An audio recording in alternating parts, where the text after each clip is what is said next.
2 months ago, a young man named Hiro Mikashiba went missing during his stint as a student teacher. Mikashiba quickly becomes the center of attention when his rotting corpse is discovered, and Yagami scours the school for any clues left behind. Rumor has it, Mikashiba drove a classmate to suicide in his student days. A rumor that the school faculty is seemingly unable to deny.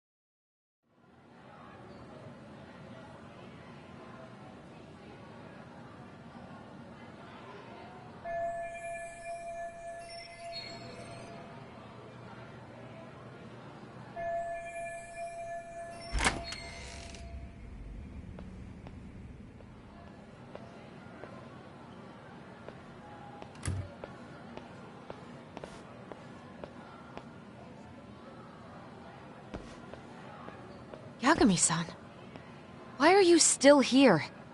Because I care. Now, if you're open to the idea, you think we could walk and talk? Why? So you can grill me with more questions? You realize the police just finished doing that, yes? I figured they'd come knocking sooner or later. Then You're not...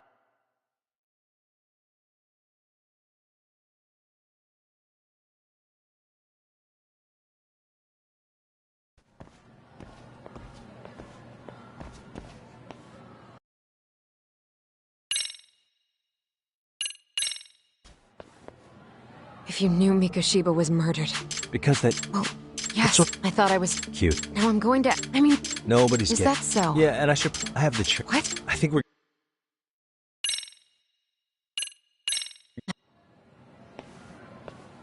Sawa-sensei.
Kaito-san.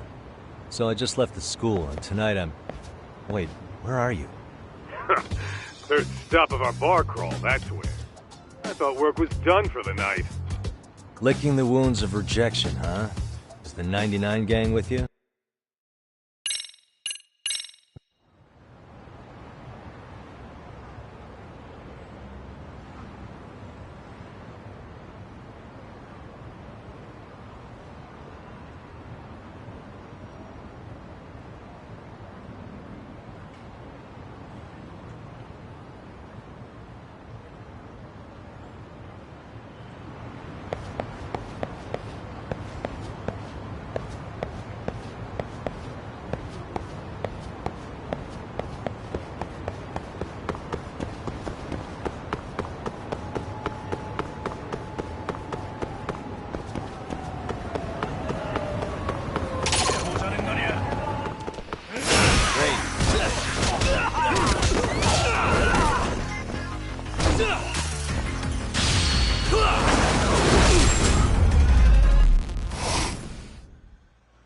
What a waste.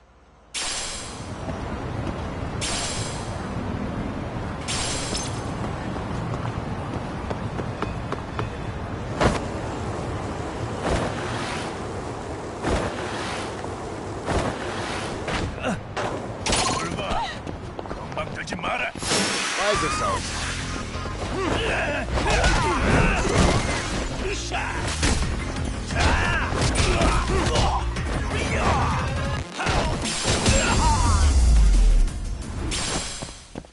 Really, guys?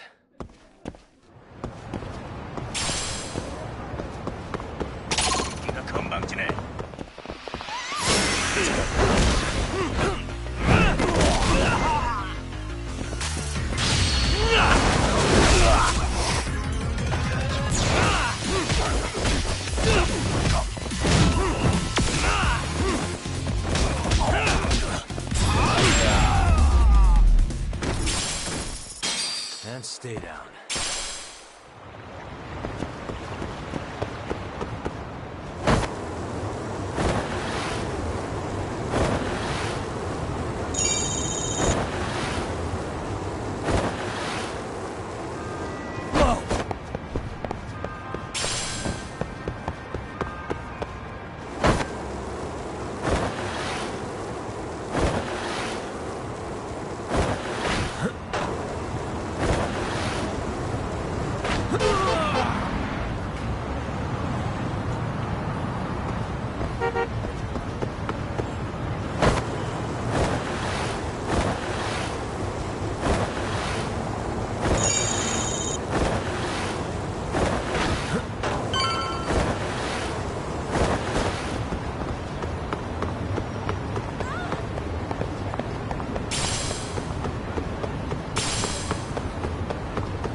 Really, guys?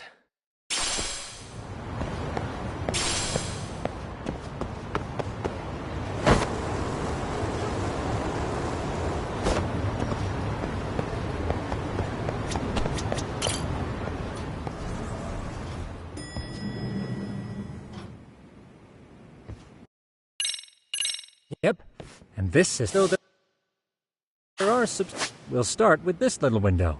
It displays all relevant chatter posts after filtering the fluff. And these posts are all pinpointed on this map of Ijincho? Right.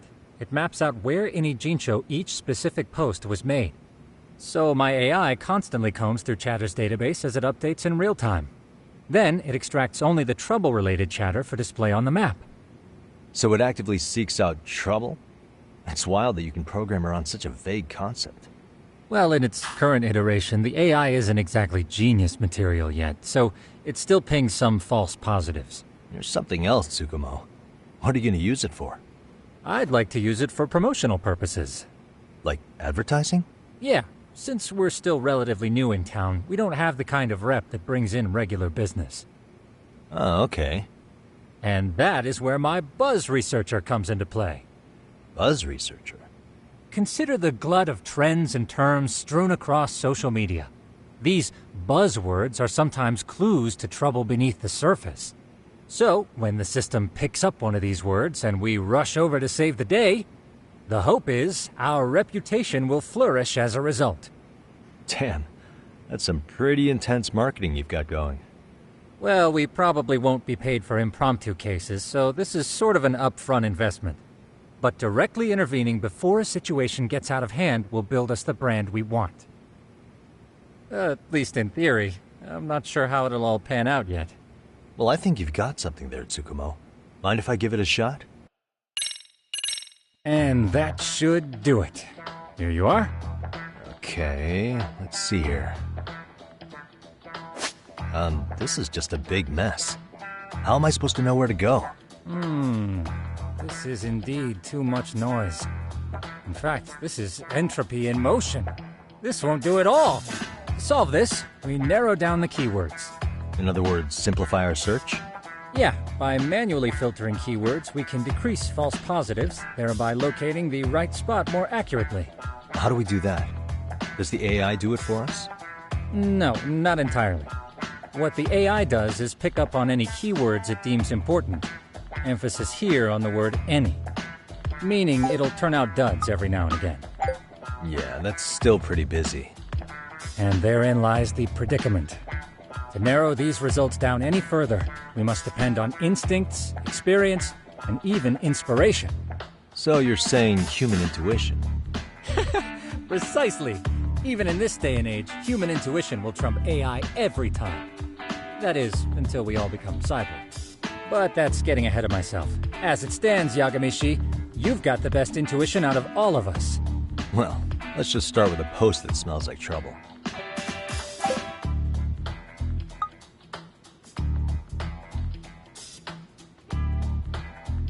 How about this one? I can smell the trouble brewing already. Oh, interesting. And let's filter our results around that specific term. And there you have it. See, there's a concentration of suspicious keyword usage on this street here. As to what sort of trouble is brewing, you'll have to rely on your good old-fashioned eyeballs. Shady activity isn't always the easiest to spot, so maybe think of it as a sort of treasure hunt. A treasure hunt for trouble, huh? Does sound right up my alley. Doesn't it? I can already picture you out there, helping people in need until it all pays off. What could await you at the end of the trail? My heart rate is already spiking. I'm just glad to have a helpful app for once. You know what? That reminds me. I also have a gadget here you may find useful. What is this? Now, I do have some...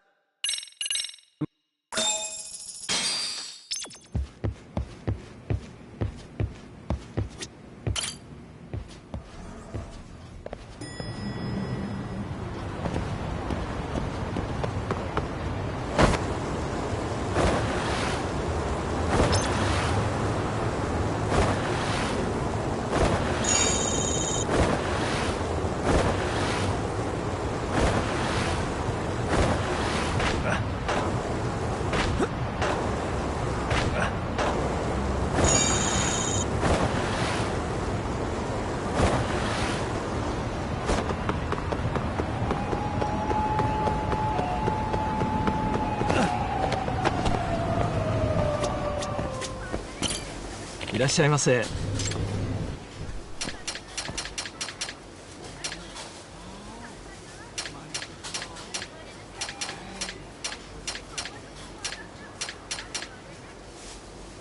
ありがとうございました。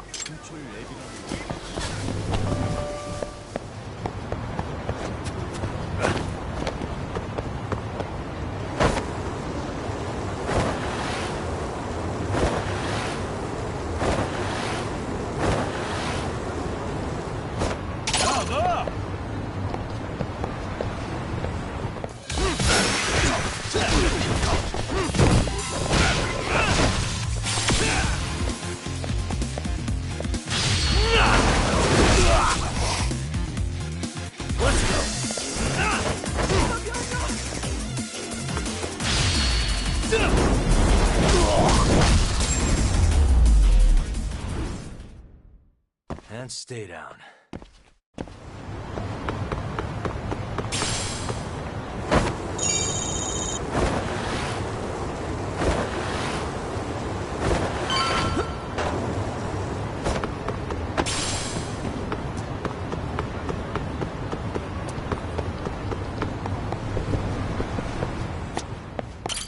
いらっしゃいませ。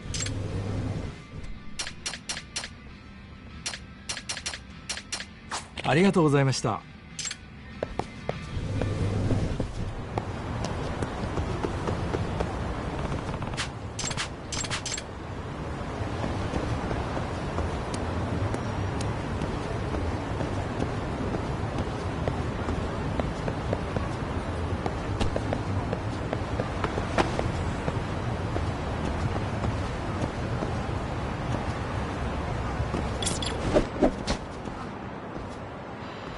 Damn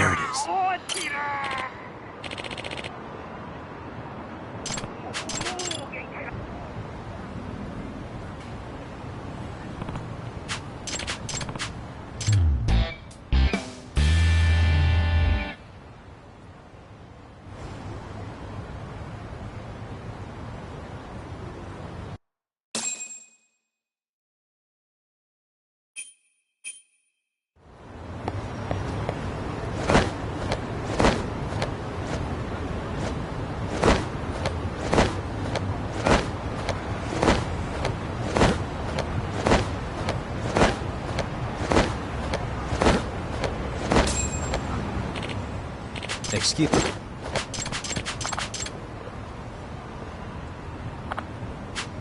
Please. Excuse me.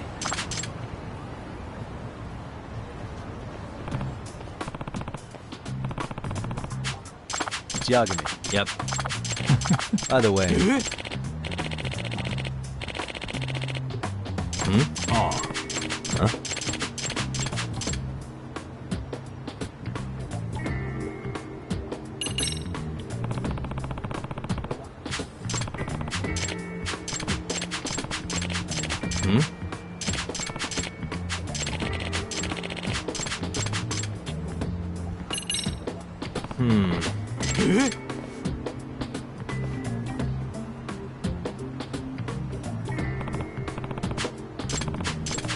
Huh?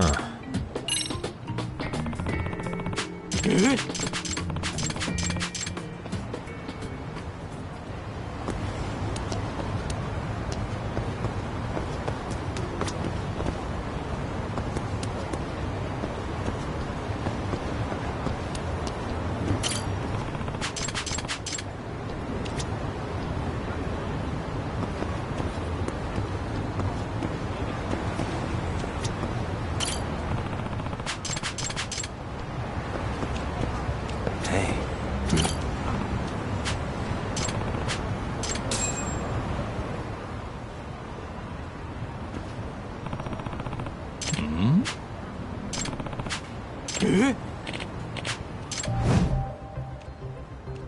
This is,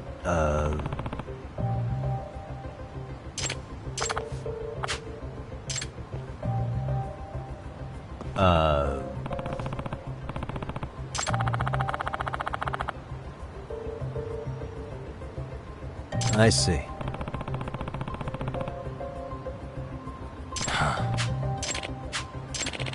No way.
No.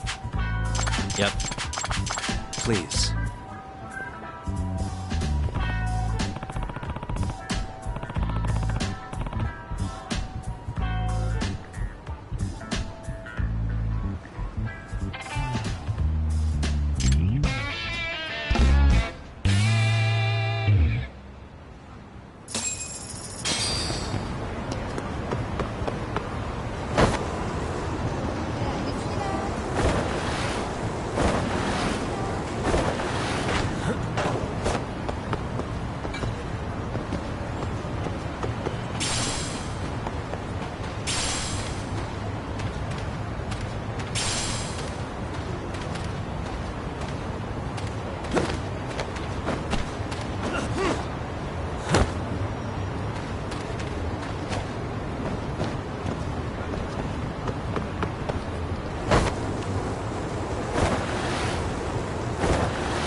What a waste.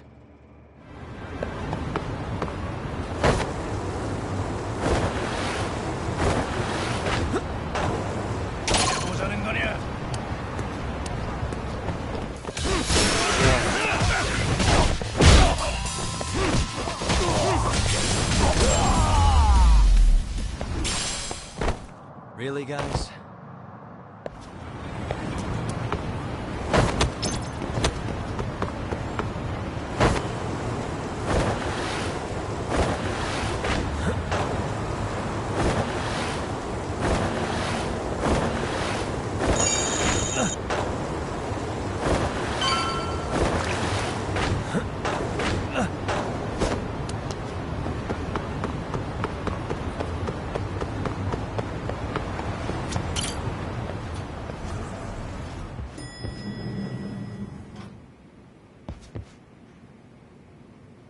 Yagamishi, how was your first outing?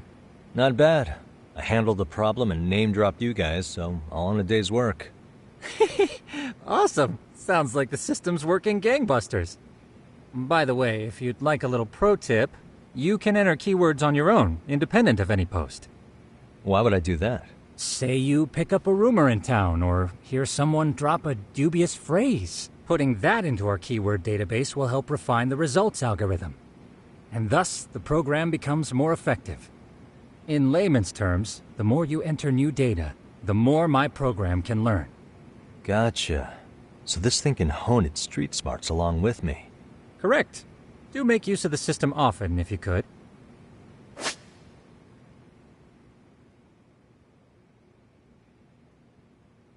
I know this is a lot, but one last thing. We've also got a bulletin board for case requests. A good number of them are somewhat beyond our current capacity. So if you ever feel like it, maybe you can pick them up. Hey, never hurts to have more income. I'll take a look sometime.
Nice try, jerk.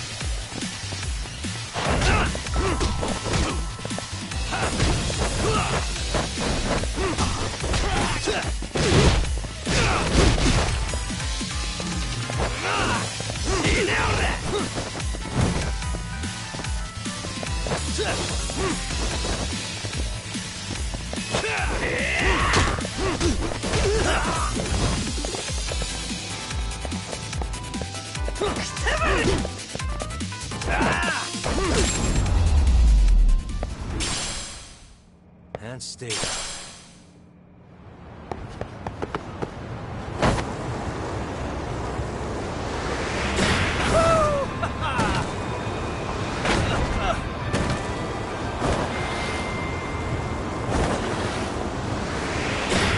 go!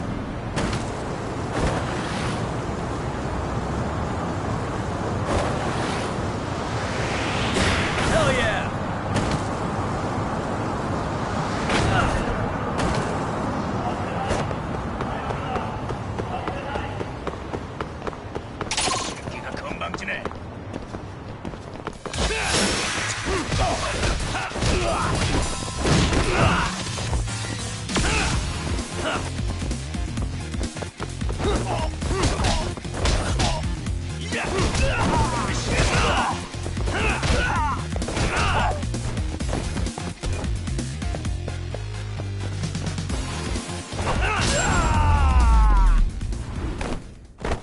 Really, guys?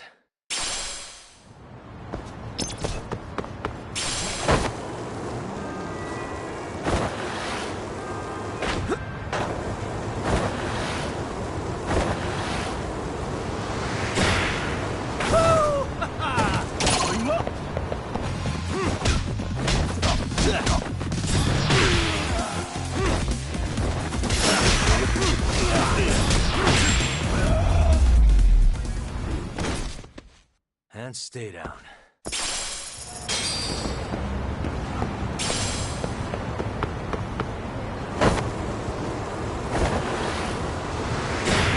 Hell yeah!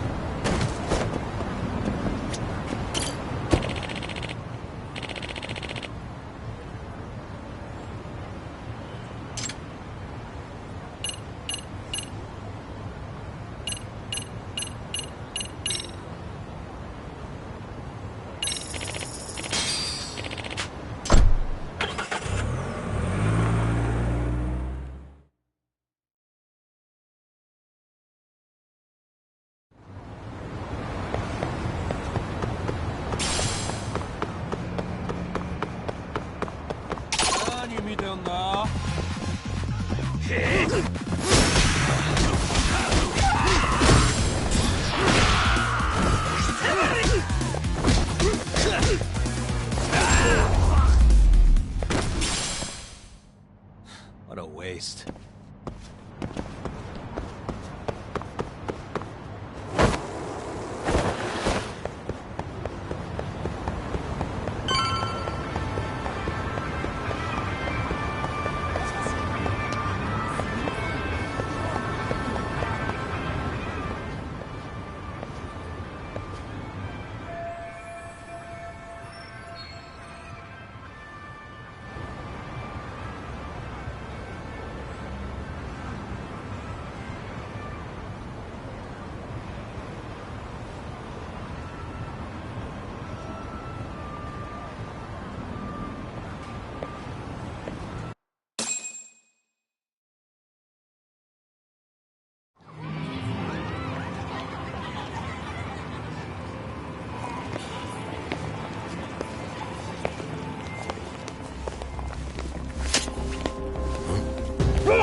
Let's get out of here! What's your problem?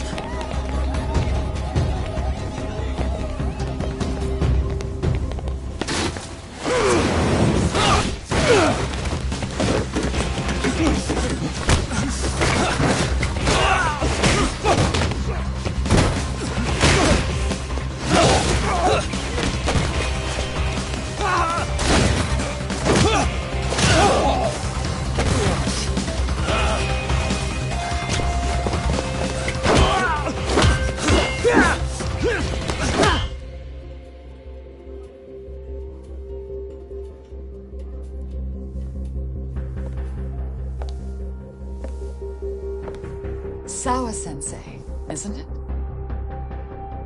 Stereo High School, Class 2-2. Yes?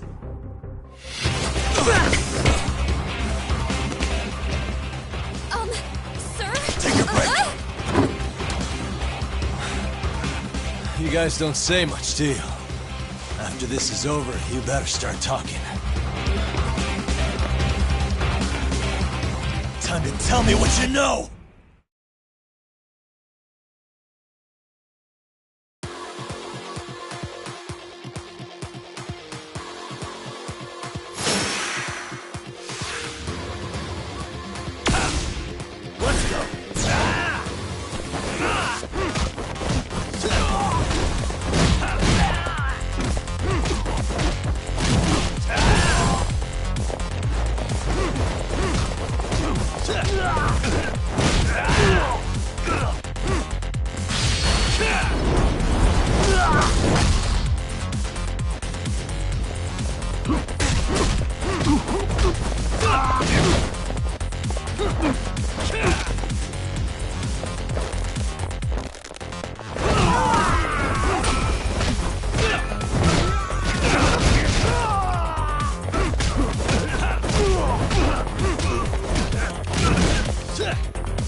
okay? I hung up with the cops just now. Really? Just now? You want to keep going? Yo! Need a hand with these guys? Huh? Good job holding them back on your own. Dude! You're not the only hero here. I mean, where did you even come from? I was watching from inside, man. Okay. You shouldn't get involved. Relax, fella. Allow me to show you how it's Hey, done. hold on! Listen up. I'm just gonna warn you. I'm a better fighter than this guy. Huh?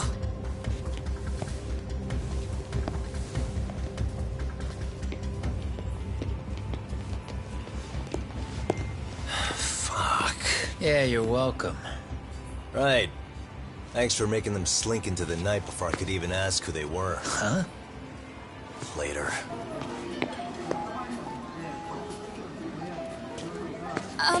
Can I help you?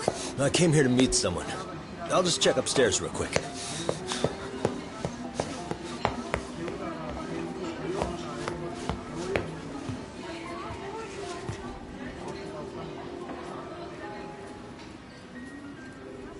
Sensei, are you okay? Did someone get here before me? I'm sorry. There's nothing I can say. I can't tell you anything you don't already know. What happened up here? Did someone come to intimidate you? Someone who might be involved? I couldn't make out who the woman was. She had sunglasses on. What did she say to you? That I need to stay away from this. The whole Mikoshiba-kun case. And then she said that you need to do the same. Me too? Yes. And what if I were to refuse? If you said no. Then she told me I should give you this picture.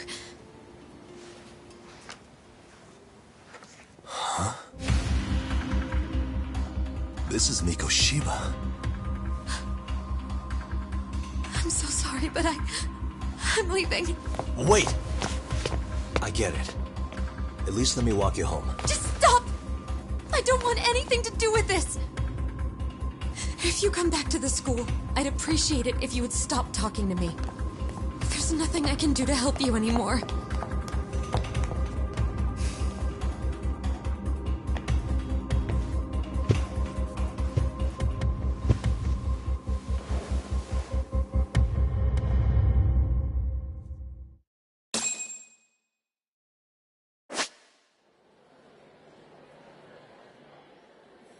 Suspicious.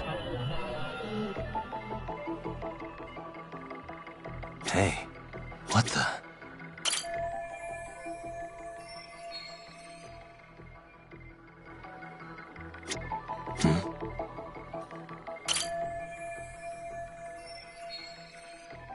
Suspicious. Hey.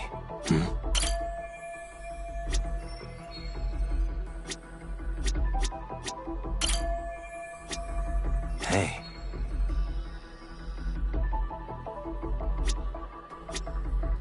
What the?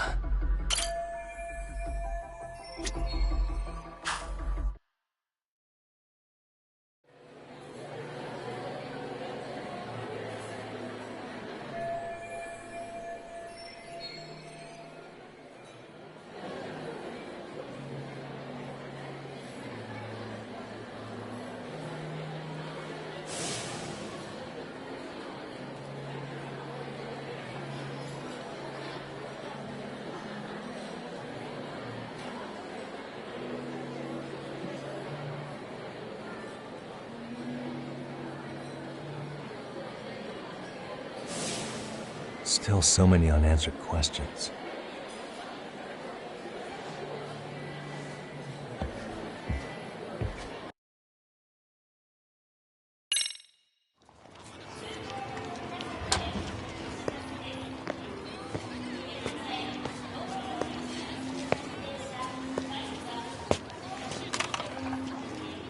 That would be the white mask of the Yokohama Liumang.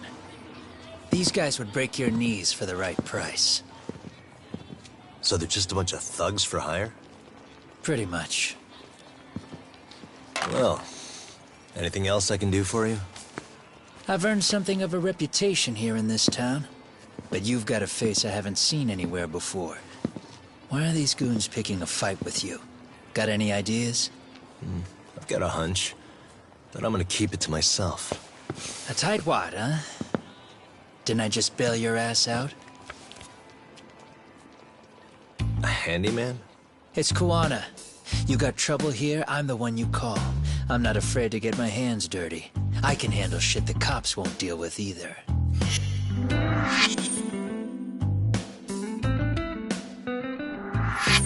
Not exactly a service I'm in need of at the moment.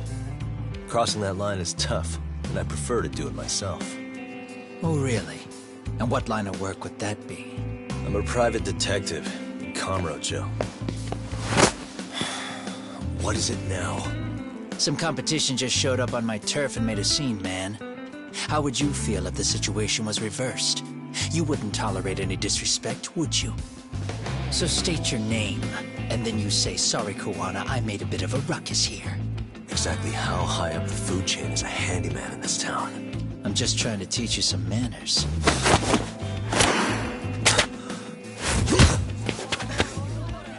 People let you teach manners around here? You can't even exchange cards right.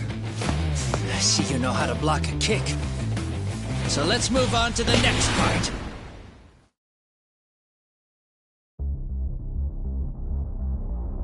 Don't let me down now.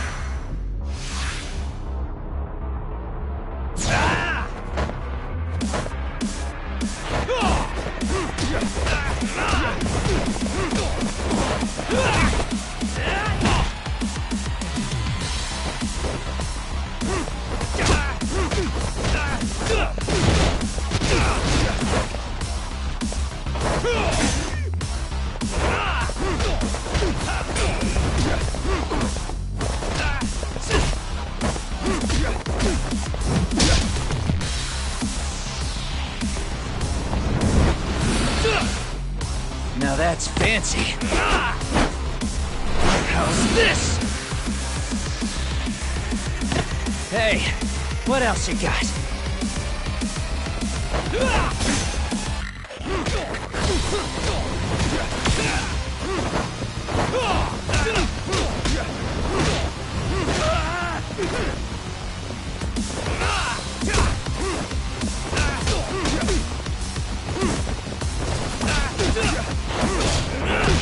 Bring it up!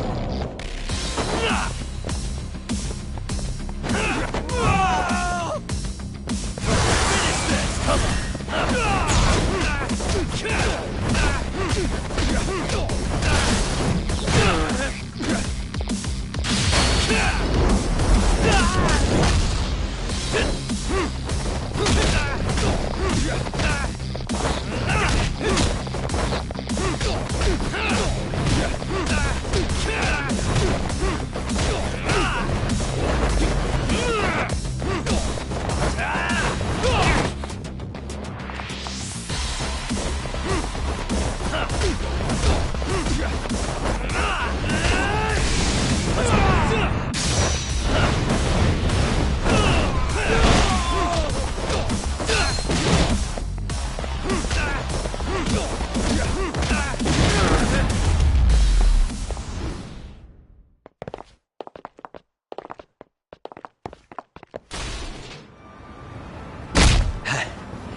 Better than I was expecting.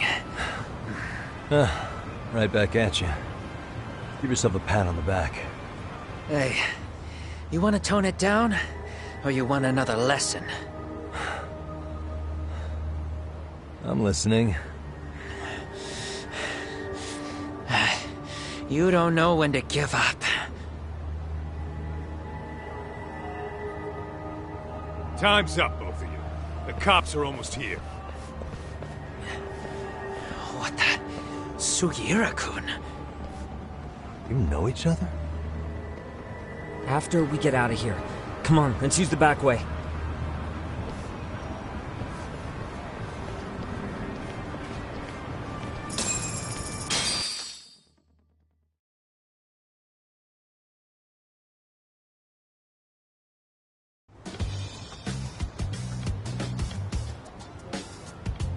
Seriously? How do a couple of grown-ass men end up bickering like that? I was just finishing what he started. Yeah. And you can thank Sugiura-kun here that you're still standing. How do you even know this guy? Kawana-san's our senpai here in Ijincho. He's the local handyman. He's got tons of connections both above and below ground. So, definitely a higher tier of service than us. Have you been working together? No, but we did pay our respects before we opened our office. Bowed our heads, asked for his blessing, all that. Unlike someone, Sugiura-kun knows his manners. Settle down. So, Tak, who were those idiots back there? Kawana-san says they're a gang. The Yokohama Ryumon. Specifically, Liumang assassins, called the White Masks. They were surprisingly inept back there, though. Nah, they just didn't know who they crossed. Hold up, assassins? Why would someone put a hit out on Yagami-san? Maybe they were just out to scare you. I mean, I doubt even the Liumang would take someone out in public. They don't like crowds. Whatever the case, can you find out who hired them? I prefer to know who wants me dead. No can do. Even they don't know their clients. They get all their gigs piped in from the dark web. Good news is, you can hire them yourself, too. Want me to hit them up for you? No thanks. I'm good on the contract killing front. Man, oh man. What kind of shit did you step in? If you're gonna make a mess in this town, I want in. Some things are better left to the locals. Especially when it starts turning gray. Fine by me. What is? Having someone around who knows the ins and outs of Ijincho, man. Besides, don't you owe him for saving your ass from the White Masks? He didn't save my ass. Pull the stick out, buddy. I can tell he's cool. Yo, wanna grab a drink? On me. Now here's a kindred spirit. You're on, but I'm getting round two. See? I knew you weren't half bad. Wait, show me now, do you? Coming with, Tak? Nah, not tonight. I'm heading back to the agency. Got a few things to sort out. Your loss. As they say, always take what comes, never chase what leaves. My thoughts exactly. Except maybe a little more fancy. It's like we're already old friends.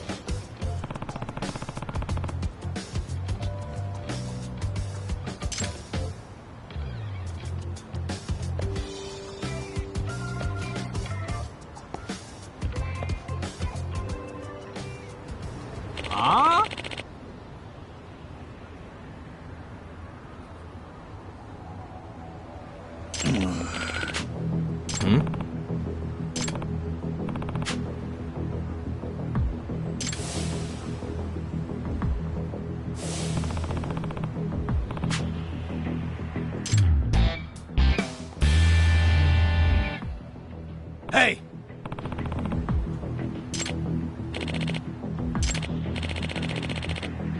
Yeah.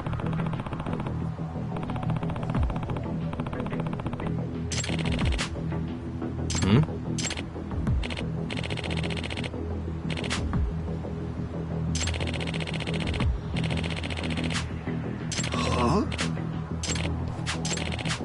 Hey.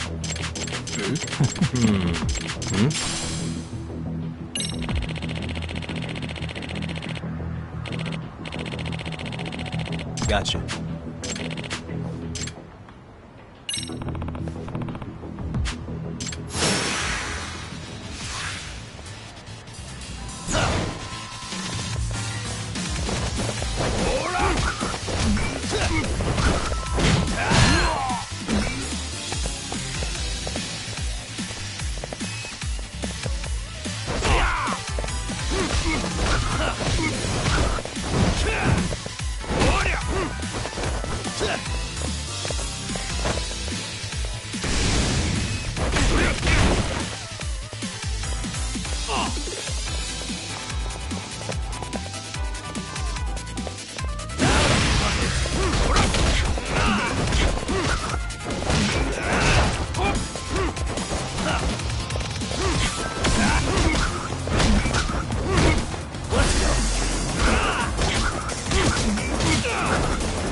Yep.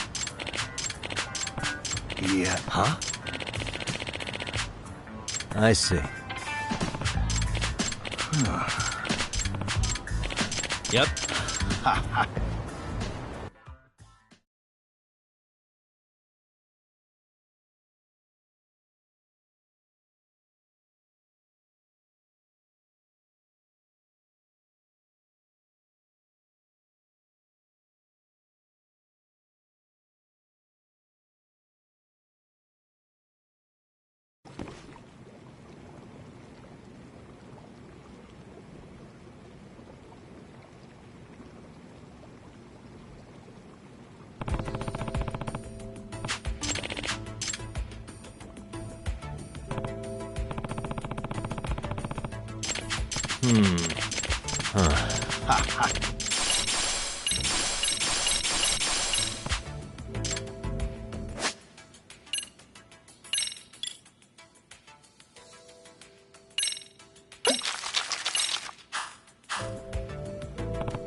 Yep.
And stay down.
What a waste.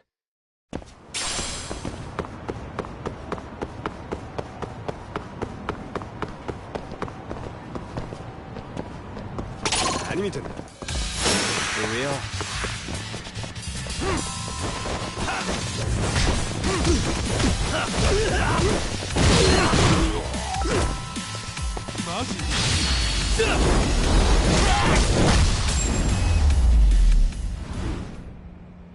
And stay down.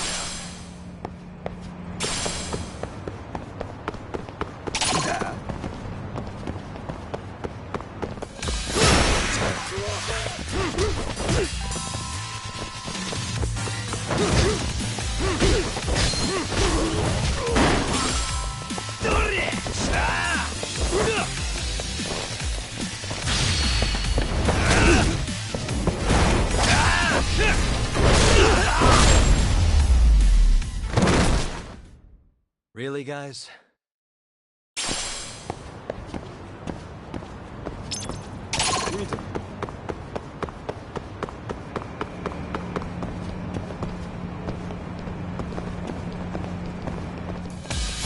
Why is it so?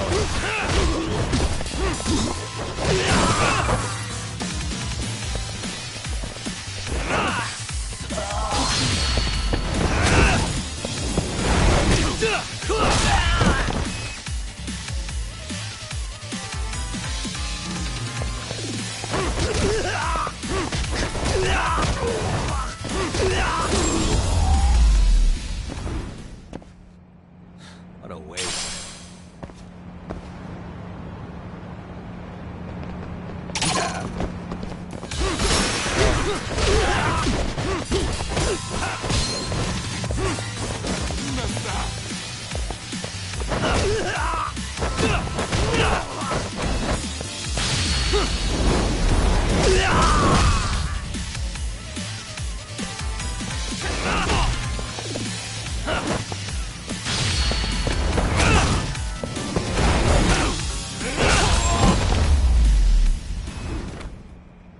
Really, guys?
It's hard to imagine. And you're saying Sawa-sensei was given this picture? Right. And it must have really shaken her up. She wouldn't even stick around to have a chat. Some mysterious woman handed her the photo. She's gotta be linked to Hiro Mikoshiba's murder in one way or another. If I had to guess, she's working with or for Ehara. But I couldn't tell you how they're connected. It might even be that she's the one who hired the Yokohama Liumang to attack you at that restaurant. If they're telling you to drop the Mikoshiba case, they're connected too. A threat like that might have worked on a run-of-the-mill detective in over his head. But how do you think you even got on their radar at all, Yagamishi? Mikoshiba's case is so big they needed hired muscle to stop you? If I'm that much of a thorn in their side, the police investigation is worse. Yeah, that's true. Even if they stop you in your tracks, Kanagawa police would just pick up the trail right where you left off. I have to figure, I'm not the one they were really there to threaten into staying silent. It was Sawa-sensei. 4 years ago when Toshiro Ehara killed himself, apparently, she thought Mikoshiba was the one bullying him. I set up that meeting with her so she could tell me more about what really happened at the time. But as of now, someone's pretty bent on making sure she doesn't reveal that. That'd be my guess. Well, if that's the case, I'm afraid their threats were actually pretty effective. Sawa-sensei's lips are sealed now. There's not much we can really do about it. Don't worry. I'm not near done yet. Besides, they've already made one big mistake. Yeah? They hired a gang thinking they could scare a detective off the scent. No way in hell they're expecting me to double down even harder on it. You're totally right. That was a rather massive oversight on their part. That night, the news broke on every channel and across the internet that the corpse found in Ijincho had been identified. Every student, teacher, and faculty member at Seiryo High School would know how Hiro Mikashiba died. The details were heartbreaking, and a lot of lives were about to be turned upside down.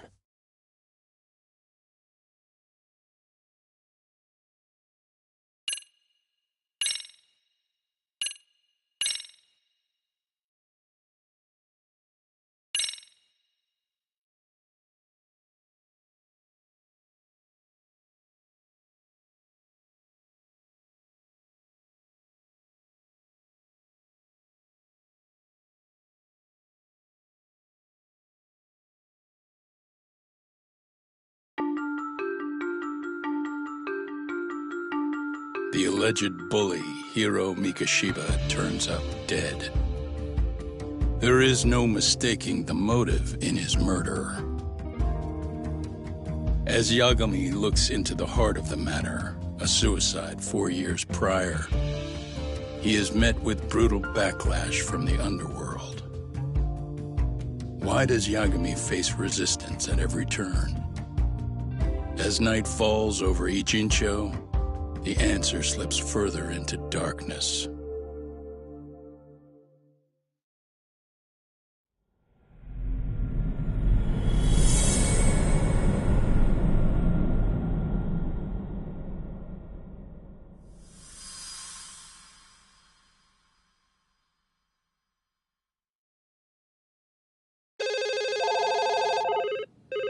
Yes, we have grief counselors on site. Hello. You've reached Yes. Seiryo High School. Yes. It's tragic news. Mikoshiba-kun was one of our student teachers here, and the school is coping with it as best we can. Of course. Yes, our parents and guardians have every right to be upset about this. Yes. Oh, yes. Now to the murder victim found in Izazaki Ijincho. Authorities announced that they have identified the body as Hiro Mikoshiba, a student teacher at Seiryo High School. Autopsy reports indicate the cause of death was blood loss from a sharp object. Mikoshiba was reported as a missing person 2 months So, what's the plan today, fellas? Honest, this hangover is kicking my ass. I'm gonna be kinda useless. Maybe don't drink until sunrise. That's no good. Without you, Kaito-san, who's gonna be the brains of this whole operation? You'll have to manage, man. I figure I'll head back to Seiryo High today. I should check in on Sawa-sensei, see how she's holding up. She's got a lot on her shoulders now, huh? Pretty teacher like her doesn't deserve it.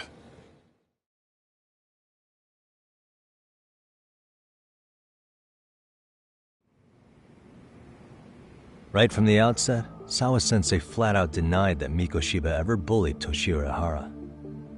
But then we learned she confronted him about his actions 4 years ago. Which means she was starting to suspect he was the bully. Then some chicken shades shows up, makes some threats, and suddenly Teach's lips are sealed shut, huh? Whoever she was, she has to be involved with the murder. How else could she have Mikoshiba's picture from right before he died? It's almost like the killer was trying to hide any trace of bullying. And if so, that's pretty bizarre. Why's that? I mean, if Mikoshiba really was the bully, why bother covering that up? Wouldn't it work in their favor if word of that spread? That way the murder would be, I don't know, more justified? Yeah, I do see the logic there. Okay. But what gets me is, why would Sawa-sensei change her answer like that? Have you considered she may have been pressured to hide the truth?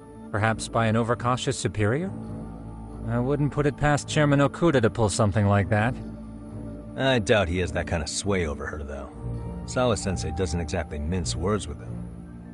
Guess we'll have to ask her directly if we really want to know. Yeah, but didn't she make it pretty clear you need to keep your distance? What kind of a detective would I be if I gave up because of that? Point taken. Well, is there anything I can do to help? Sure is. Help me kick this damn hangover. Say what? Might as well hang back, Sugiura. Only I can get in and out of the school without raising a red flag right now.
Really, guys?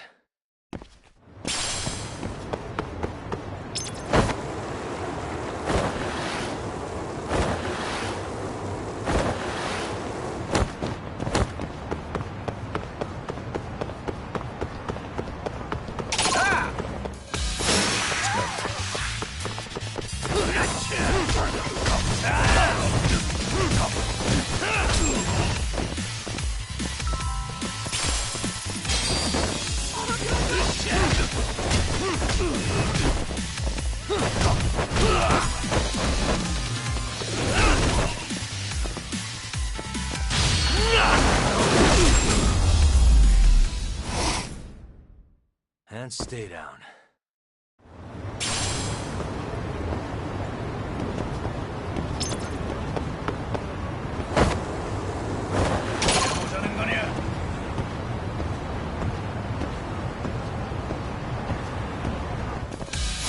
I wish you hadn't.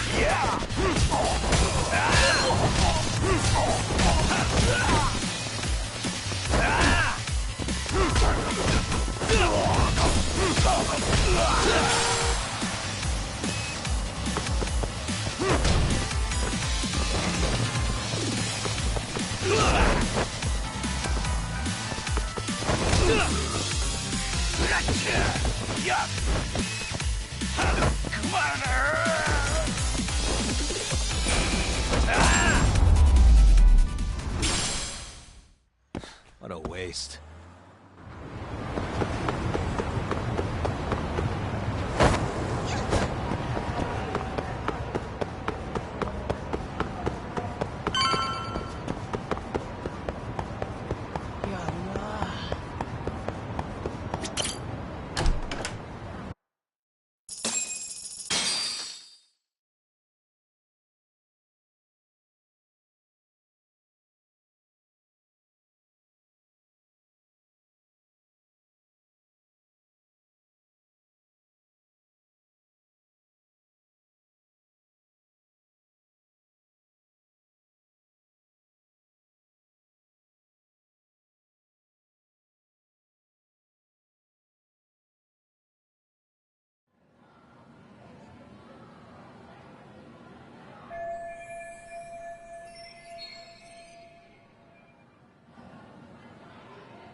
Excuse me, Yagami-san? Huh? Koda-san, what's up? Did a teacher call you over? Actually, I wanted to talk to you. Okay. I saw it on the news earlier. Mikoshiba-sensei was killed. But you already knew that, didn't you? Yeah. I figured you knew something. Guess that's why you've been asking about him. You should have told us, man. I couldn't. I knew how hard you guys would have taken it. You know who did it? I mean a lot for us to know. Seeing how he looked after us and all. We're still in the dark about that, mostly. Unless you guys have any leads. All we have to go on is he was probably killed soon after he stopped going to class. So, he really was murdered. He said on TV it took them 2 months to find the body. Could that mean it happened on the day he went missing? A good theory, Matsune, but you're starting to sound like one of those mystery club geeks. Oh, what did Sawa-sensei tell you? She give you anything solid? Nah, we didn't really get into it yesterday. Way too many, other things came up. Damn. It's just... It's hard hearing all this, man. Will you at least keep us posted if you find out anything? No promises, I'm afraid. But hey, I'm glad you guys are warming up to me. I'm Matsui, by the way. That's more like it.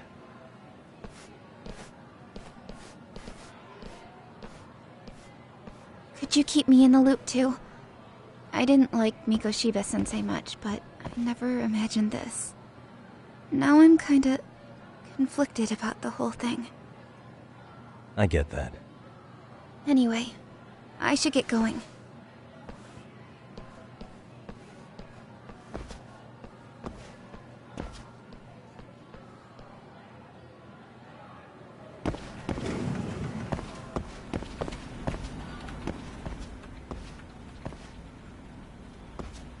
Hey, Sawa-sensei? Look, I know I can't keep you off campus. I don't have that kind of authority. But would you please stop bothering me? Can you at least tell me what happened yesterday? Enough! How many times must I repeat myself?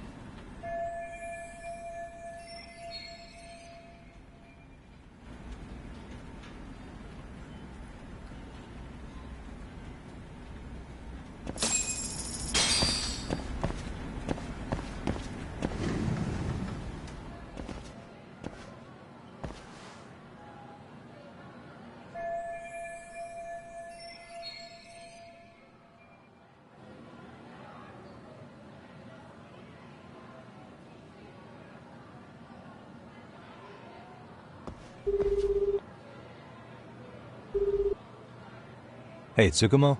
It's me. You think you could pin down where Mikoshiba's body was discovered? Of course. In fact, I could do that pretty quickly. What? Did you want to go there now? That's the idea. Okay, but do note that it's been a few days since they found him. The police may have already scooped up the evidence. Yeah, but I want to check it out anyway. Then I can decide if it was a waste of time. In other words, you've got a detective's intuition? What a superpower to have. Okay, here we go. They found Mikoshiba's body in an abandoned building near Sakura River. It's near a small park. On the second floor of the building, specifically. The first floor is just a bunch of empty boutiques. You're the man, Tsukumo.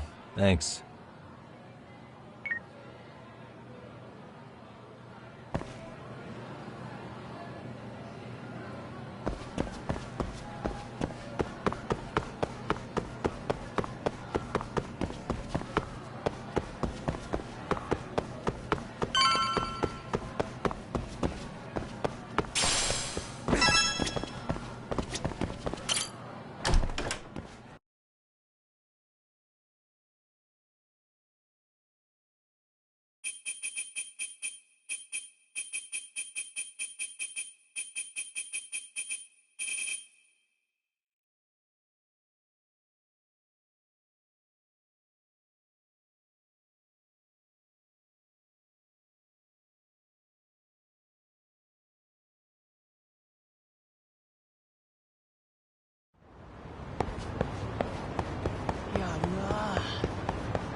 surprise us always.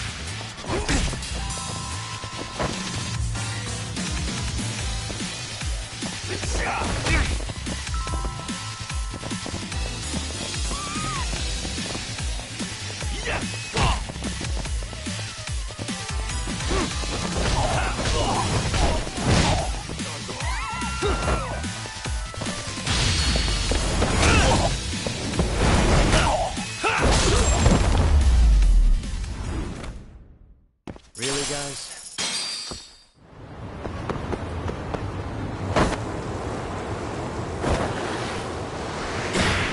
Hell yeah! Bravo!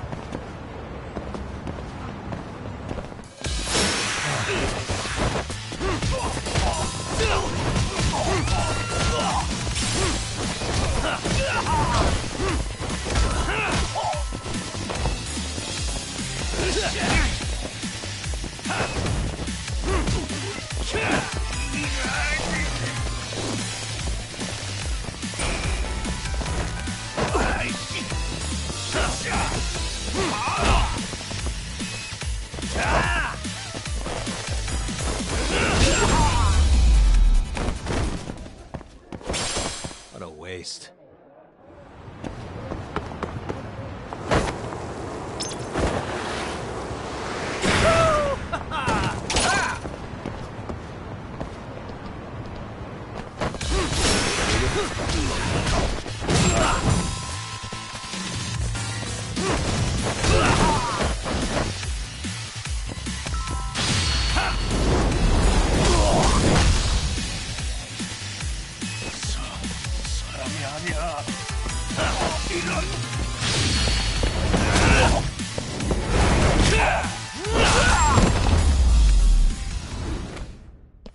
And stay down.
What the?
Suspicious.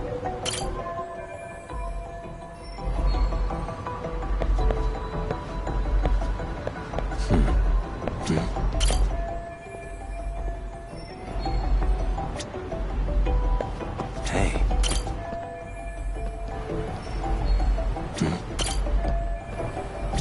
Suspicious.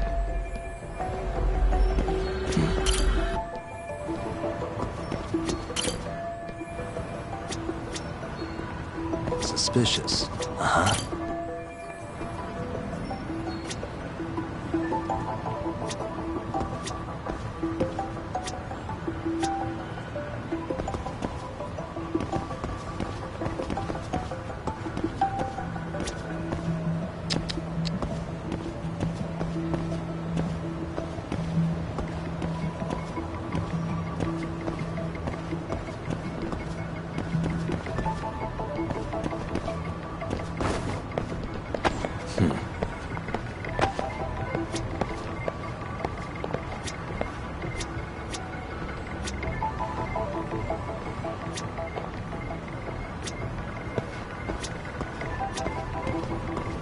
Uh-huh.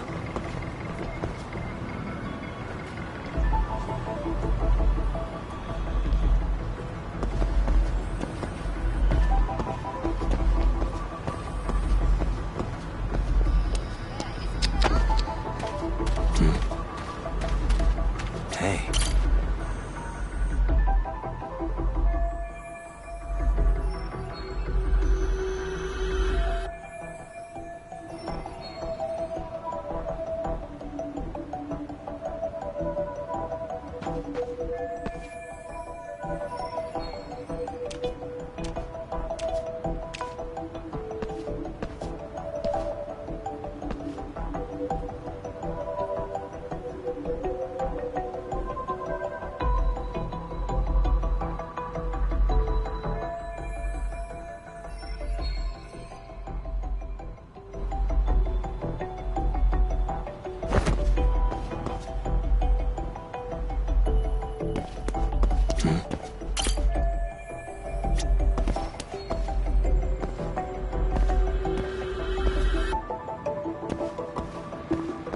Uh-huh.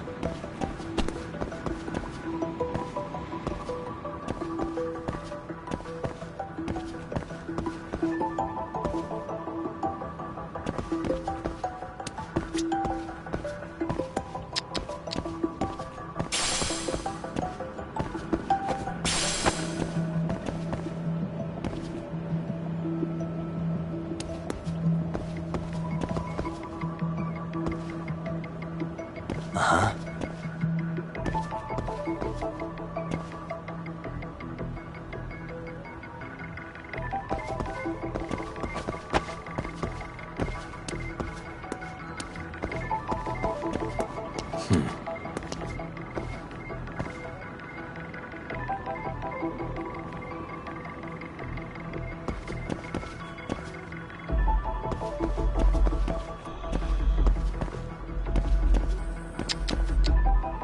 What the?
Hello?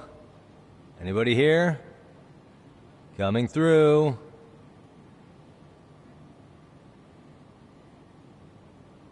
Now, where exactly was the body? There's gotta be some clues that'll give me that.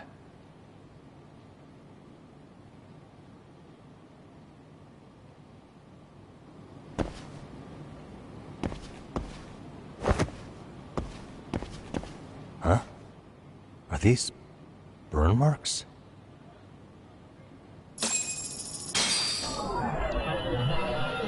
Suspicious.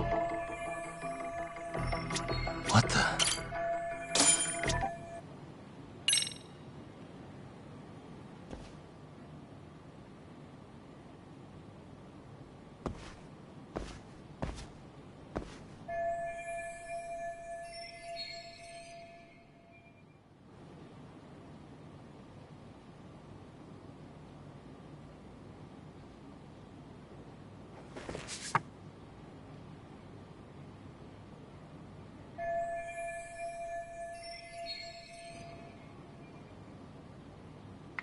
Huh?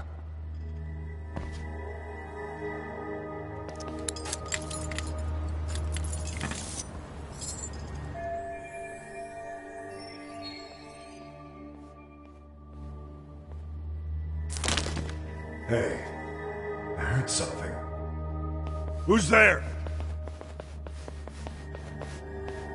State your name and purpose. Well... Get some backup over here. Hey, now, wait a second. Can we maybe talk this out? Put your hands up and turn around. Who are you and what were you up to?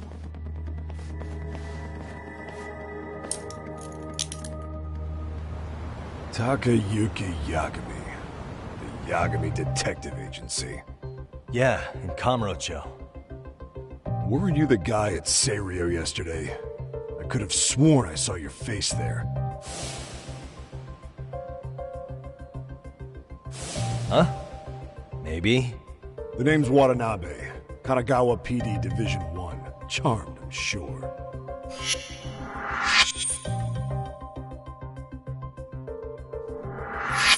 This fella here is Sakurai. Sup?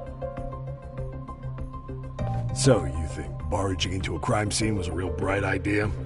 What? I thought you guys were done here. I figured I could take a look around. What? You wouldn't happen to be working with Genda Law, would you? Huh? You hear on Shirosaki-sensei's business? Saori Shirosaki, right? The grouchy one. Okay, how'd you know? Well, it started when Mikoshiba's body turned up. Once our investigation kicked off, we found out about that pervert cop in Tokyo. Seems he knew where the body would be. But when we went to go see him, HQ pumped the brakes. They said no interviews on this one. Much to our amusement, we ended up being directed to Shirosaki, the perv's lawyer.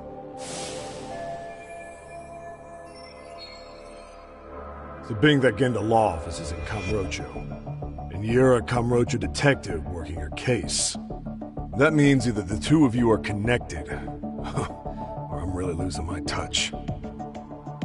Well, you've certainly got my number. Now that you know, how about taking these cuffs off? Smooth, but the jury's still out on you, pal. First, you got any thoughts on all that? On anything specific? The part about HQ locking us out of interviewing Ehara, smart guy. Here we are with a material witness who it turns out knew about a corpse rotting away for 2 months. And those Tokyo chuckleheads just shut us out. Balls even for those tight asses.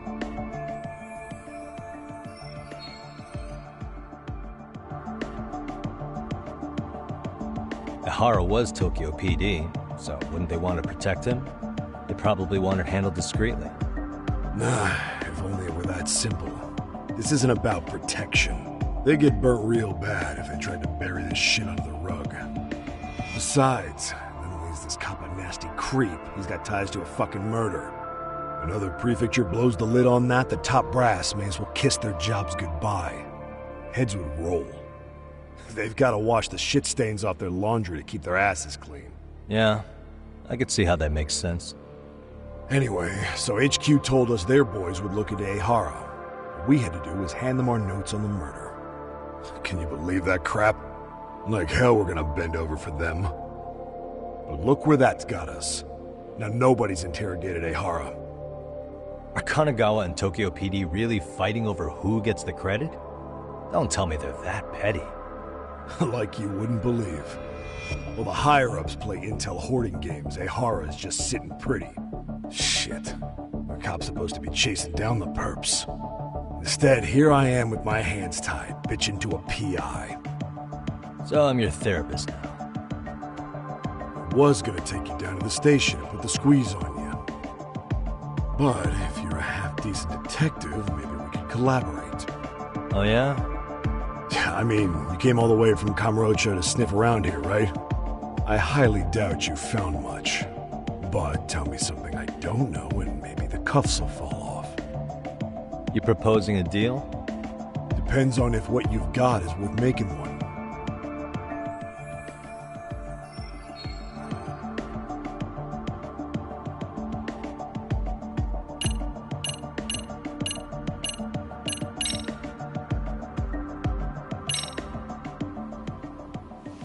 Just so happens I've got some freshly gathered info right here.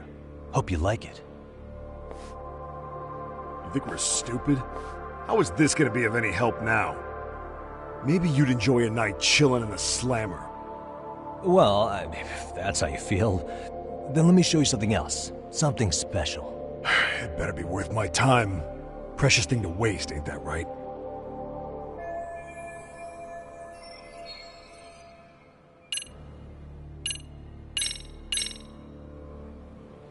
Okay, how about this? What the hell? Hiro Mikoshiba? Was this taken here? Right before he died? Where did you get this? What kind of shit you trying to pull? I could tell you better with the cuffs off. You're craftier than I thought. Fine, let him loose.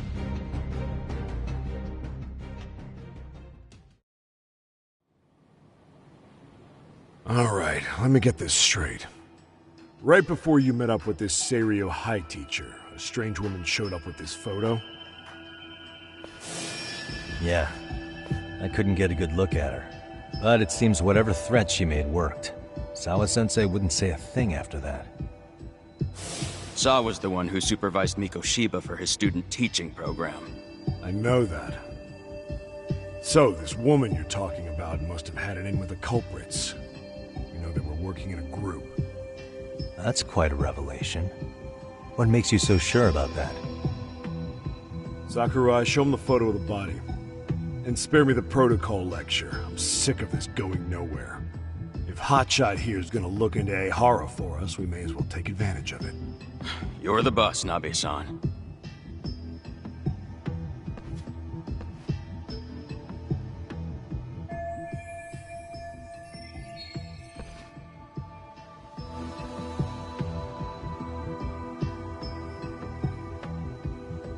Mikoshiba was last seen alive 2 months ago, October 7th, 6:30 a.m. He was talking to his mother as he exited their house back in the city. Since there were no other sightings of him, it's likely he was abducted a short ways from his home. This had to be done by vehicle, as common sense would tell us. So there must have been at least 2 suspects, a driver and a handler. If it were me, I'd have put 3 on the job. So that's why you figured it was a group effort. Sounds logical to me. Mm-hmm. Now, according to the autopsy report, they found food in the poor guy's stomach.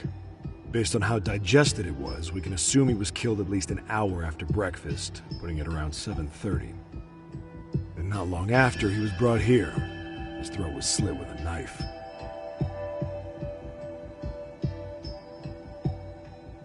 You get all that, Hotshot?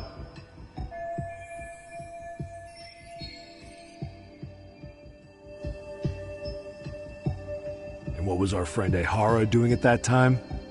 The old perv was walking through Ikebukuro's ticket gates around 7:43 a.m. This was stated in court and corroborated by multiple security tapes. But if that's true, he couldn't possibly have killed Mikoshiba. It's 30 kilometers between here and Ikebukuro.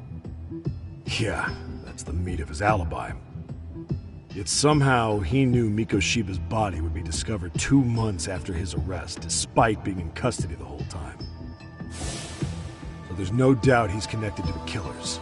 If you just put the screws to him, he'd squeal. Damn it, HQ! Why the hell are we out here working the site if it's already been picked clean? All right, Nabe-san. Deep breaths. Yeah. But do you see why we've got to get someone in to talk to Ehara? Hell, beg Shirosaki-sensei for a visit if you have to. HQ can't say squat about his attorney visiting.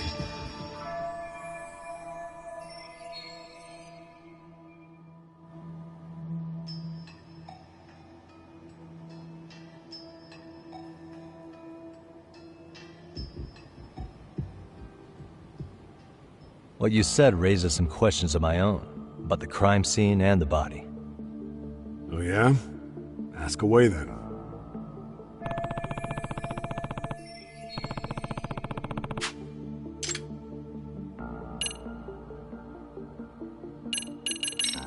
How narrow is the window for Mikoshiba's estimated time of death?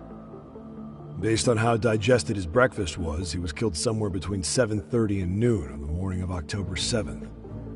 Pretty impressed you can narrow it down like that with a 2-month-old corpse. Yeah, well, the window gets much bigger if we consider the possibility that the killers forced Mikoshiba to eat. At any point after the kidnapping, they could have made him eat a typical Mikoshiba family breakfast. It's possible. All they had to do was make him say what he usually eats. Good, we're on the same page. Now, if we take into account the decomposition of the body, Mikoshiba's estimated time of death actually ranges from 7:30 a.m. on October 7th all the way to the end of that month. So about 3 weeks. 3 weeks? That's a massive gap. Can't we narrow it down further? The body's just too decomposed to do that. But expand the time frame all you want. Ihara was in custody through the whole thing, so he couldn't have done the deed. Right. He spent 2 months behind bars. Hate to think a different crime got him such a strong alibi. In any case, someone else killed Mikoshiba. And if we could just get in the same room as him, we'd know who that is.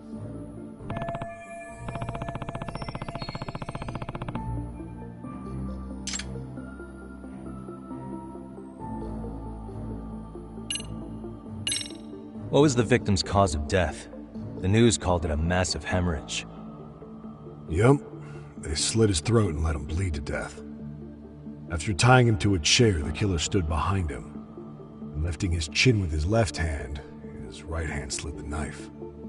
Sounds like you guys have that bit on lockdown, huh? It's one of the few things we're sure of.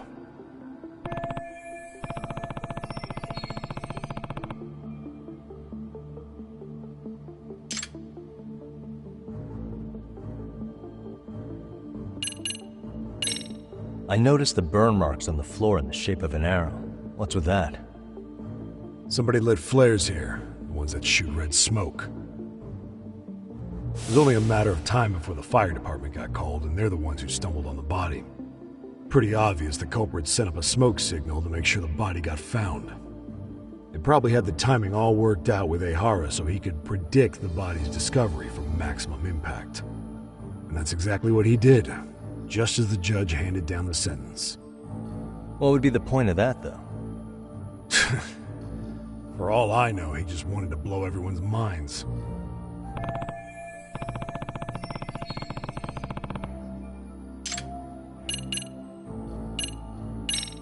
What shape was the body in when it was found? Full of maggots and decomposing bad. His hands were zip-tied behind the chair, securing him in place. The cause of death was the throat wound, but before that, they really worked him over. Rough way for the guy to go. Damn. They even broke all his fingers. On both hands. That sounds painful. Fucked up, right? I'm guessing a professional did this. Could be Yakuza, could be Mafia. Take your pick. We've got some guys checking that angle out too, just to make sure there's no stone left unturned.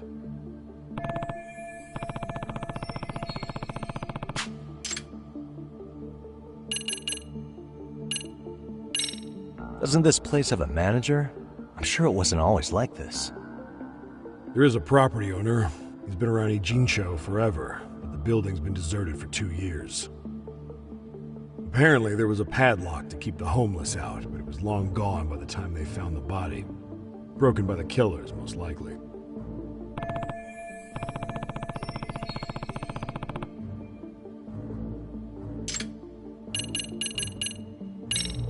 Has the murder weapon been found? No. There were no weapons at the scene. A real shame. That'd be some decisive evidence. So when you said it was a knife, was that a guess based on analyzing the wound? I wouldn't call it a guess. The coroner outright stated that the weapon was a sharp knife-like instrument.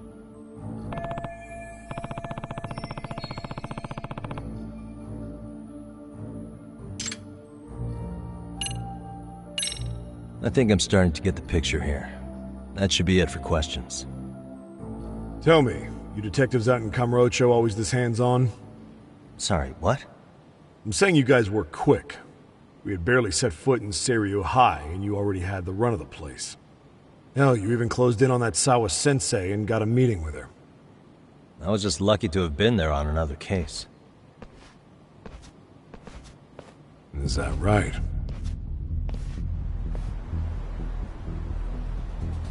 What? What's wrong? Somebody's spying on us with binoculars. No shit? 3 men, 30s probably. The one with binoculars is wearing a black jacket. My number's on my card! Yagami! Hey, wait up! Hold up!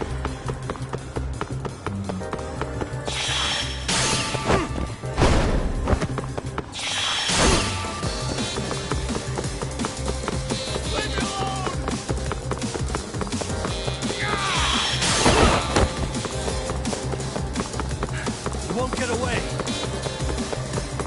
Get away from me!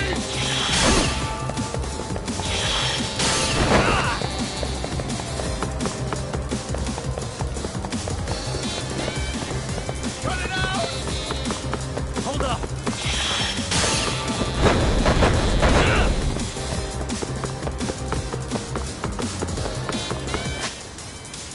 Give me a break here!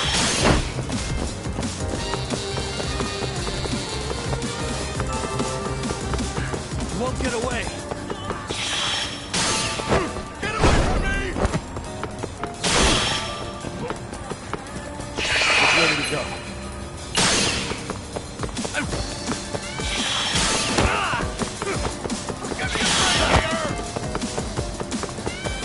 Hold up!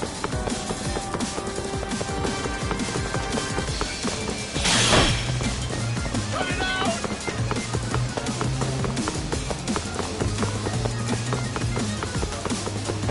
You won't get away! Give me a break here!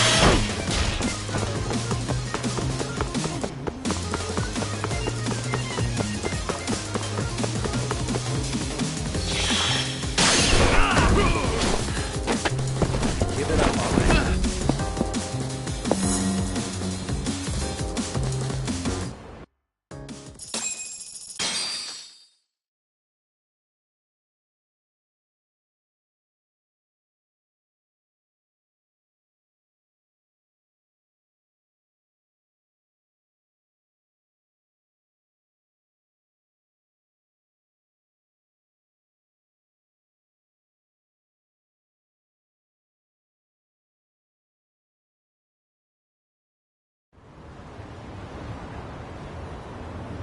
Damn, hot shot. You're quick on your feet.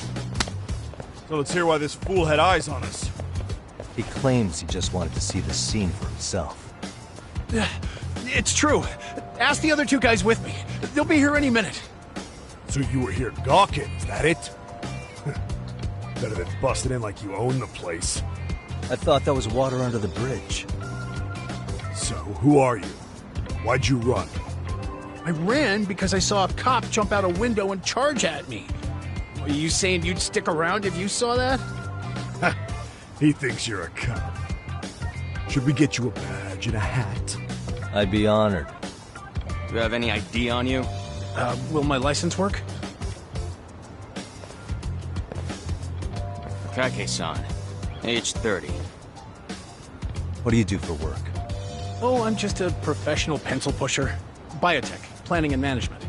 Are your other 2 pals biologists too? No, one's an investor and the other's a consultant. We all went to high school together. Says here you have a Tokyo address. What brings you to Yokohama? Oh, well, I'm organizing a class reunion in Chinatown. So I came to scope out the location in advance. This ain't the way to Chinatown, pal.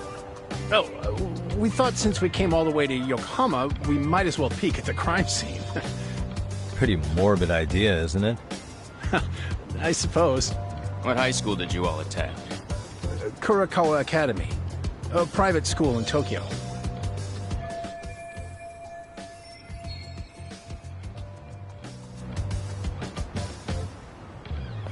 Hey, over here! We'll need to verify your buddy's identification as well. I suggest you all cooperate.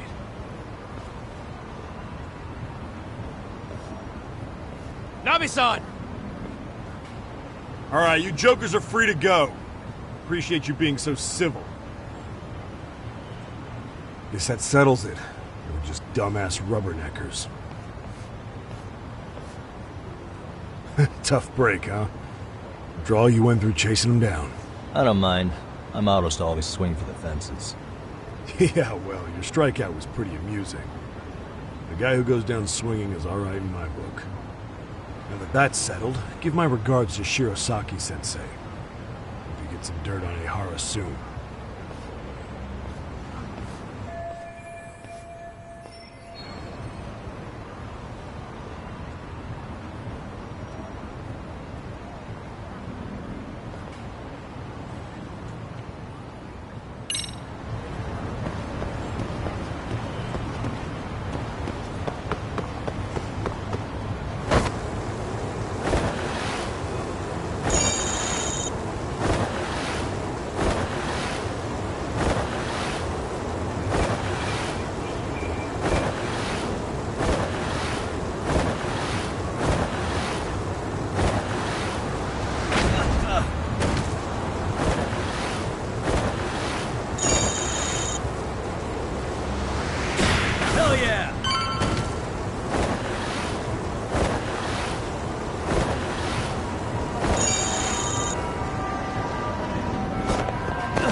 Excuse me. Does that mean...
What a waste.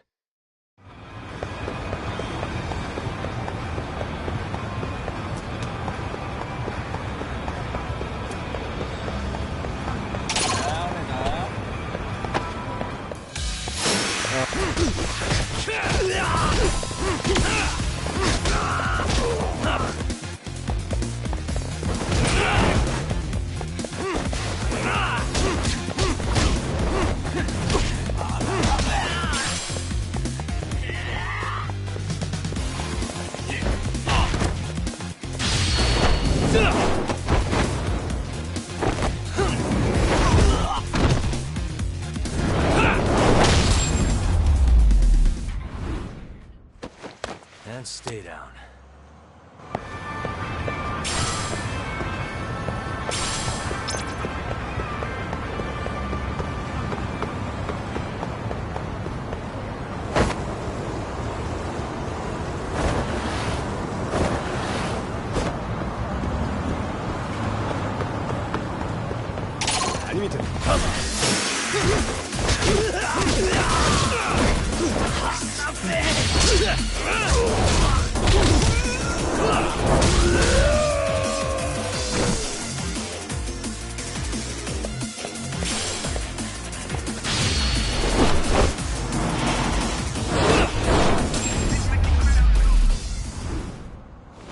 Really, guys?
And stay down.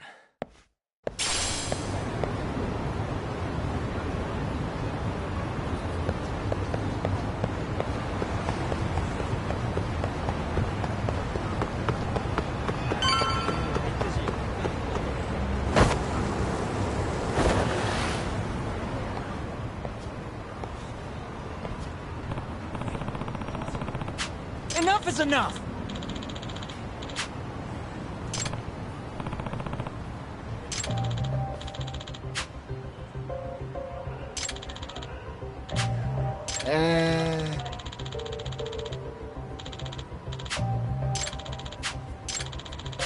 Well... Huh? Hey!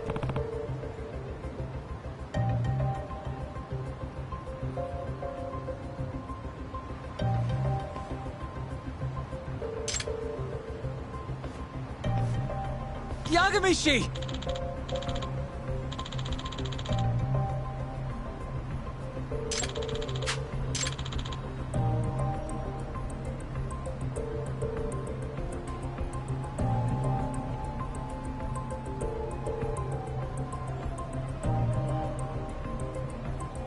Yep.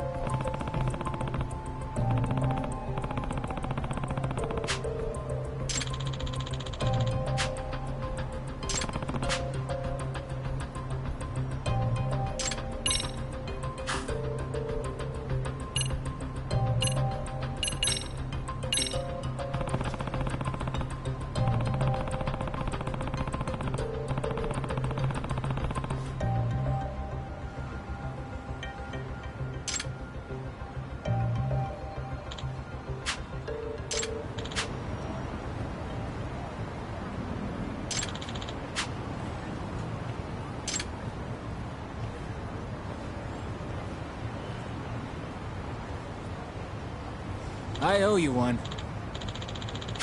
Hey. Sure. Yep.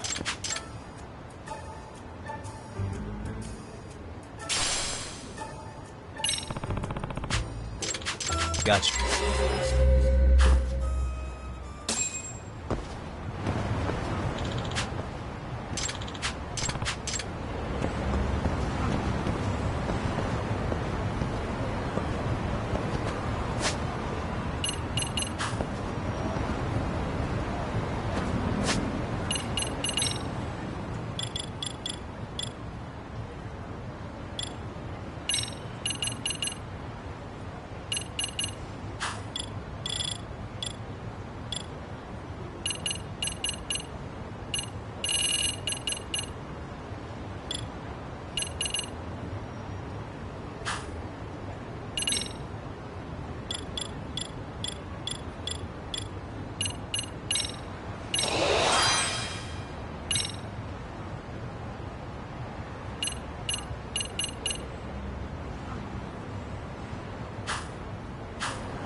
I think I'm facing the wrong way.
Here we go.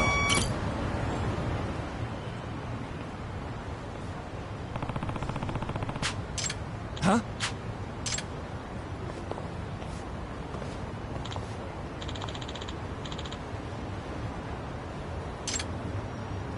Excuse me.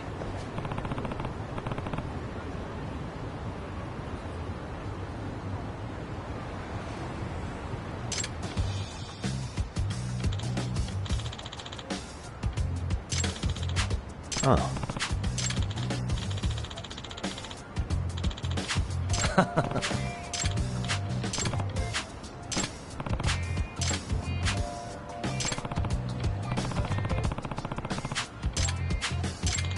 Yep.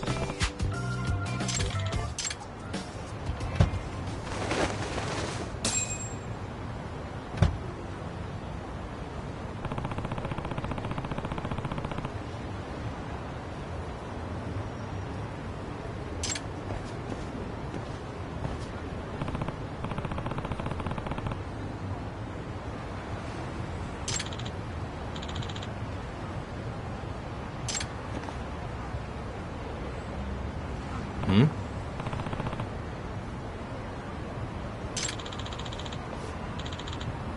Huh?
Excuse me.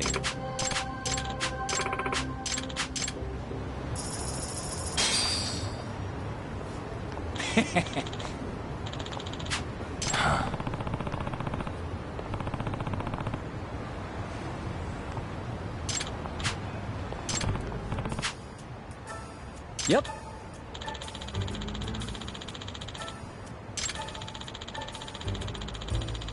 In other words,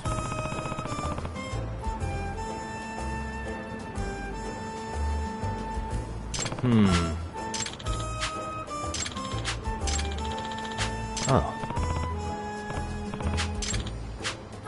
I see.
Yagami-san, do you have a minute? It's Shirosaki. Oh, I was just about to call you. I was gonna say I've got some leads on the murder. By the way, you wouldn't happen to know a Detective Watanabe, would you? From Kanagawa PD?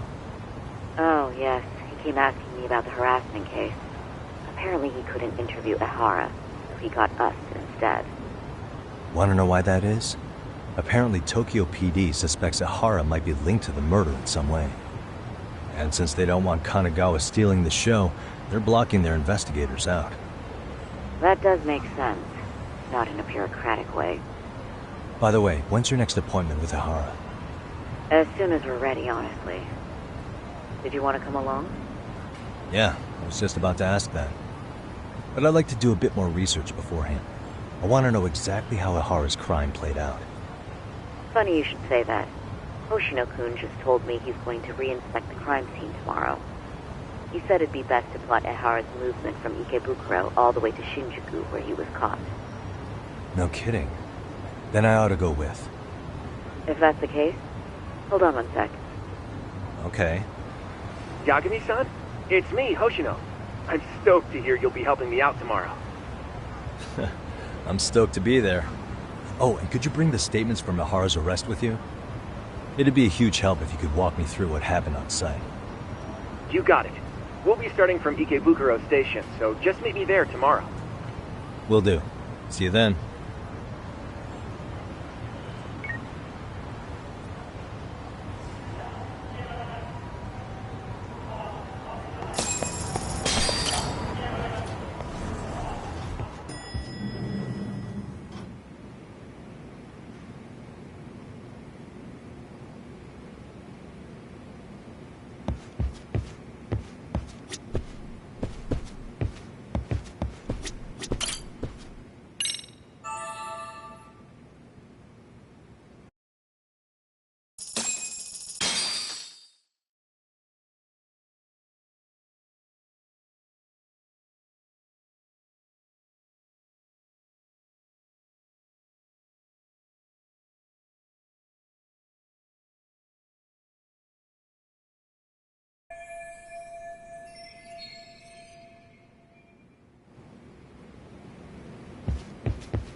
Okay, see that sign right there?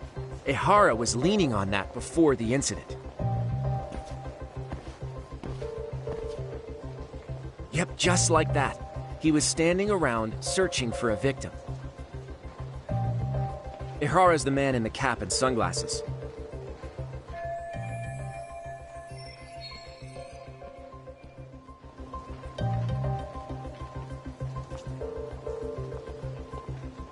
So, Ehara was lingering at the platform a while, huh? Yeah, he walked past the ticket gate at 7:43 a.m. This was confirmed by the security tapes as well as when he swiped his transit card. After that, he wandered the platform an entire hour ogling women. He spent that long choosing a target? Yeah, sick, isn't it? Then the security camera that caught him would be... that one? That's right.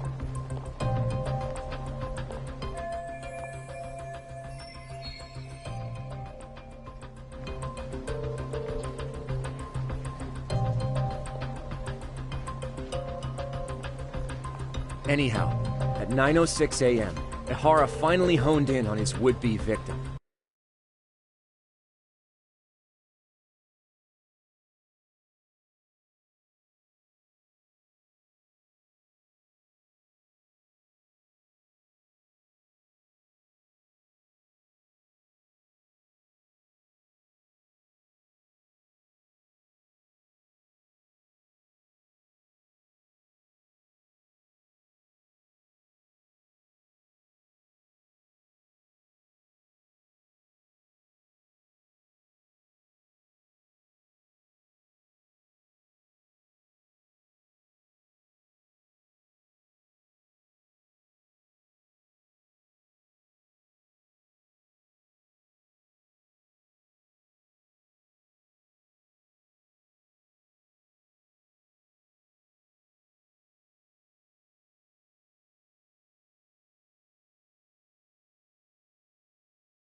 Then he boarded her train, which was departing for Shinjuku.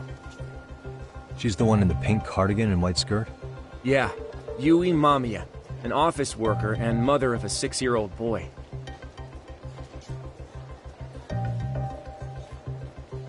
The two of them show up on the train's interior cam as well. According to the victim's statement, Ehara began by rubbing her posterior with the back of his hand. But it didn't stop there. After that, he put his hand up her skirt.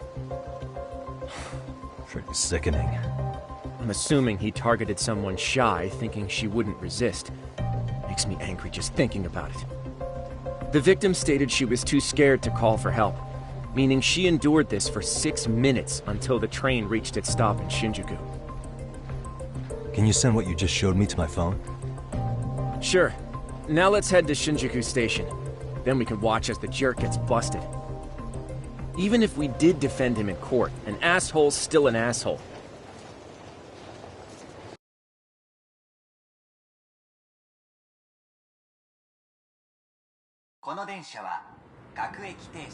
Looks like we're getting close to Shinjuku. The train's pretty light right now, but it was packed during the crime, right? Oh yeah, the car occupancy at that time of day can easily reach 180%. And Ehara should have been standing roughly where I am.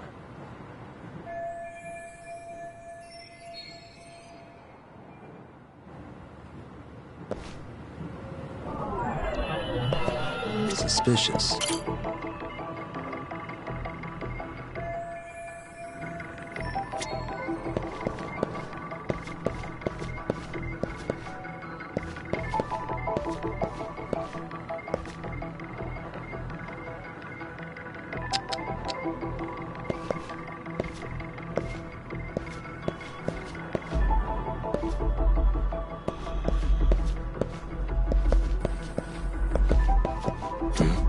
Suspicious.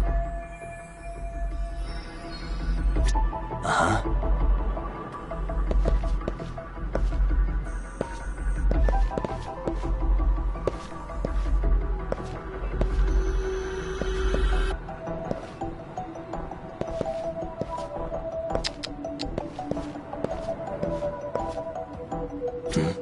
Suspicious. What the?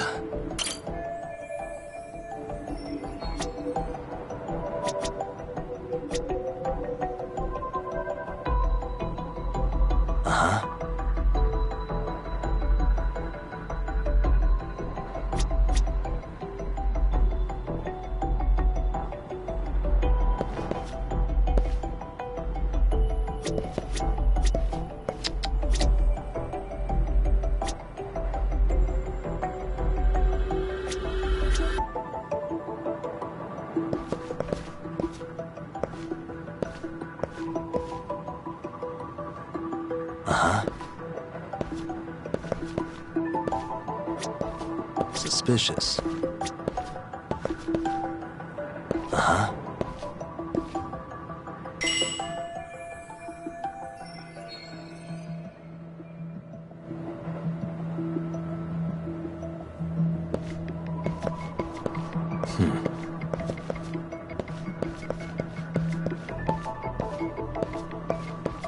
Hey.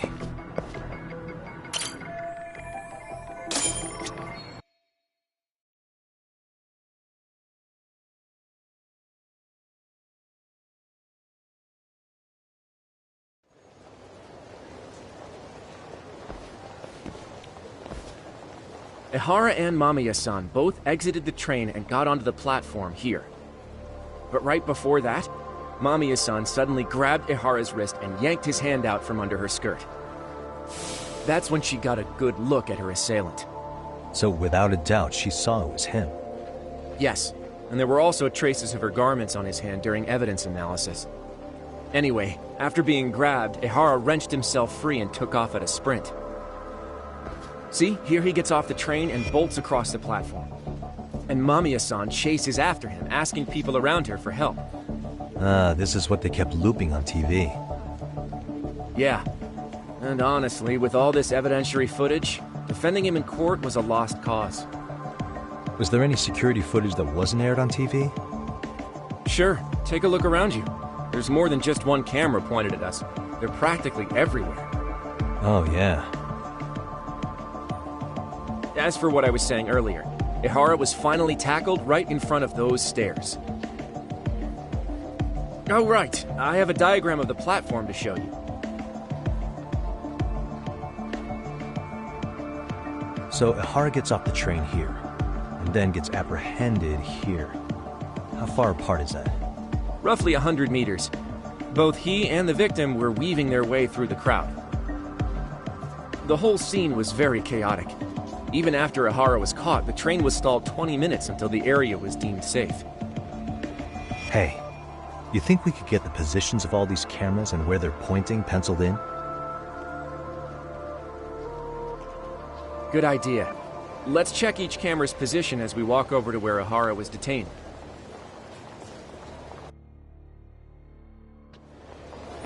That's where he got tackled, so if you could let me know whenever you see a camera. I can mock it up on our diagram here.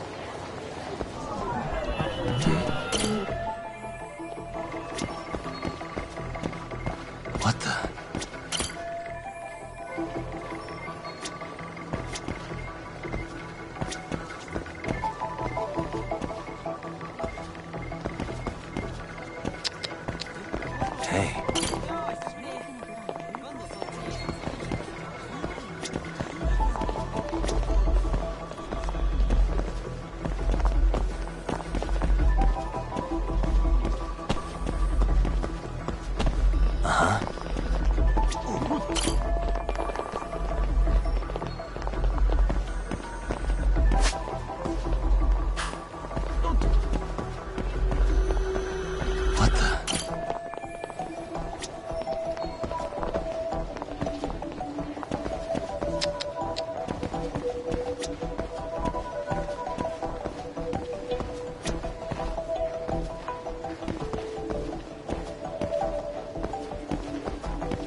Hey.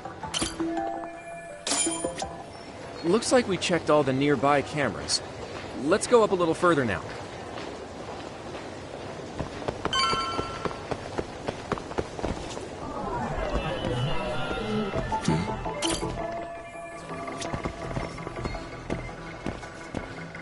Hey. Suspicious.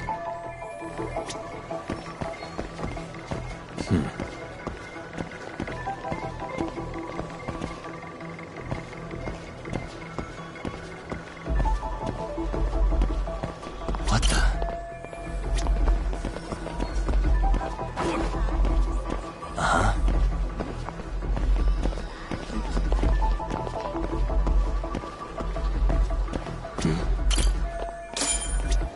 Looks like we checked all the nearby cameras. Let's move on.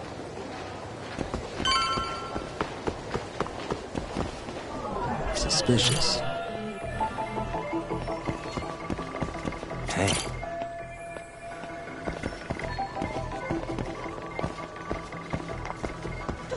Suspicious.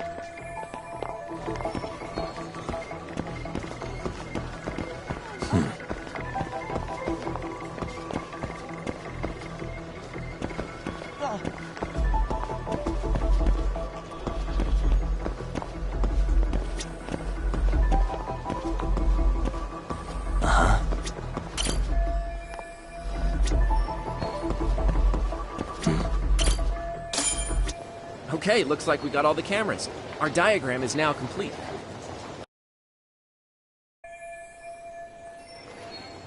Now we'll pencil in the camera locations and what directions they're pointing.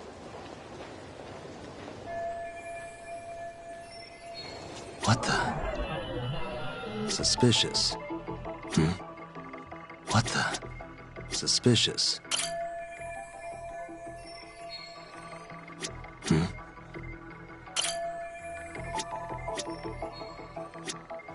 Suspicious. Hey.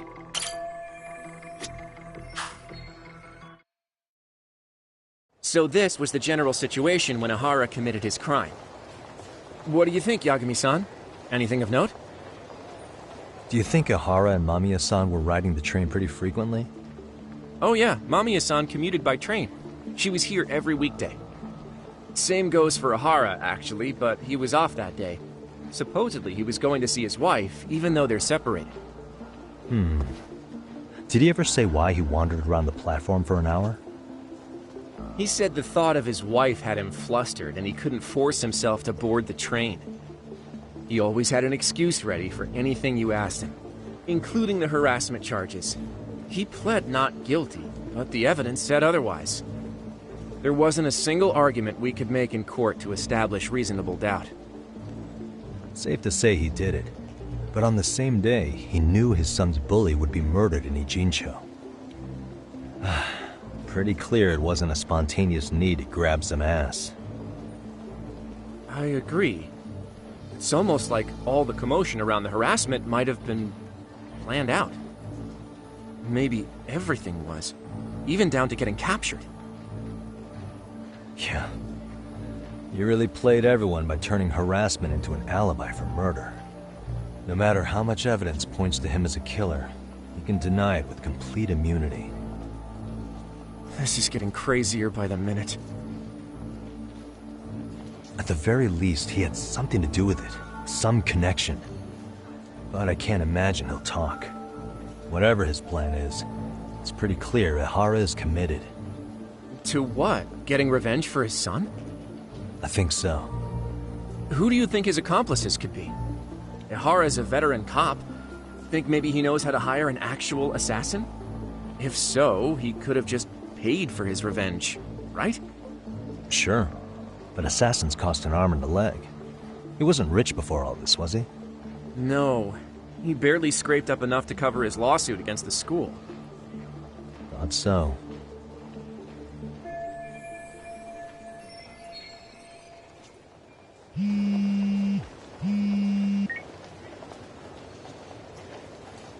Hey, it's Shirosaki. What's up, Sari-san? I'm scheduling an interview with Ihara tomorrow at the Tokyo Detention Center. We'll take a taxi from Genda's if that all works for you. Sounds good, but I need to head back to Ijincho for now. Something you forgot to do? Yeah, it involves Ihara's motive, which would be without a doubt his son's suicide. So I want to confirm if Mikoshiba really bullied the kid, and the best person to ask happens to be down in Ijincho. Alright, then I'll let you get to it. Cool, then I'll see you tomorrow.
つの話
？Got a minute?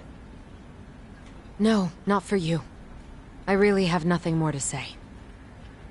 What if I told you it's looking more and more likely Ihara-san had a hand in Mikoshiba's death? Well, it doesn't concern me. Ihara-san believes Mikoshiba tormented Toshiro-kun so badly that he took his own life. But neither the third-party investigation nor the courts were on his side. So what's the truth here? You know, don't you? What really happened between Mikoshiba and Toshiro-kun? Why won't you tell me the truth? Why do you keep asking? I said I don't know! I'm going to the detention center tomorrow to get some answers out of Ihara-san. What? I saw where Mikoshiba was murdered. He endured no shortage of cruelty before he died. They tortured him, you know. They broke all his fingers before they slit his throat. No.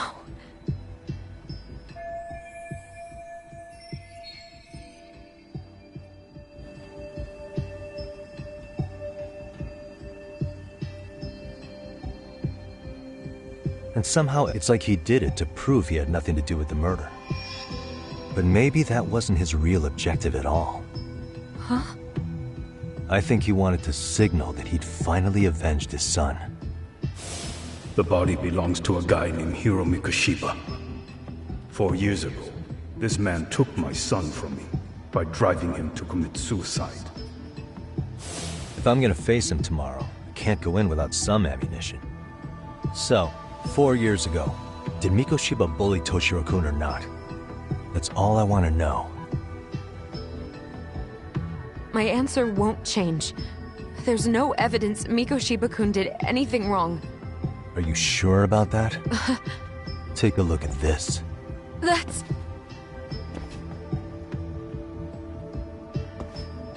Toshiro Ihara, your student. Imagine that he's listening to what you're saying now. If you can look at him and say Mikoshiba played no part in his death, I'll leave you alone. In fact, you'll never hear a word from me again. So which is it?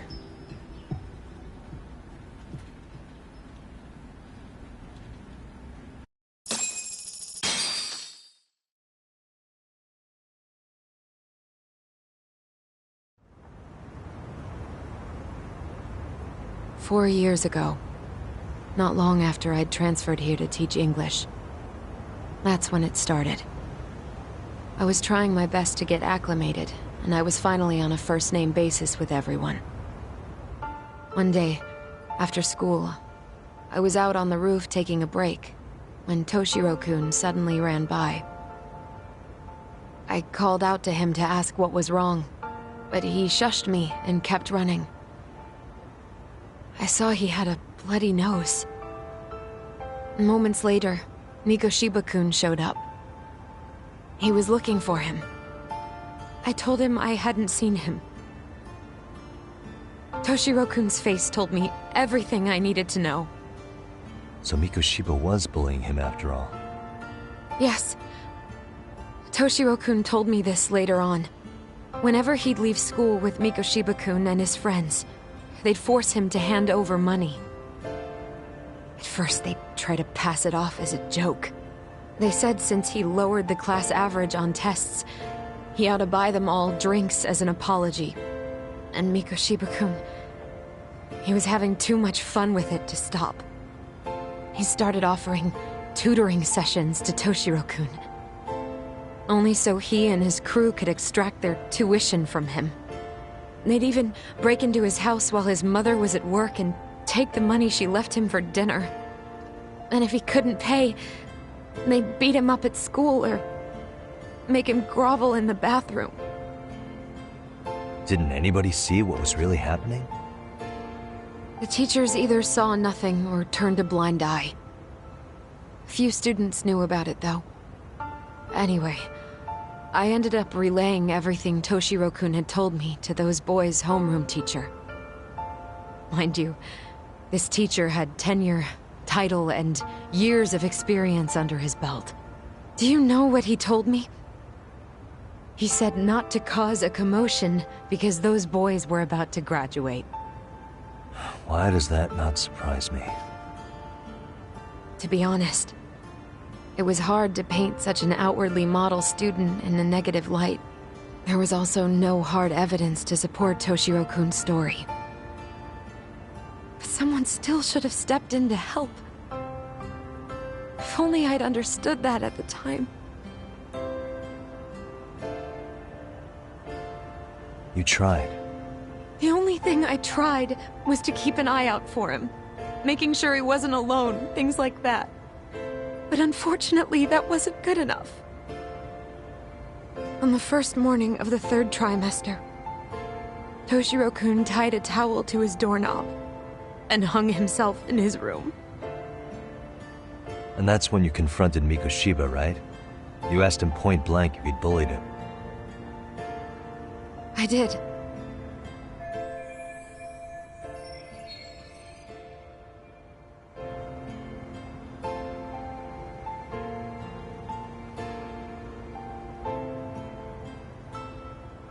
Mikoshiba-kun pretended to know nothing. He was more careful, shaken even, from then on. In all honesty, when I heard a third-party committee was investigating, I was hoping the truth would come out. Students were asked to fill out an anonymous questionnaire, and many of them wrote down exactly what they saw. Hold on. Didn't the court end up declaring there was no substantial evidence of bullying? How could they have said that with those questionnaires on hand? First of all, the committee never interviewed anyone directly. Those questionnaires were the only proof of anything. And the teacher of those boys was the one who collected them. Each time he came across any mention of bullying, he'd toss that questionnaire out. Also, he wouldn't get blamed in the end for ignoring the warning signs. So then the committee was pointless. A few students did speak up about the bullying online, but their posts weren't much to go on. Toshiro-kun's parents were completely caught off guard. His mother worked through the day, and his father lived all the way in Tokyo. That made it that much easier for the teacher to cover up all the evidence of bullying. He made that statement without even consulting the principal or the chairman. So, right before Mikoshiba-kun graduated, the committee presented their findings. That there was no evidence of bullying. The conclusion you've heard over and over. What the hell? In Japan, 300 children commit suicide every year, across all grades. Less than 3% are proven to be linked to bullying. Toshiro-kun's case ended up like that too. But Ehara-san wasn't satisfied with those findings. So he sued Seiryo High, demanding compensation for Toshiro-kun's death. As the trial dragged on, I was eventually called to the witness stand. Of course, my intention was to let everything I knew out into the open. But before that could happen, that damn teacher came with the school's attorney to see how I would testify. They didn't want you making them look bad, huh? Of course not. That's when I first learned what he did with those incriminating questionnaires. They had no choice but to reveal everything to me, to try and sway me to their side. I guess they were just that desperate. After all, I was the only adult who Toshiro-kun confided in. I don't think he'd spoken to his parents about it once. So yes, that's why there was never any objective evidence of bullying. It wasn't like I had a mind to record our conversations. And I hadn't personally witnessed it either. The school attorney saw fit to remind me that the law says innocent until proven guilty. And if I couldn't produce tangible evidence, then I shouldn't be accusing Mikoshiba-kun. So it was witness tampering? That is, they coerced you into false testimony? Yes. It must have been incredibly hard on you. What I should have done was told the truth regardless. But what else could I have really done for him? Some days I just don't know. As much as I've tried to convince myself I did everything I could for him, I can never fully believe it. So what happened to the teacher who covered all this up? He transferred to another school. God, to think he's still standing at a podium somewhere. That's unfortunate. Even so, I don't have the right to place the blame solely on him.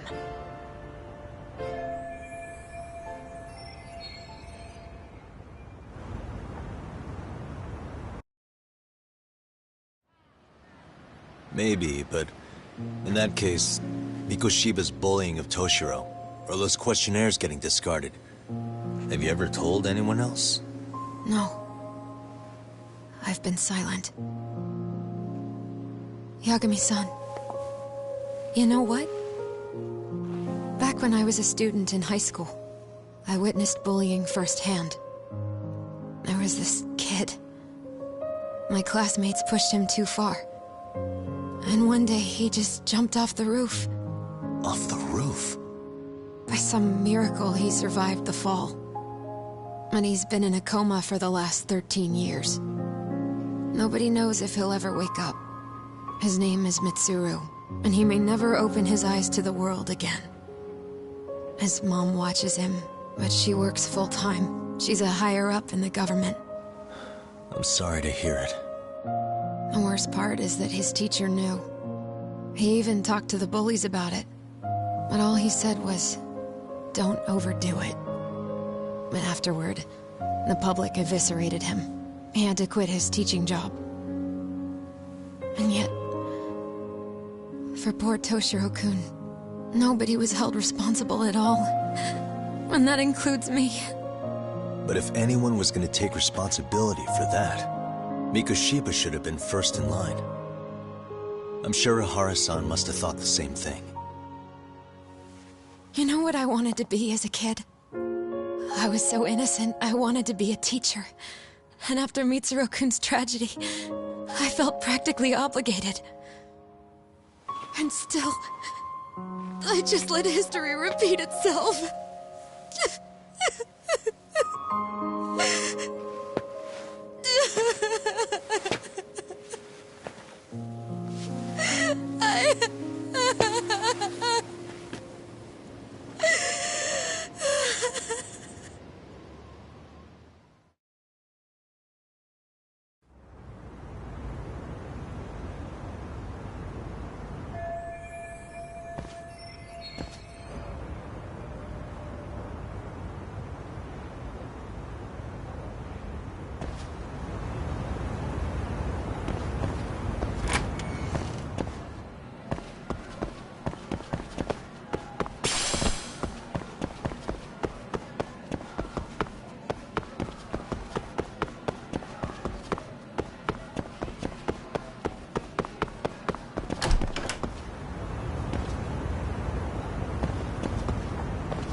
Excuse me.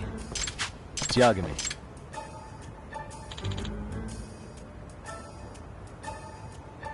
Yep.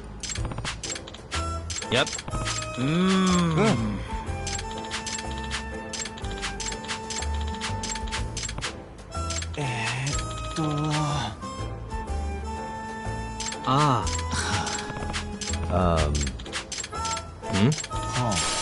I see.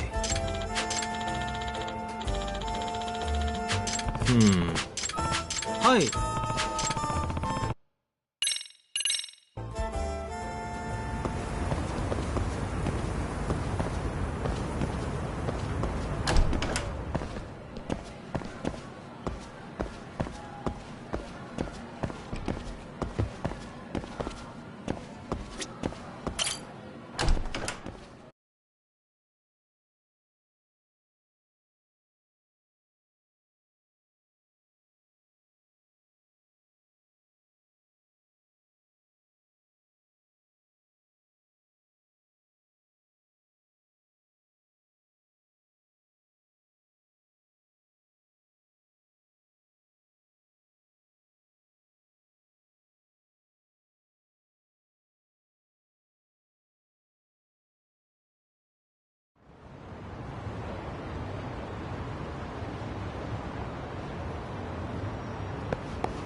This way, huh?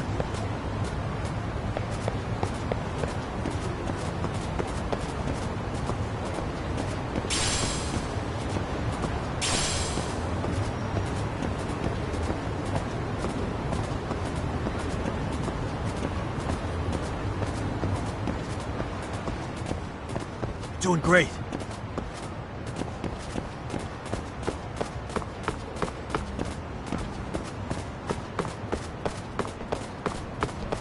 This way, huh?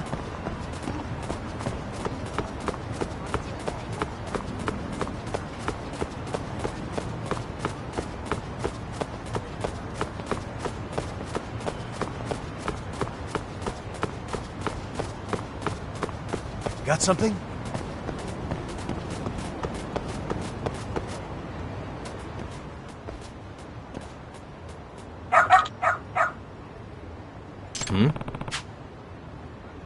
Oh.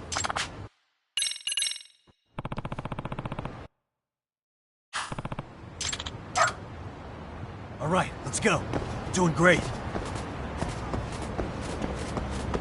Got something? Doing great. This way, huh?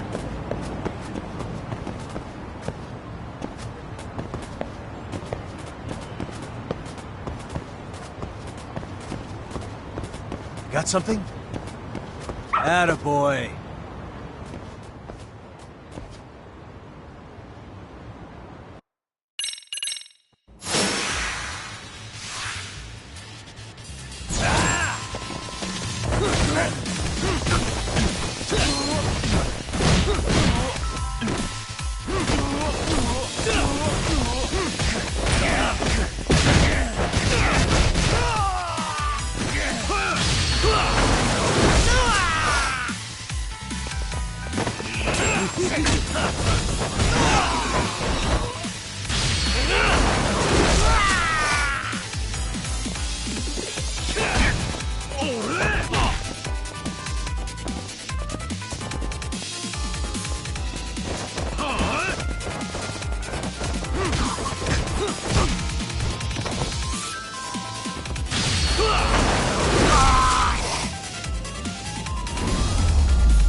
Hey.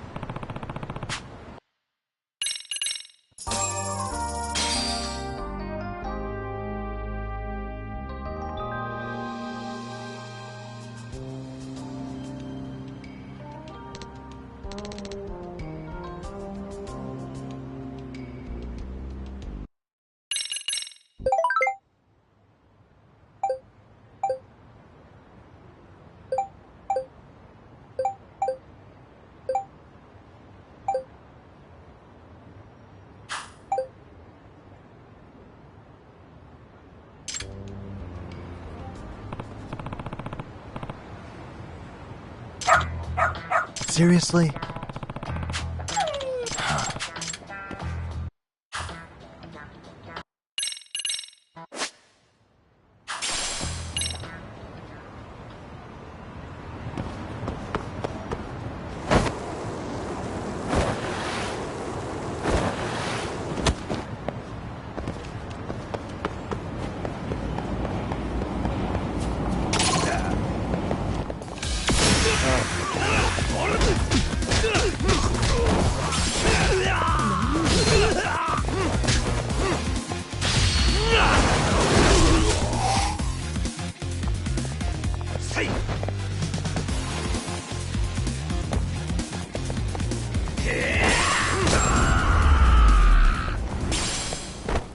Really, guys?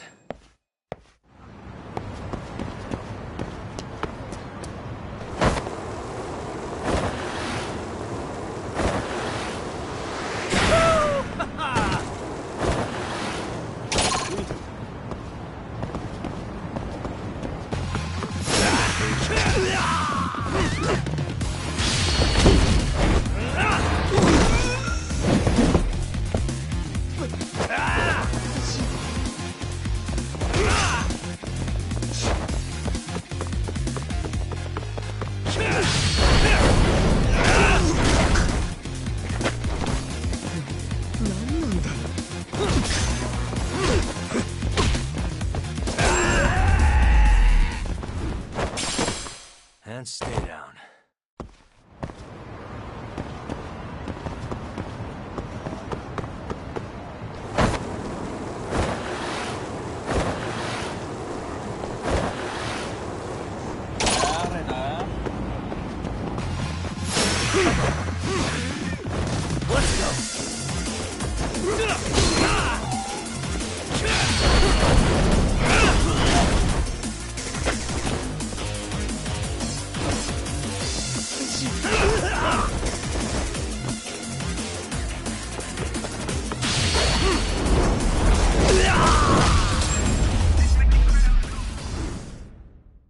Really, guys?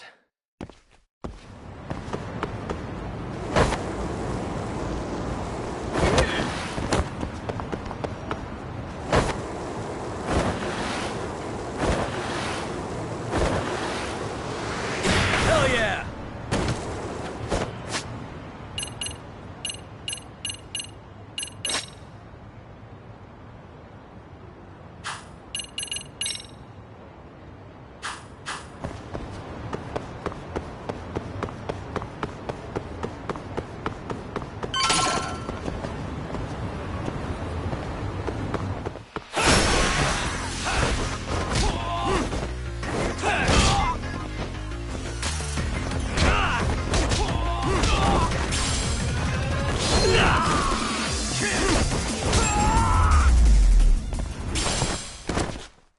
What a waste.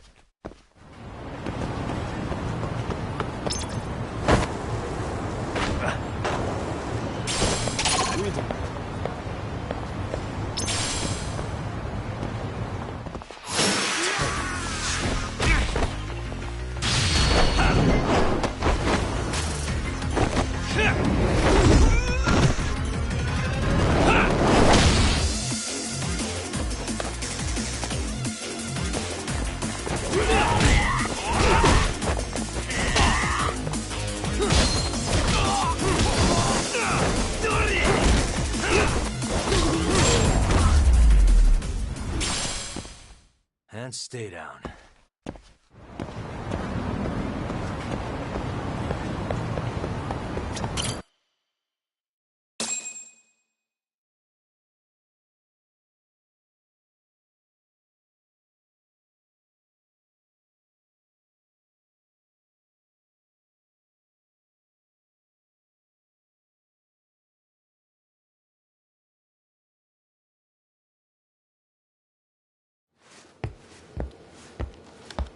What is going on?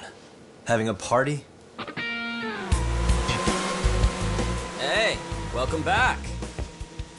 Care for a drink, Yagami-san? Heads up. Now make yourself at home. Not that you haven't already. Who, me? Well, whatever do you mean? Kuwana's fine. He just swung by to have a chat with you, man. Not that I mind hanging out over beers and shogi. Kaito's a gentleman and a scholar. I like your style. What do you want with me? Check it out, Yagami-san. You're only here to get to the bottom of that Hiro Mikoshiba kid's murder, right? That's gotta be the reason the Yokohama Leomang attacked you, isn't it?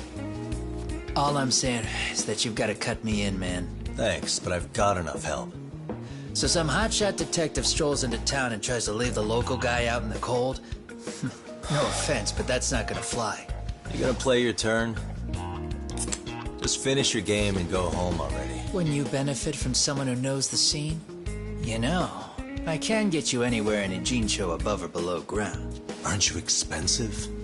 I'll give you a first-time customer price. I'm not about to sit here and let some outsider swoop in and take all the credit alone. And that means I guess I'm gonna chill here until you give me the nod.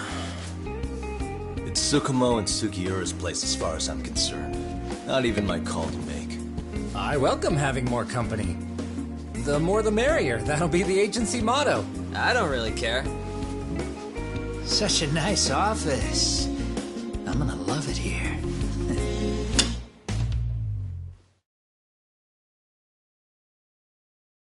Yagamishi, guess what? The internet picked up on the Ehara link to Mikoshiba. The trending sentiment is that he killed him in an act of vengeance for his son. They've already figured that part out? See for yourself. Here, check it out.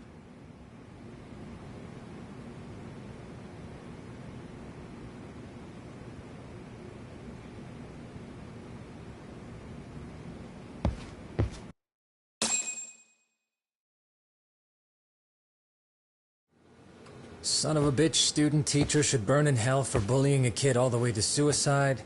Mikoshiba was a damn psychopath. Ehara is the vigilante groper.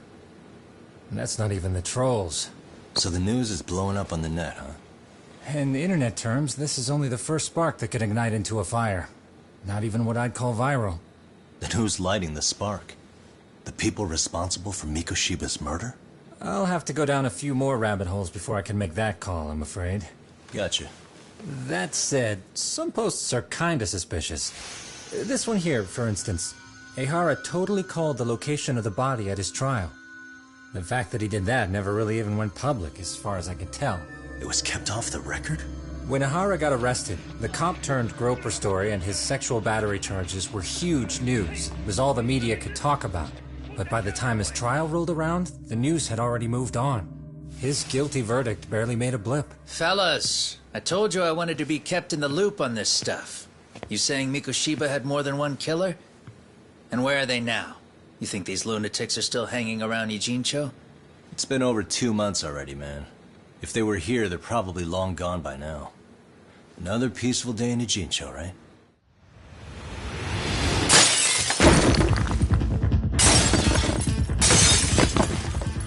Check outside.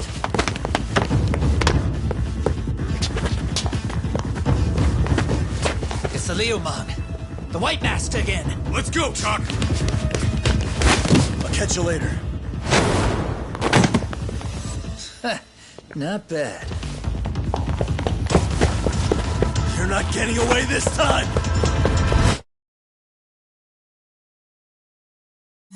Aye. Hold up!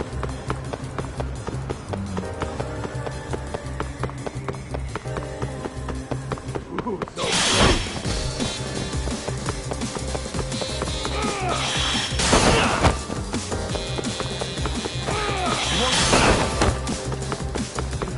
Too slow.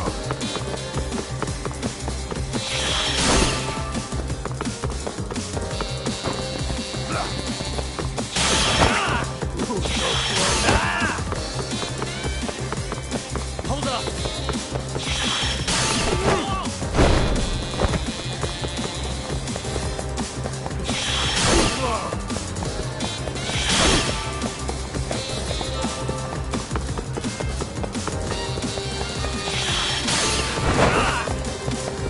So close.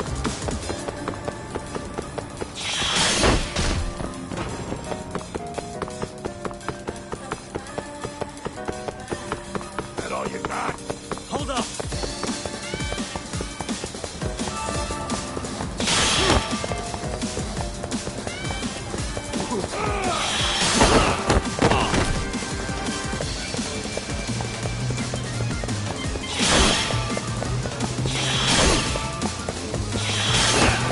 Too slow. You won't get away!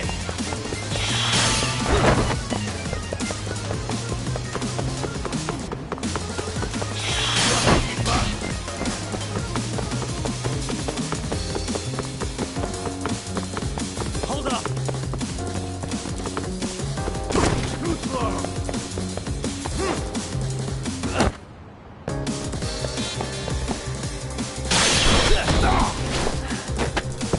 Give it up, my man.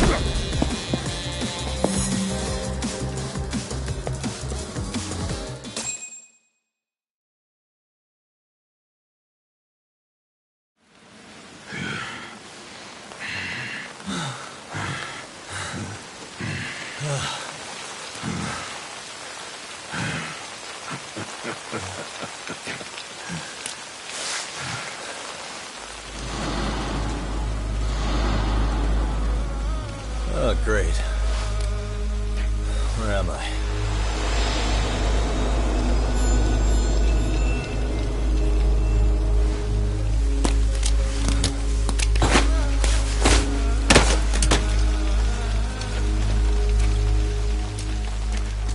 You lure me here? Don't worry, man. I'm not planning on killing you tonight. Okay, but why else would you take off the mask? Because from this point forward, Ijincho is closed. You won't be coming back. I'm Tesso. For what it's worth, I'm an officer candidate of the Yokohama Liumang.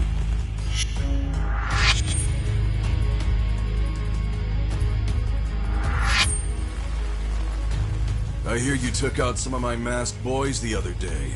Oh, you mean those guys who thought they could sneak up on me in the afternoon? Maybe if you hadn't resisted at the time, you'd be in a lot less pain than you're about to be in the near future. Who's paying you to try to take me down? This is a job that came down from the top of the org. I don't know who hired us, and to be honest, I don't give a shit either. But ripping up a kick-ass detective like you sure sounds like a good time. None of you guys make a move! I want to see if the rumors are true, so I get first taste.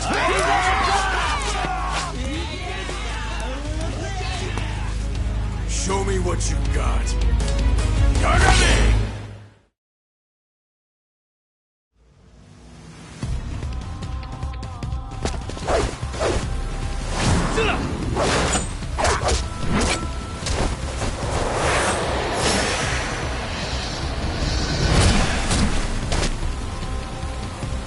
Let's go.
Running a little late tonight, aren't we, Kaito-san?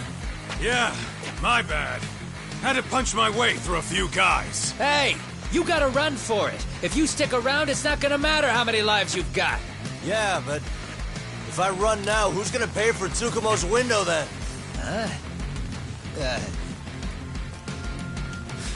For fuck's sake, I'll just pay for it. Now get out of there. You got a deal.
Tak!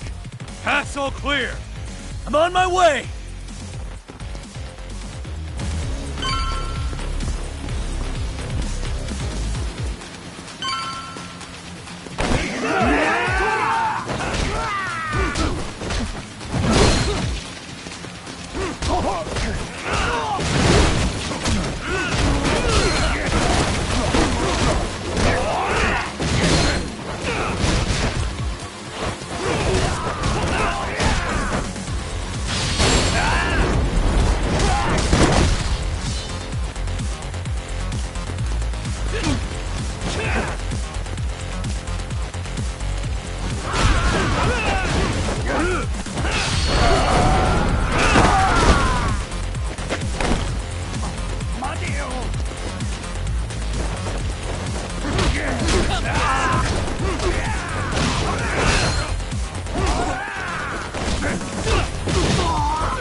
Are we done here?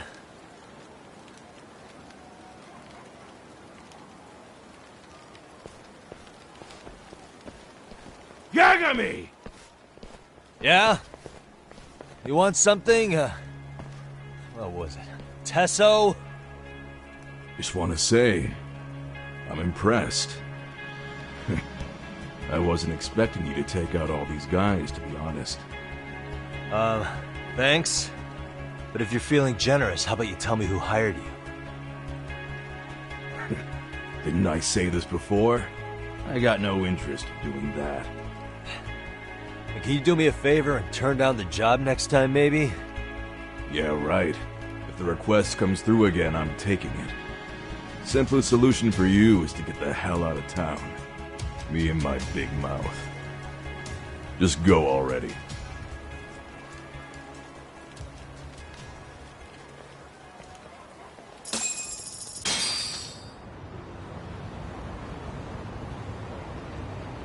Hey, not bad, man.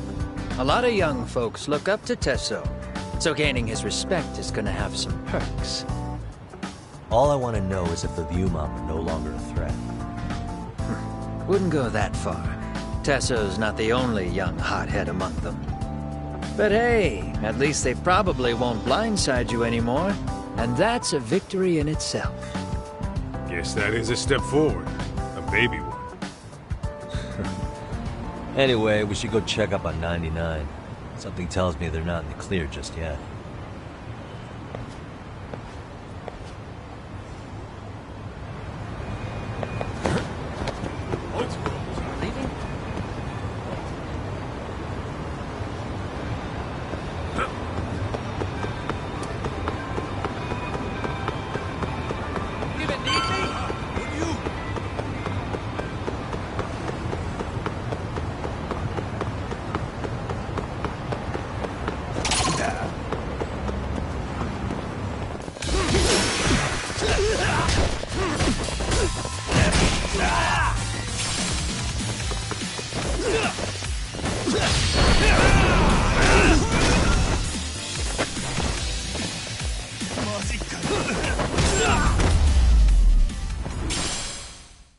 Really, guys?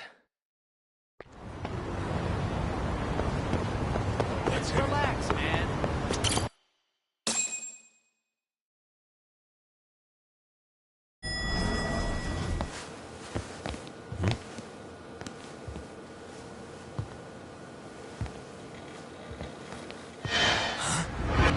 Sugiura!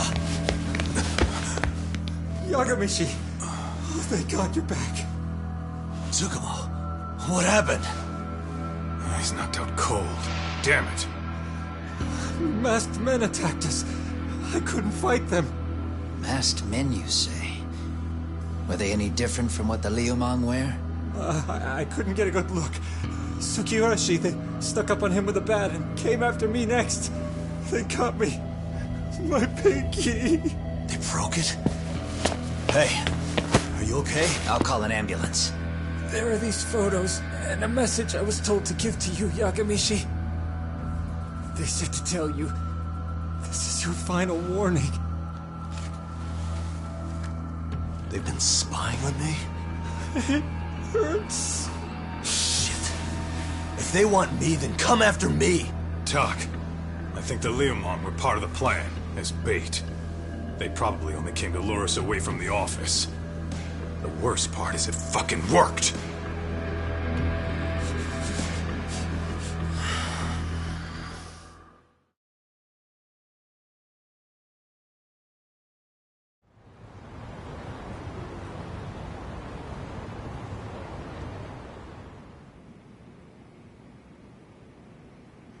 This camera ought to show everyone coming in and out of the building. Look, there's me and Kaito chasing down the Liumang.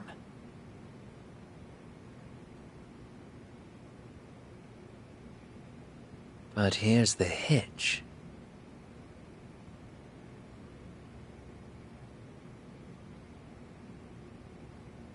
There were 7 of them, and they didn't have those trademark white masks. So clearly, they're not Liumang. They must have got the white masks to lure us out, meaning they're the ones calling the shots here. Wouldn't surprise me if they were also Ihara's accomplices to murder. That'd be something. No, it's hard to believe a single murder could involve so many people. Really? Why do you say that? More friends, more loose lips. One slip of the tongue can bring down an entire group. Taking a man's life would require absolute solidarity from every single member. What could be their connection? Could be they're Ihara's buddies in blue. After hearing what happened to his kid, they couldn't help but feel for the guy. If it were me, yeah, I'd sympathize. But not enough to watch a man die. Or do the deed myself. Yeah, who'd throw their life away for that? Unless we're talking about the mob over here.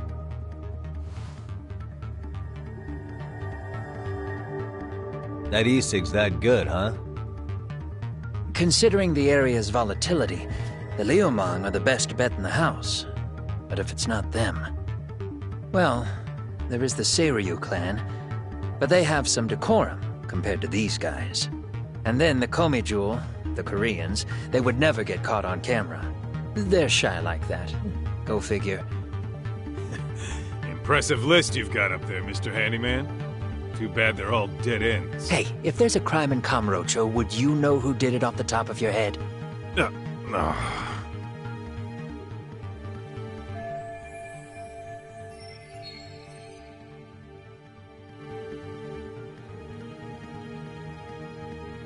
This footage is the lead we've been waiting for. Now we're gonna hunt them down for Tsukumo and Sugiura. You get hit in the head or something? Find them and they'll mess your ass up. Will they? Don't you get it? They were planning to take you out, man. The Liumang letting you off is nothing short of a miracle. Or would you rather risk your neck over nothing? Where we come from, risking our necks the bare minimum. You Ijincho guys must not see much action. Yeah, well, in Ijincho, a handyman's wages don't cover life and limb. I don't recall ever hiring you. Yeah, and if you asked me now, I'd say hell no. This shit's getting way too over my head. And yours.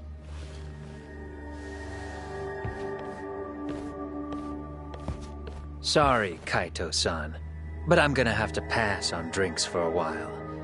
Send my regards to the lads. Well, hey, never chase what leaves.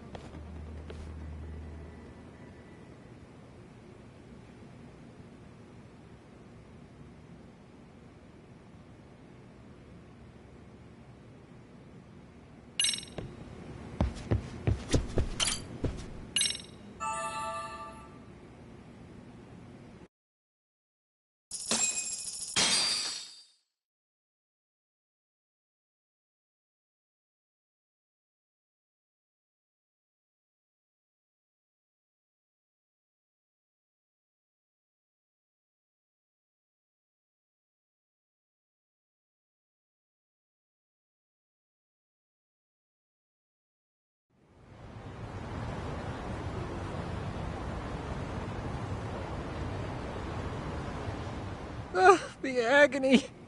I was in a cold sweat all of yesterday. At this rate, I'll be forced to type one-handed. If you do the math, my pinky is worth more than an average person's whole hand. We're talking about at least a 30% drop in efficiency. It's been a while since I got it this bad. I might even throw up. So, leaving Kamurocho made you rusty, huh? Really with that? If I could wish the pain away, I would, man. Hey, if you've got the energy to complain, you'll be just fine. I'm gonna make this up to you guys. I promise. Well, if you want to do that, we'll need to figure out who and where they are. There's a high possibility this group is directly behind Mikoshiba's murder. And of course, that would mean they know Ehara as well. How about swapping more info with the Kanagawa police? Let's save that for when we really need it. We're not the authorities here, so we need to play our cards close to our chest. I think that's a wise decision. Saori-san's on top of getting things set up with Ehara, right? In that case, I'll head back to Kamurocho. Take your time prepping. We can always regroup up there.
What's up, Kaito-san? Something wrong? Call me crazy, but doesn't the city seem noisier to you? The hell? Your Kaito senses tingling or something? Maybe they are. Well, no point trying to explain shit that doesn't make sense. Anyway, I need to go talk to Saori-san before the interview.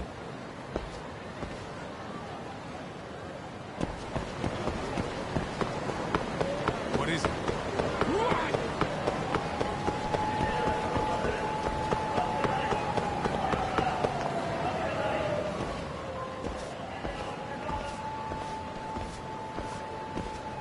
Hold on a minute, Todd. What? I'm noticing a lot more punks scurrying around than normal. Something's up. Really? Huh. Maybe so.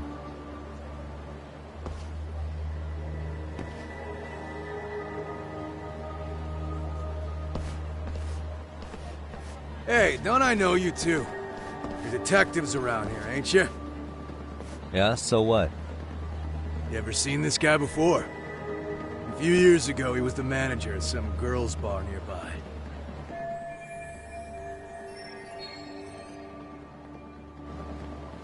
You really need all these meatheads just to find one dude? Must be one slippery eel. Damn right he is. Now, do you know him or not? I'm thinking. Out of curiosity, what's a guy doing running a girls' bar? I don't think he actually ran the floor or anything. All I care about is him up and vanishing out of nowhere. So he's a missing person? Since when? 5 years ago. I mean, disappearing from Kamurocho isn't that uncommon. 5 years? What do you really expect to find? Your guy have a name? And who gave the order to find him? Trying to be cute? We're the ones asking the questions here. Don't fuck with us. Who's fucking with who, asshole? You want to ask questions, you're gonna have to ask nice. Nice or not, information has a price.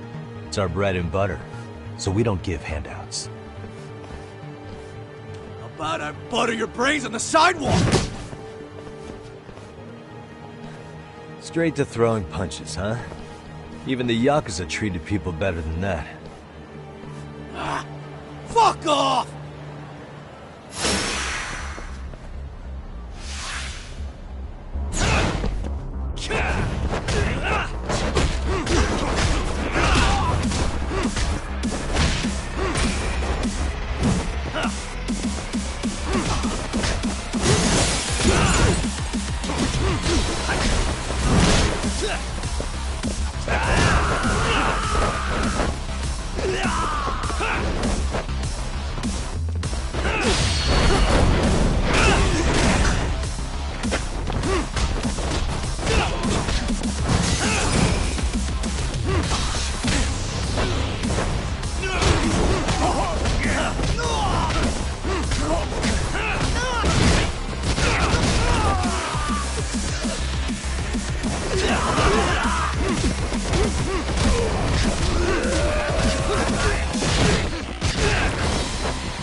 Hey, what's up? That all you guys got? Kamurocho used to be tough. Look at these punks.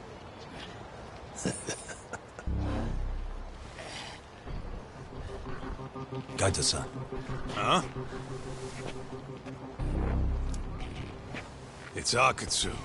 First name Daimu. You know him? Former Tojo clan guy, ex-Yakuza.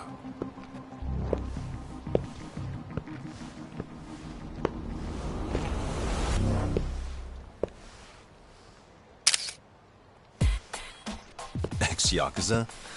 Well, if you say so. Yagami Detective Agency. Maybe I ought to just hire you guys for this. We're looking for a guy. You heard, didn't you?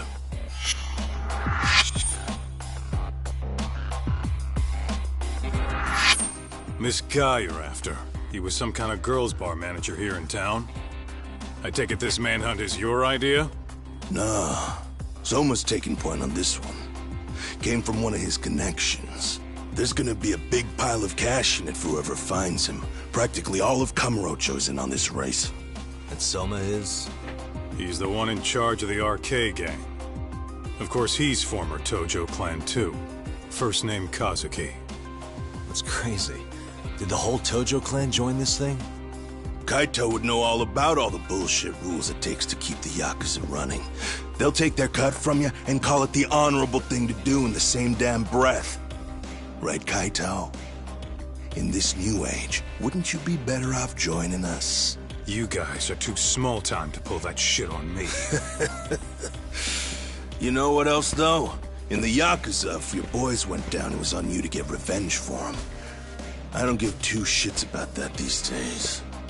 I would say, if there's someone disrespecting you, you might as well go get the jump on them. I would walk right up and stick them in the gut. You wouldn't even see it coming, detective. Yeah? So don't go disrespecting me. There won't be a warning next time. Okay. Akutsu, you said? Did he get very far in the Tojo clan?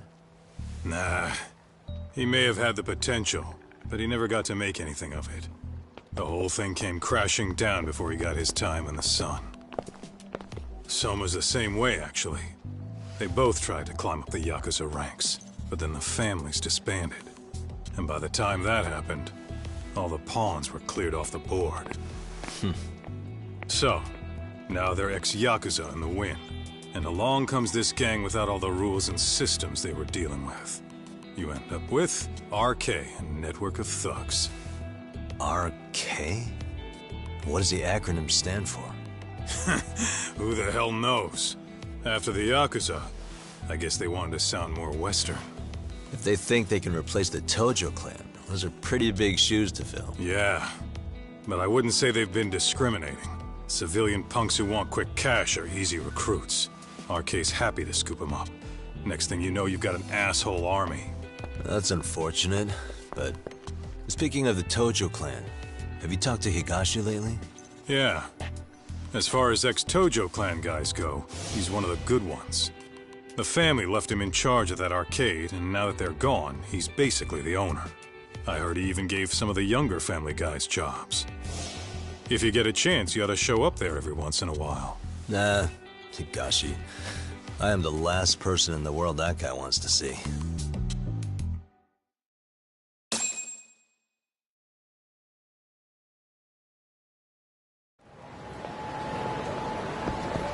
Let's roll, Tom.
haste. Let's hit it. I need to...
Really, guys? What is it?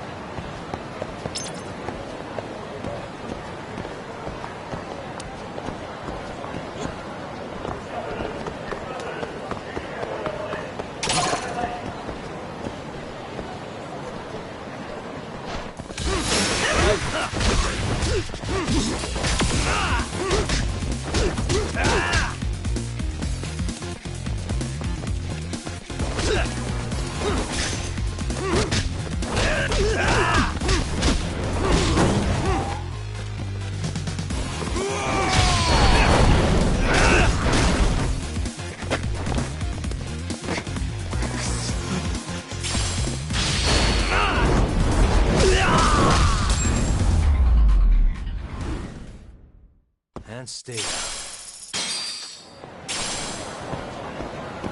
Let's hit it.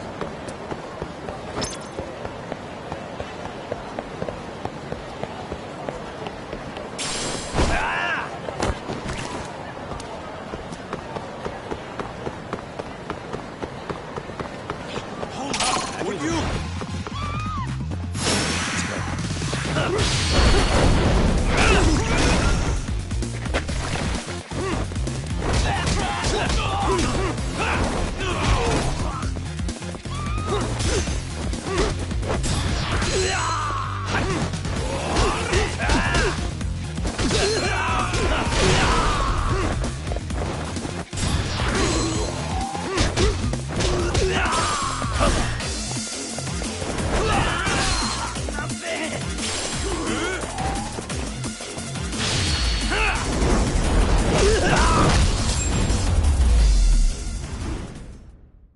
Really, guys? Let's roll.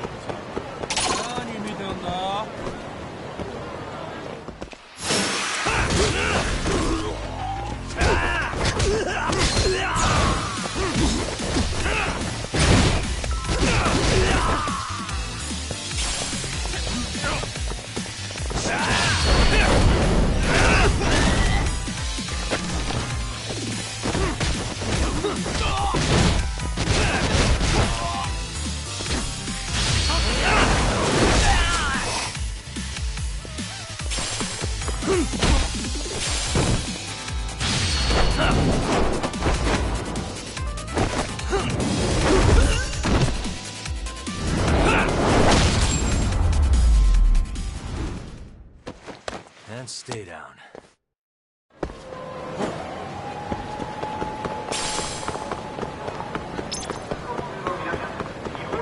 What is it?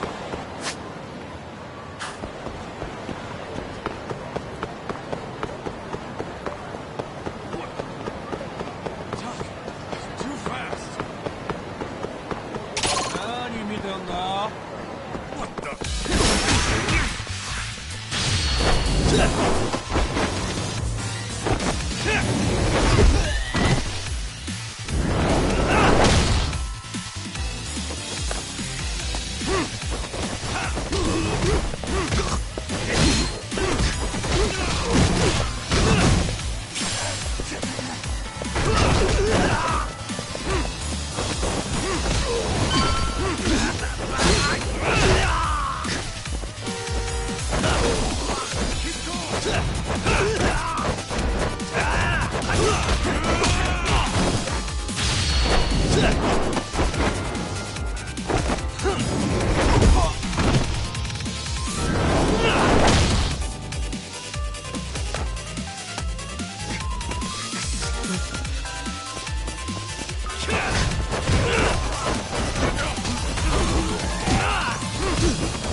Oh, Saori-san. Yagami-san made it. Sorry for the wait. I ran into some typical nonsense. We good to go? I've been good to go for a while. Ehara's waiting, and so are the answers. First thing we'll want to try to get is how involved he was in Mikoshiba's murder. From the way it's been so far, I doubt he'll be eager to tell you. If he won't open up, we'll have to play the trump card. Yagami-san. Ehara won't know what hit him. I don't mind being the ace in the hole. Are you and your ego ready then, Yagami-san? Well, this ain't my department. Fill me in back at the office, okay? I might even tidy the place up a bit if you're lucky. Lots of open bottles to polish off. Are we leaving?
Oh, I thought you'd lost already. So, what more could my lawyers want from me here? Well, normally I would say the same. However, a corpse turned up as you said it would. It turns out you have a penchant for prophecy, Ehara-san. Prophecy, huh? Kinda dramatic.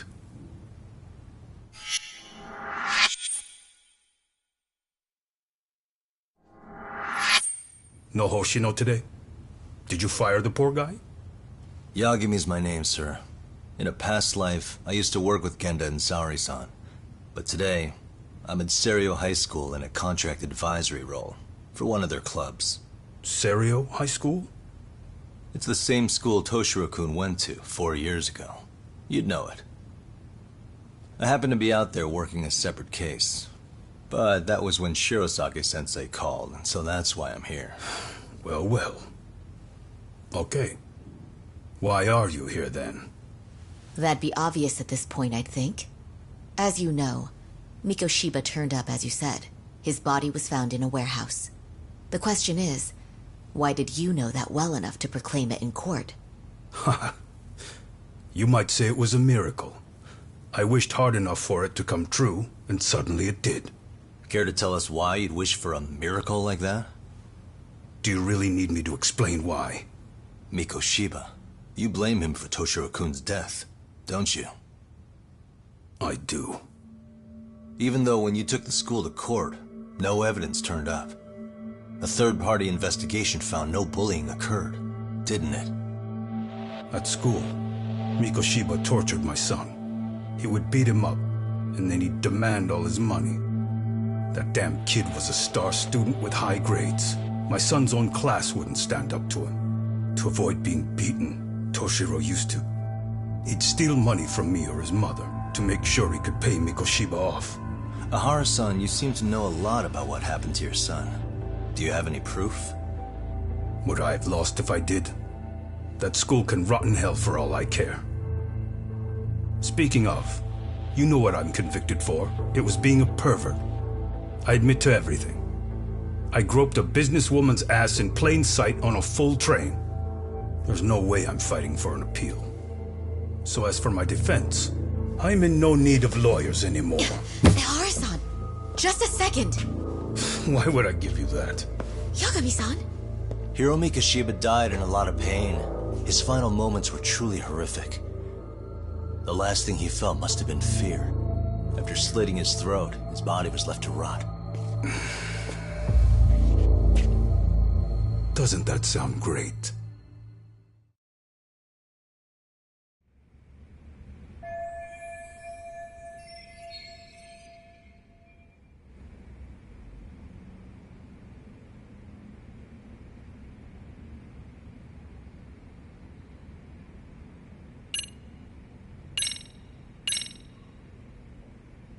Mind taking a look at this?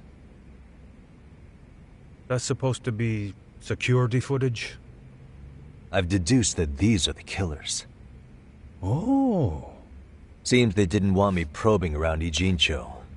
They even hurt my friends to send a message. Not only that, they turned a local gang against me. The first time they tailed me, I was heading to a meetup with Sawa-sensei from Seiryo High School. You remember Sawa-sensei, yes? She transferred to Seiryo 4 years ago, not long before your son passed away. Yeah, not a face I'd soon forget. She told the whole court he was never bullied. True. She did say that. And it's not just her I detest. The administrators, the lawyers. I felt like choking the life right out of them. But if anyone needed to pay, it was Mikoshiba. He got what he deserved. It's nothing short of insane that they were just gonna let him get a teaching credential. It all comes back to a flawed and broken system of laws that has no business calling itself justice. Then it was you, wasn't it? You orchestrated every aspect of how Mikoshiba would die. But you didn't act alone. Who were the people behind it? How'd you convince them to kill a man? That's a good one. You, my friend, are way off.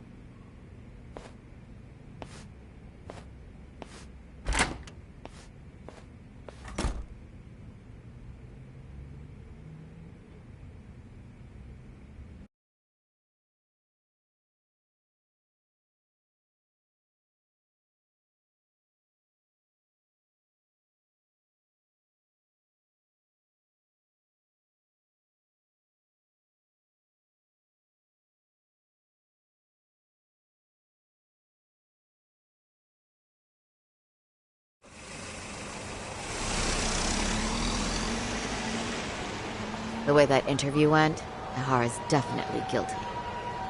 But if we can't connect him to the murderers, we're left with no leads to follow. Yeah.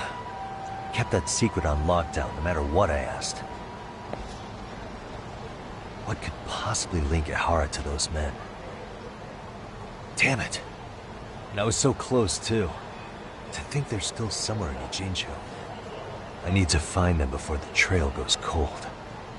So you're heading back to Yokohama? Not tonight. Kaito's waiting for me in the office. I'll be in town for now. Okay. If anything changes, I'll contact one of you.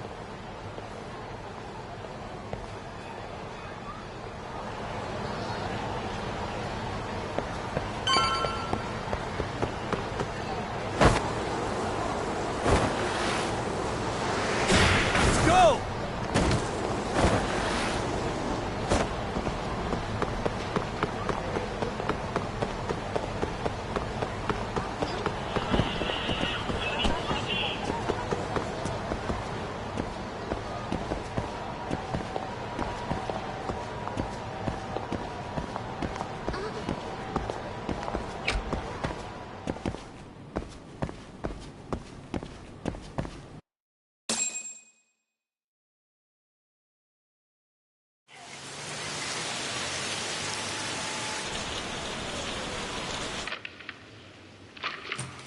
Kaito-san, I'm back.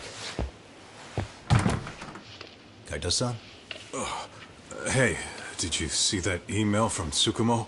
Huh? It wasn't that long ago. It's something you gotta see, though. What is it? Something happened? It's the murder footage. Mikoshiba's murder ended up on the internet. It's going viral on all the social media sites. You gotta forgive me.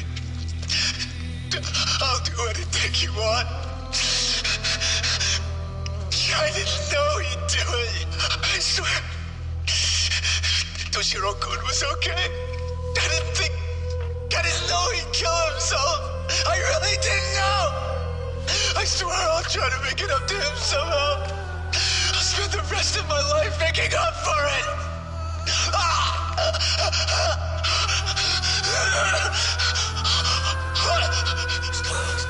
Stop it. What the hell? Stop it, stop it, stop it!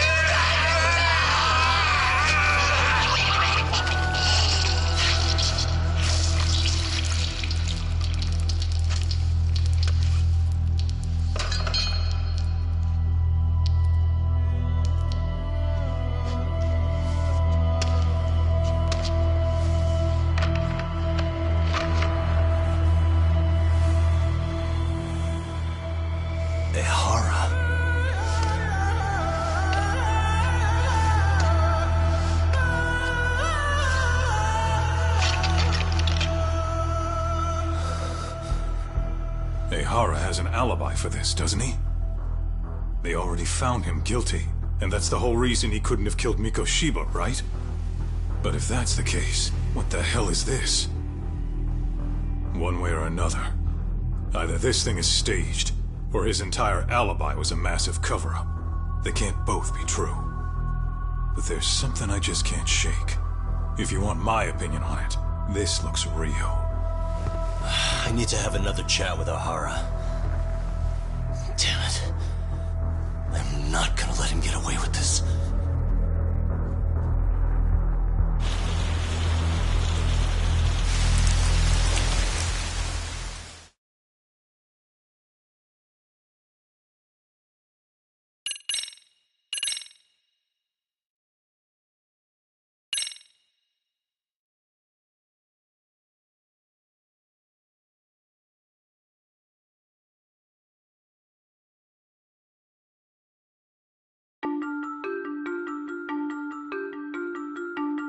A train groping and a murder seem to occur simultaneously. Yagami relentlessly pursues these cases, attempting to poke holes in each. After confronting Akihiro Ehara, the key figure in both crimes, he witnesses a harrowing video that provides more questions than answers. In it, a bound man pleads for his life, but his attacker, bound by vengeance, snuffs it out.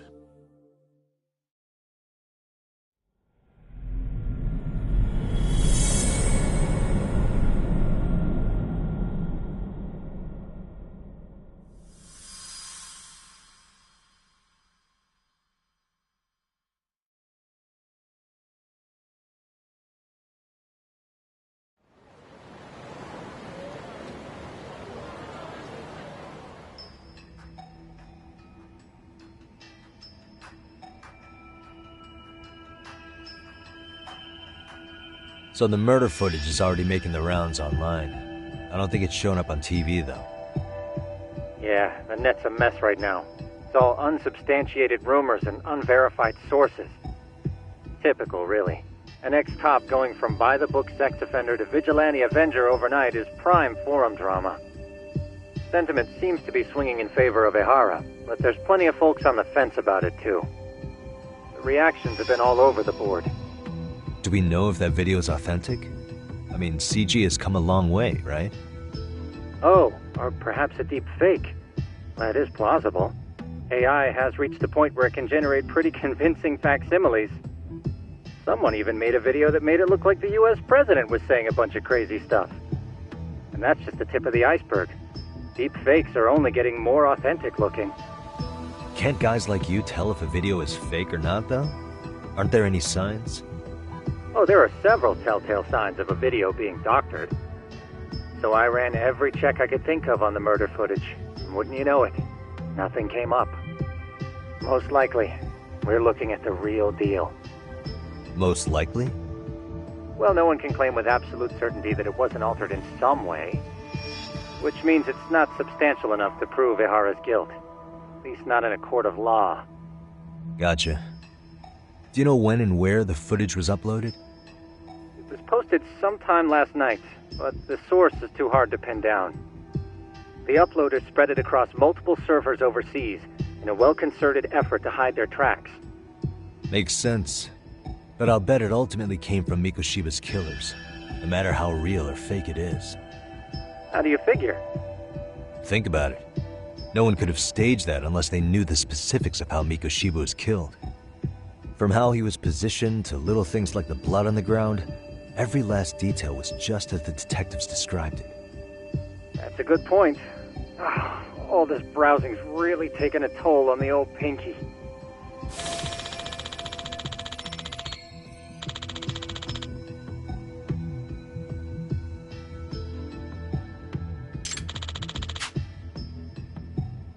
Looks like another visit to Ehara might clear things up. You should ask Shirosaki-sensei about it. Yeah, that was my thought too.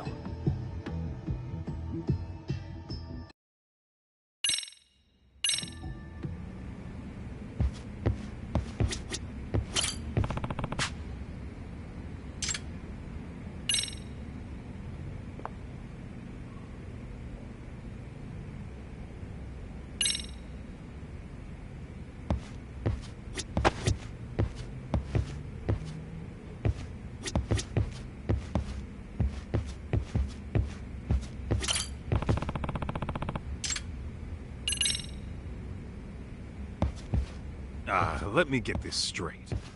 Ehara went and felt a lady up on the day Mikoshiba got killed on purpose? If that's the case, why the hell would he upload a murder confession after the fact? Is he trying to get caught? Only Ehara could answer that one for you. I want to ask him that question myself. So, we're off to see Saori-san then?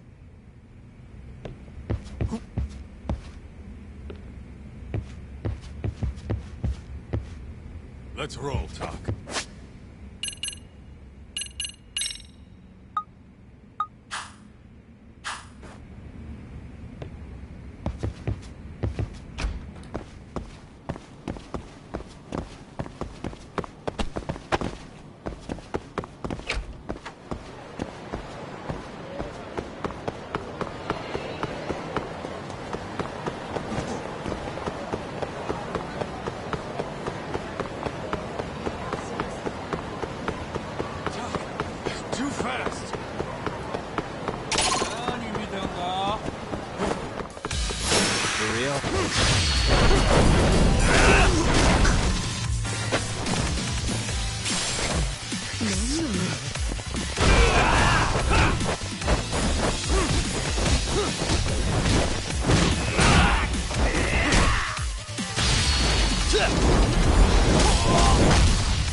Really, guys?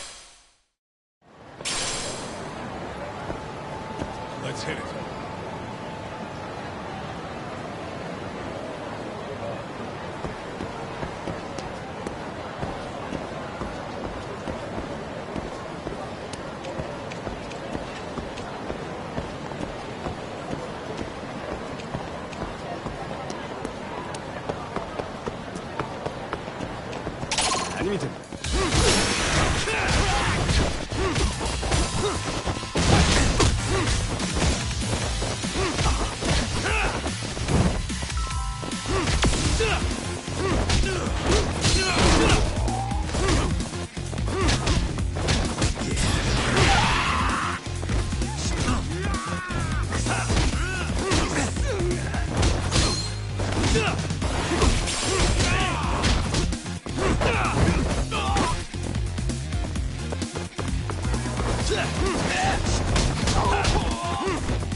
What a waste.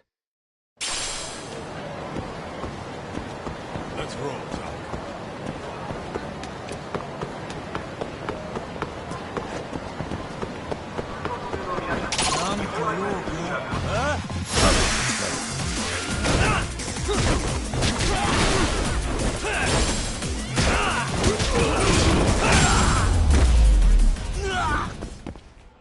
And stay down.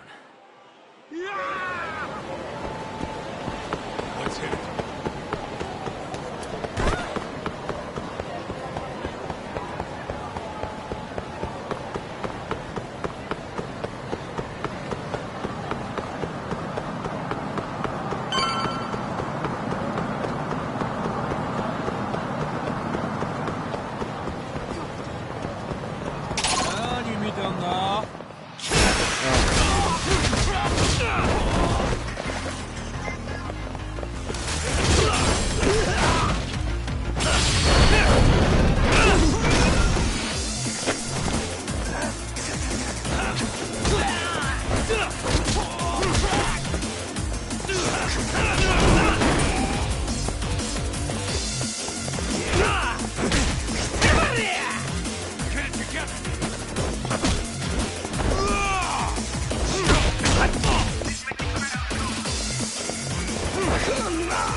What a waste.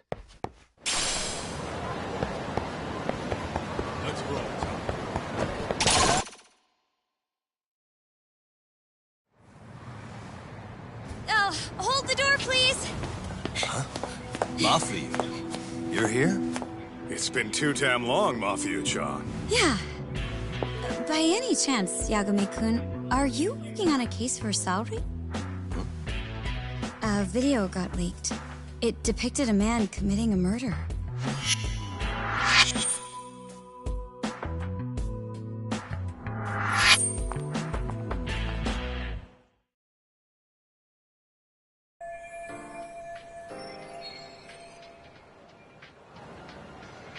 Are you here about the Ahara case too? Of course. The prosecutor's office is in total chaos right now, especially the higher-ups. I'll bet. After all, they're the ones who pushed for Ahara's battery conviction. If that video is real, that would mean Ahara got them to hand him a slap on the wrist instead of a murder conviction. Yes. And it's not like the prosecution can say, "Sorry, Your Honor, we'd like a do-over," after the fact. To make matters worse, everything leading up to the trial was broadcast all over the news. Changing our tune now would undermine public trust. That's for sure. So, for the time being, our department is trying to predict how the defense will approach the situation. Hence why they sent me here to check in on my good friend Saori. Totally no strings attached. Well, that clears up a lot.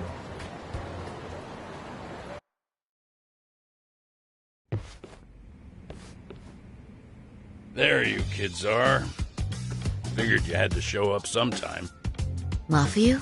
You're caught up in this too? Yeah, she ran into us downstairs. I'm sure you can work out that I'm here to spy on you. But wouldn't you like to know what we're up to as well? Are you sure that's your only motive coming here? Sorry? Something like a professional excuse to see Yagami-san? In your dreams? I had no idea Yagami-kun was involved until just now. Alright, I'll accept that. For now. Gotta say, I miss this little banter.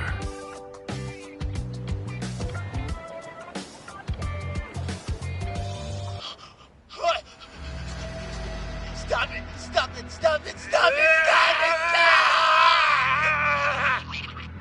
Needless to say, our office is going through this footage with a fine-tooth comb. That said, they've already determined their stance. They've deemed it an unreliable source and therefore useless as evidence. Basically, they want it to look like it was considered and already thrown out. Huh? So, they're not gonna verify the video? Not even question Ahara about Mikoshiba? Nothing? Nope. Not after it was proven in court that Ahara committed sexual battery on October 7th. I mean, wouldn't you say a conviction has a certain finality to it? Besides, there's no way Ahara could have murdered Mikoshiba within that limited time span. Right. Which means the murder video doesn't really add up, does it? What are you getting at? I'm saying the prosecution believes the video has been falsified. Special effects, CGI, whatever it is, we're not buying it. Huh. Furthermore, the prosecutor pushing that stance was the one who handled Ahara's trial. And that is? His name is Sadao Takano. He was the one gunning the hardest for Ahara the first time around, especially considering his officer status. He kept insisting justice be served, which got the public behind him rather quickly. He certainly looked the part of the people's prosecutor, grilling Ahara in court. So what you're saying is, Takano could never accept anything but Ahara's original sentence. Since this footage of the murder contradicts that finding, he just thinks it's a sham. Yes, and Hida, that a fair trial's result can't be challenged by some video on the internet. Well, who could honestly trust a system that changes its mind so easily? Both the prosecutor's office and the court are beholden to the case as Takano-kun presented it. But that's just sweeping the issue under the rug. It has a domino effect, too. The police are beholden to the verdict we got, so their hands are tied. This applies to both Tokyo and Kanagawa. Really? Why's that? Supposedly, they don't want to get involved with Ehara until they're sure the video is real. If they come in with a list of questions about the murder, it'll show that doubt's being cast on the original ruling. Yeah, but no one can prove that the video's real. Right. There's no way to verify the legitimacy of an untraceable video. But if the police aren't allowed to see Ihara, he'll never even become a suspect in the murder. That means he's untouchable. Exactly. None of the detectives are happy about that. Especially down in Kanagawa. Their job is to bring in a suspect, but their leads are all ending up at the same dead end.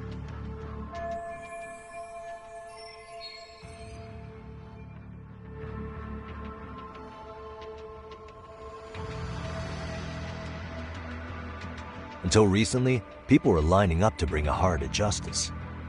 Yet somehow his involvement in a murder totally derailed that. Don't be so surprised. No cop would ever want to undermine a ruling based on their own findings. Anyone who wants to go against the grain's gonna need hard evidence on their side.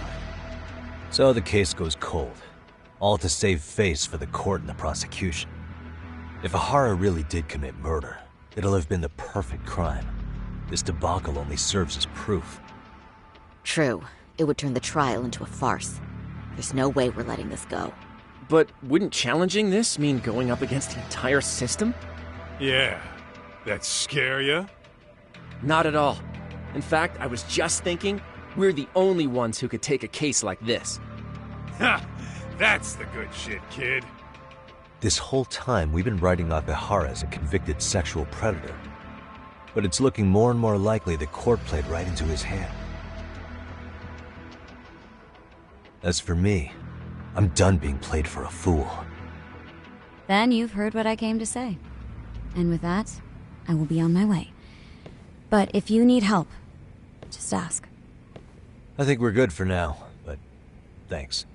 That did clear up a lot. No problem. See ya.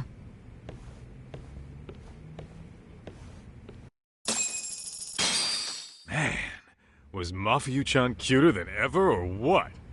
Think maybe it's time to light that flame again, huh? How many times do I have to tell you, it's not like that?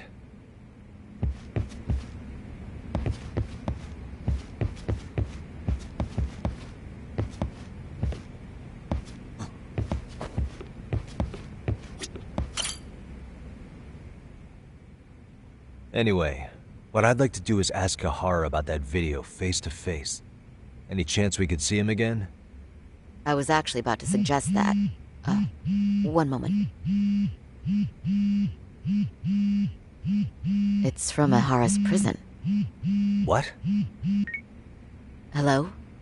Yes, this is Shirosaki. Yes, I can talk. His prison? Why would they call us directly? Guess we'll find out. Understood. I appreciate the candor. That was one of the prison wardens. He was asked to convey a message from Ihara. About what? In short, he won't be speaking with his representation any further. You're joking. To be more specific, he said he's not taking any more questions. It seems he fully grasps the situation, even in custody. How is that even possible? I'm guessing the murder footage that was uploaded yesterday was also planned out in advance. That or Ihara's conspirators have to be filling him in. How else could he predict we'd try to see him again so soon? I can see either of those scenarios making sense. But only someone on the force could be leaking insider information to him like that. Damn. This shit's turning into a full-blown conspiracy, eh, Talk? Whatever it is, it's screwing up our plans. Yeah, the timing couldn't have been worse. Now what are we supposed to do? Come on. There are plenty of leads that don't involve grilling the culprit. Yeah? I'd like to hear them. Well, if it were me, I'd start with Saori-kun. Okay. The first thing I want to learn is whether Ihara is really the murderer in this footage. Given the entire sexual battery incident as an alibi, there is no way he could have murdered Mikoshiba. However, this new footage knocks the bottom out of that premise. Right. Either his alibi or the murder footage. One of the two's been fabricated.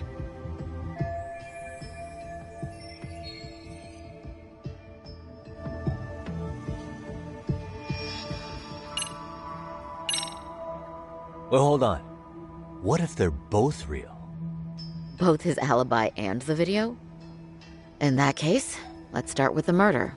After committing the murder in Ijincho, Ehara would have had 13 minutes to make it to Ikebukuro Station. Ijincho and Ikebukuro are roughly 30 kilometers apart. It's possible if he traveled 140 kilometers an hour. Is it though? Ehara would have had to change out of his bloody clothes. So he probably ought to shave those 13 minutes down. On top of that, he was traveling during rush hour. It just doesn't seem feasible. Okay, then let's rule that out. I'd say we're making some progress here, guys. Boy, you're really reaching for that silver lining, aren't you?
I think we should revisit the harassment case.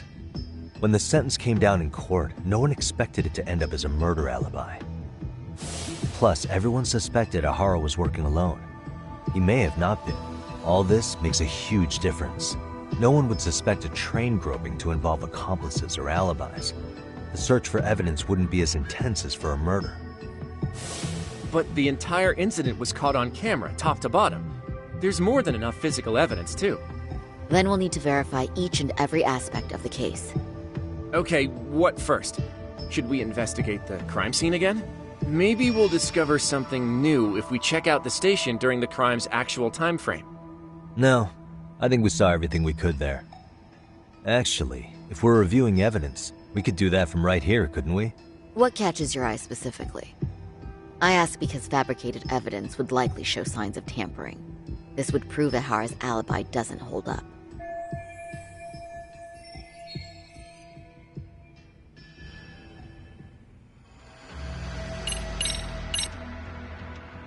This part's still getting to me. Well, of course. That's what made us all question his alibi in the first place. Even Hoshino-kun got that far. Low blow, Saori-san. You're right. That didn't even need mentioning. You get the picture now, I hope?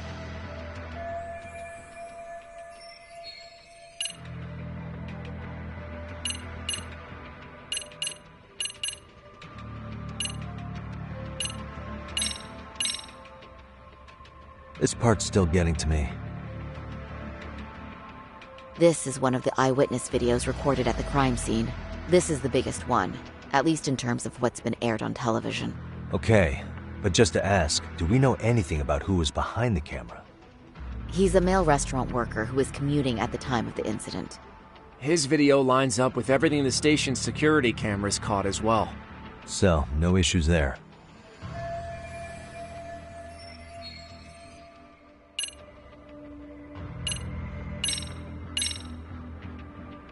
This part's still getting to me. The security footage of Shinjuku Station. We see Ehara pinned down here. The train arriving in the shot there pulled into Shinjuku Station at 9:12 a.m. What happened to Ehara after he was caught? Station police restrained him upon arrival, then conducted a trace element inspection. This is where following proper procedure really paid off. Within a relatively short time, they detected fibers on Ehara that matched the victim's underwear. Got it. Honestly, everything about this part adds up to me. Yeah, same here.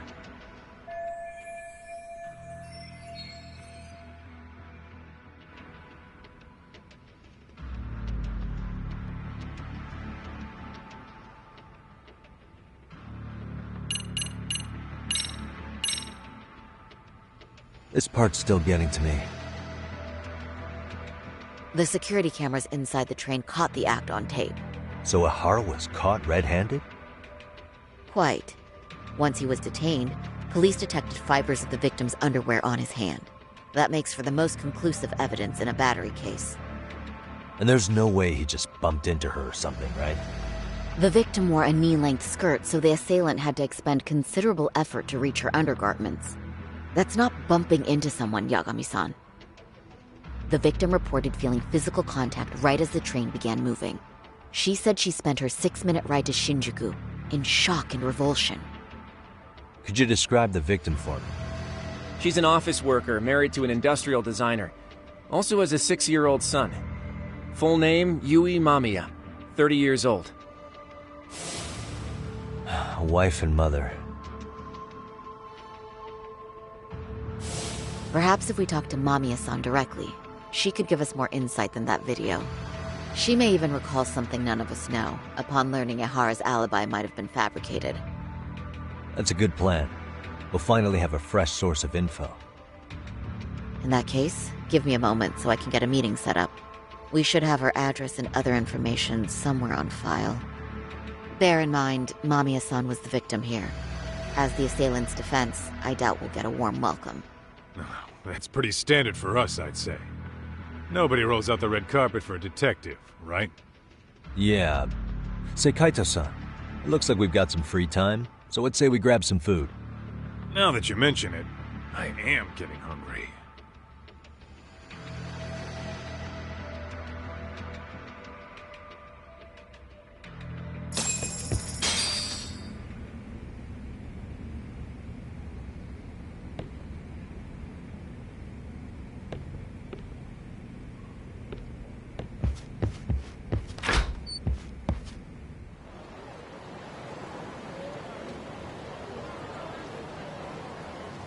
Huh. You think they want something? Bet it's not a friendly hello. They do look like they mean business. This Arcay's idea of an ambush? How basic. Kaito-san, there's more. Over there, too. Same losers from yesterday. Guess they want to settle the score. Looks like they rounded up some buddies and waited for us to show. Well, whatever the hell they want, let's not get Genda-sensei and them involved. Follow me. Okay.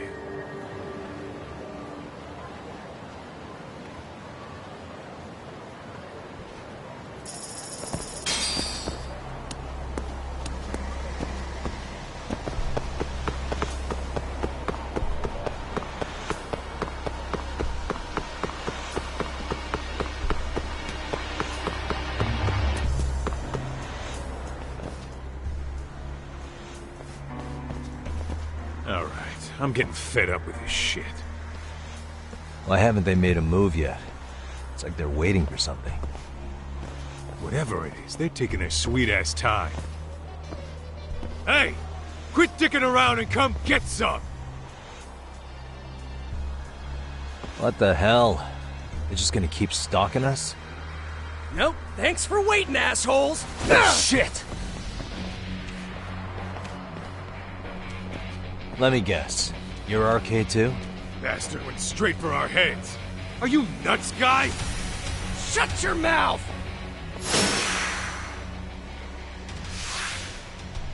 Come on.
That's one down.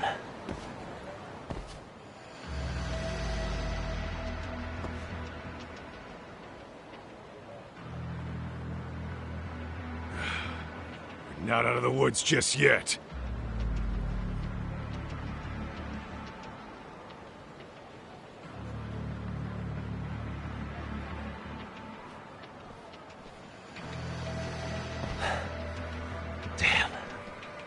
You really went all out on the backup. Is the whole town Arcane now or something? Doc, we should probably get gone before the cops roll in. Why? It's not our fault we're getting jumped.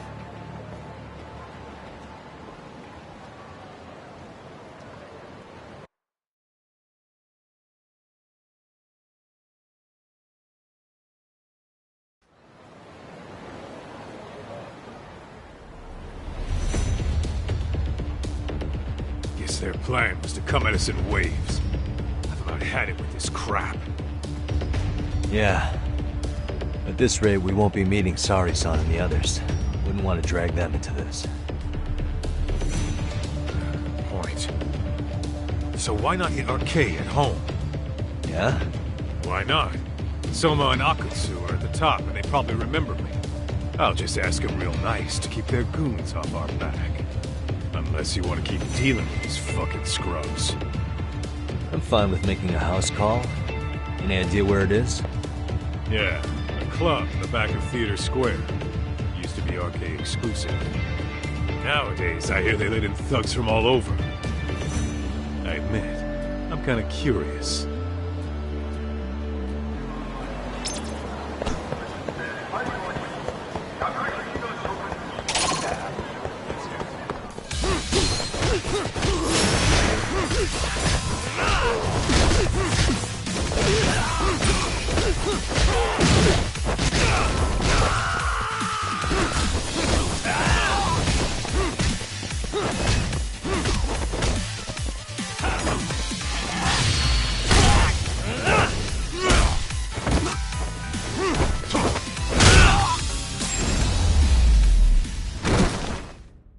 And stay down. Let's roll, Tom.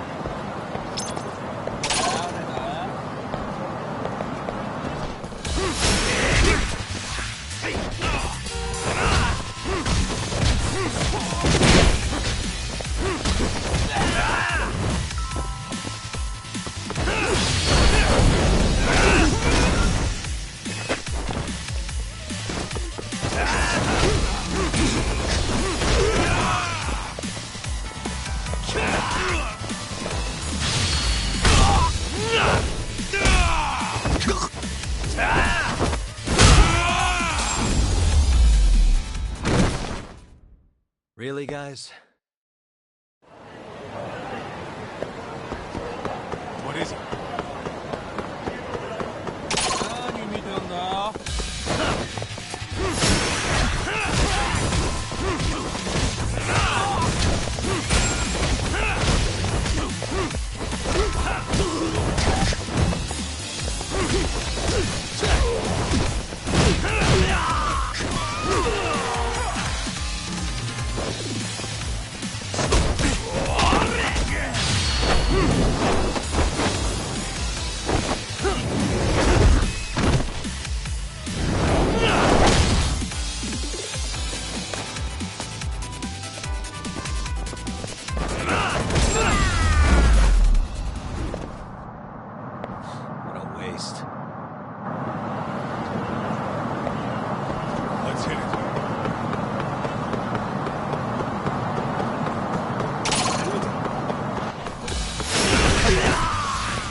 Really, guys?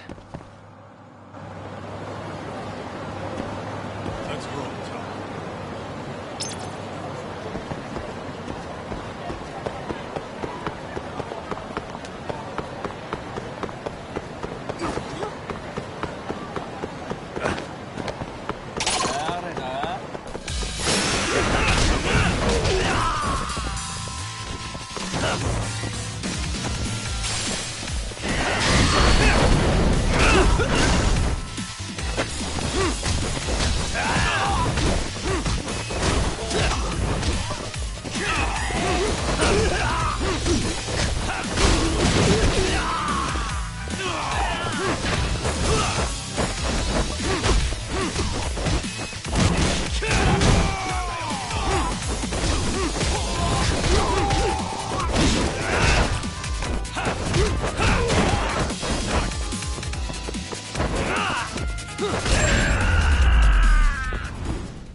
What a waste.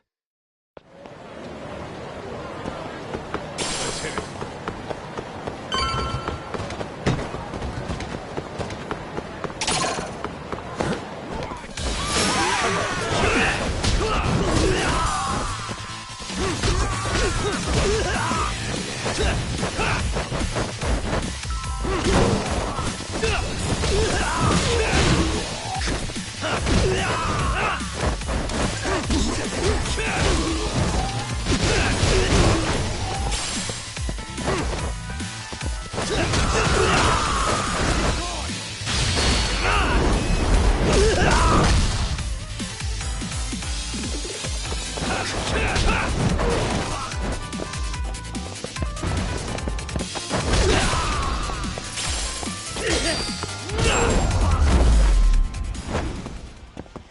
Really, guys?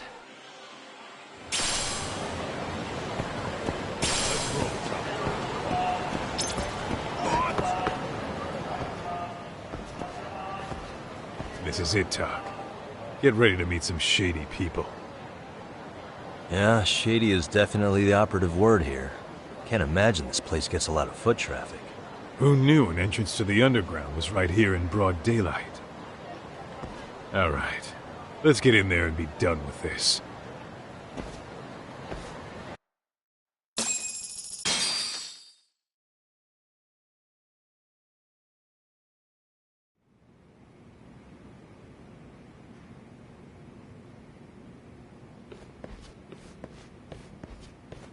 Hey, who the hell are you two? Got some invitations?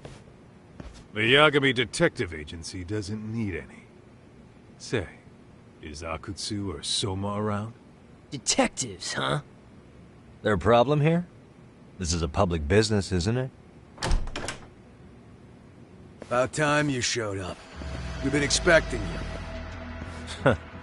Nothing like running into an old friend. You want to talk to Akutsu-san, fine. But only Kaito gets in. Why? See, we all knew the Yakuza out in the cold would come around to us once the Tojo clan cleared out. Know what makes us such a hit? Who gives a shit? We got a system fleshed out. Your average gangbanger starts at rank F. But an ex-Yakuza, a Tojo head at that, fast-tracked right to B rank. Oh, and just for you, Kaito-san. The boss says he'll start you out at A. Yeah, I'm sure you've got your pick of the chumps. But I'm here to talk to a fucking adult man. So get stepping and take me to Akutsu. Spoken like a man with some balls. I can see why Akutsu's had his eye on you. What? So I really have to just wait in the lobby? You should thank your lucky stars you're not dead yet. I don't know about this, Kaito-san. What if you need backup?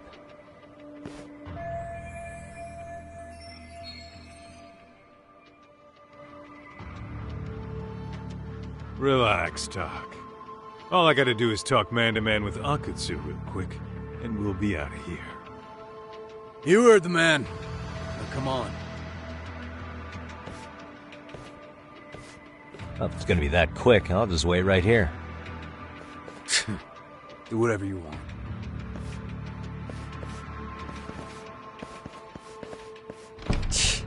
You're shit for business. Ah, come on. Don't you want to be friends?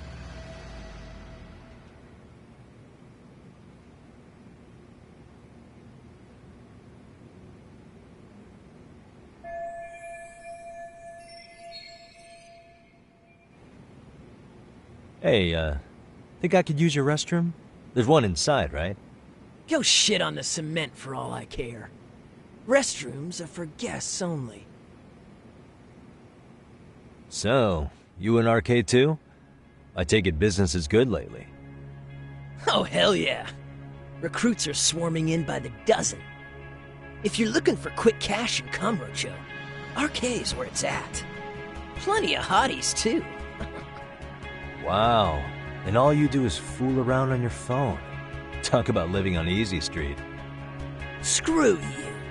Hey, not my fault they don't loop you into the good jobs. Bet those only go to the A-rank guys. You must be, what, F? F minus? The fuck did you just say? Oh, did I offend you? Sorry. Guess some gangbangers are softies. I'll show you who's soft, asshole!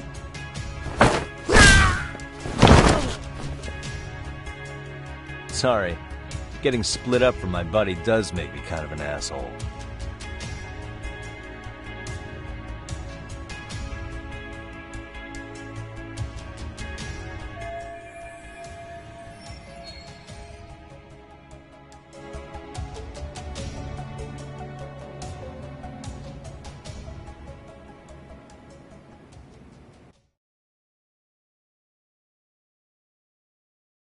Better be careful here.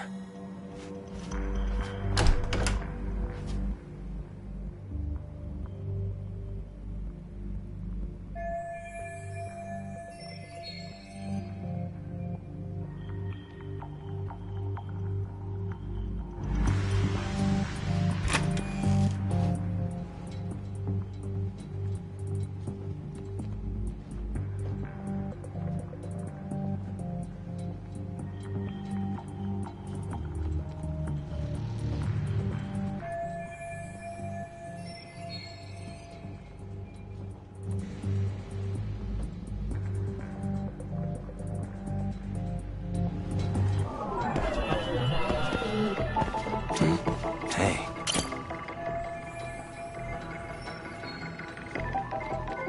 Suspicious.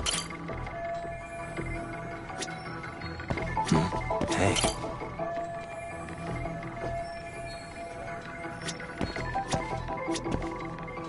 What the? Hey.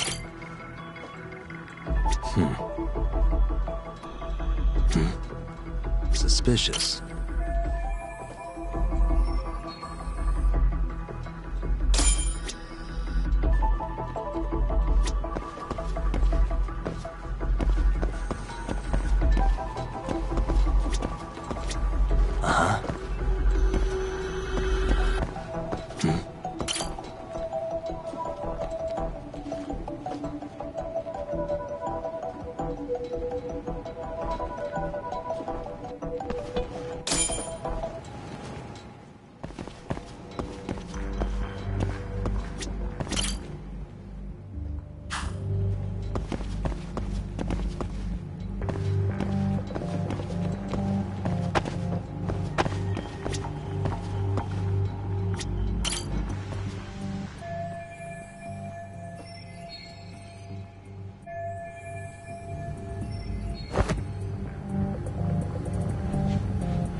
Hey, where'd that new guy get taken to?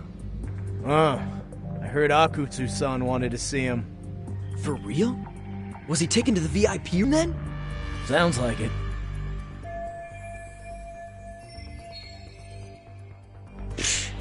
Even I've never gotten in there. What makes him such a big shot?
Sorry, man. Take a quick breather.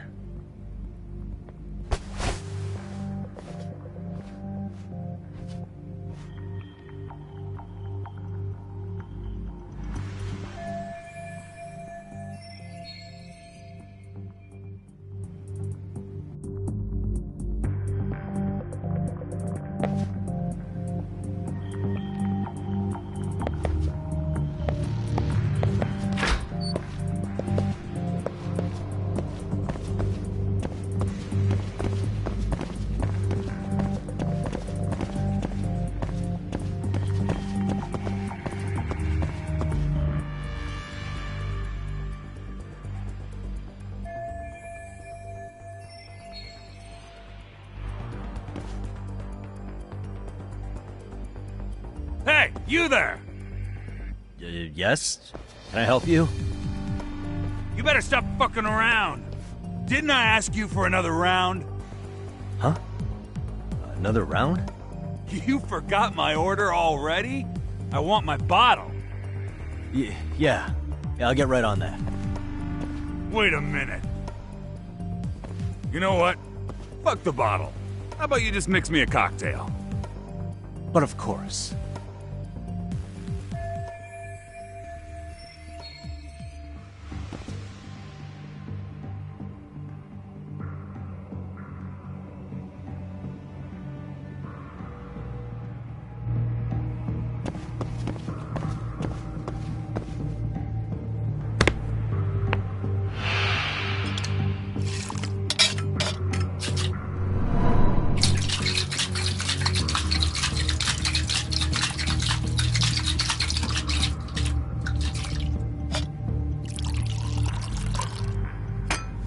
Here, sir.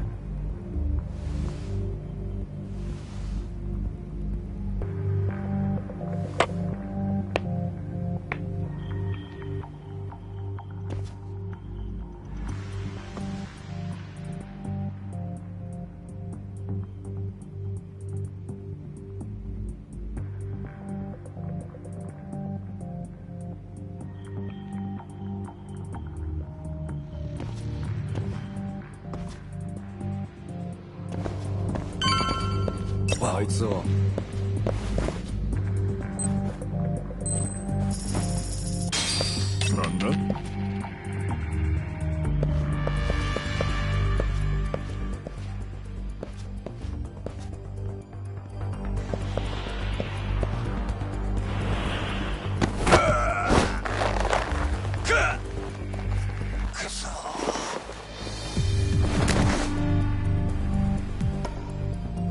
Time out.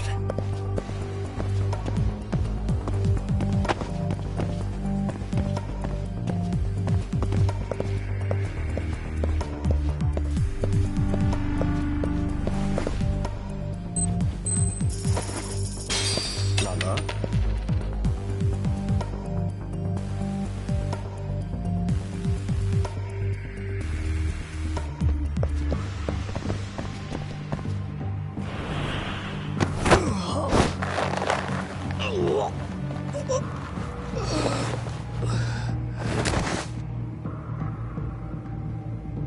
That's a good boy.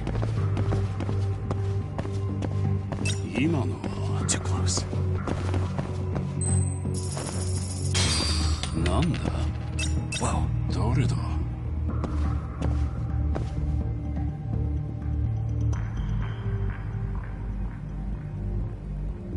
Too close. Whoa.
That's a good boy.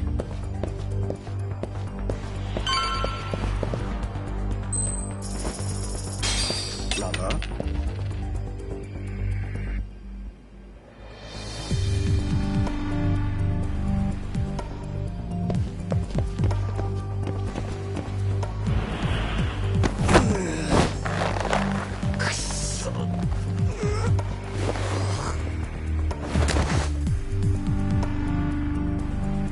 Take a nap, bud.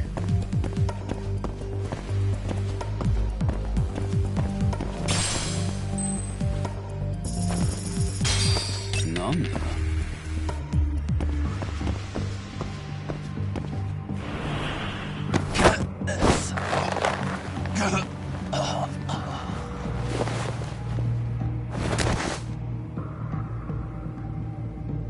Time out.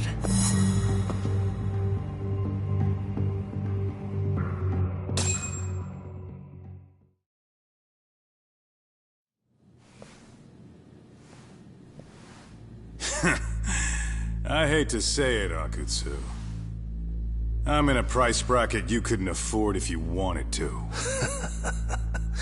I'm not saying you'd need to call it quits on the detective gig you've got going, Kaito-san.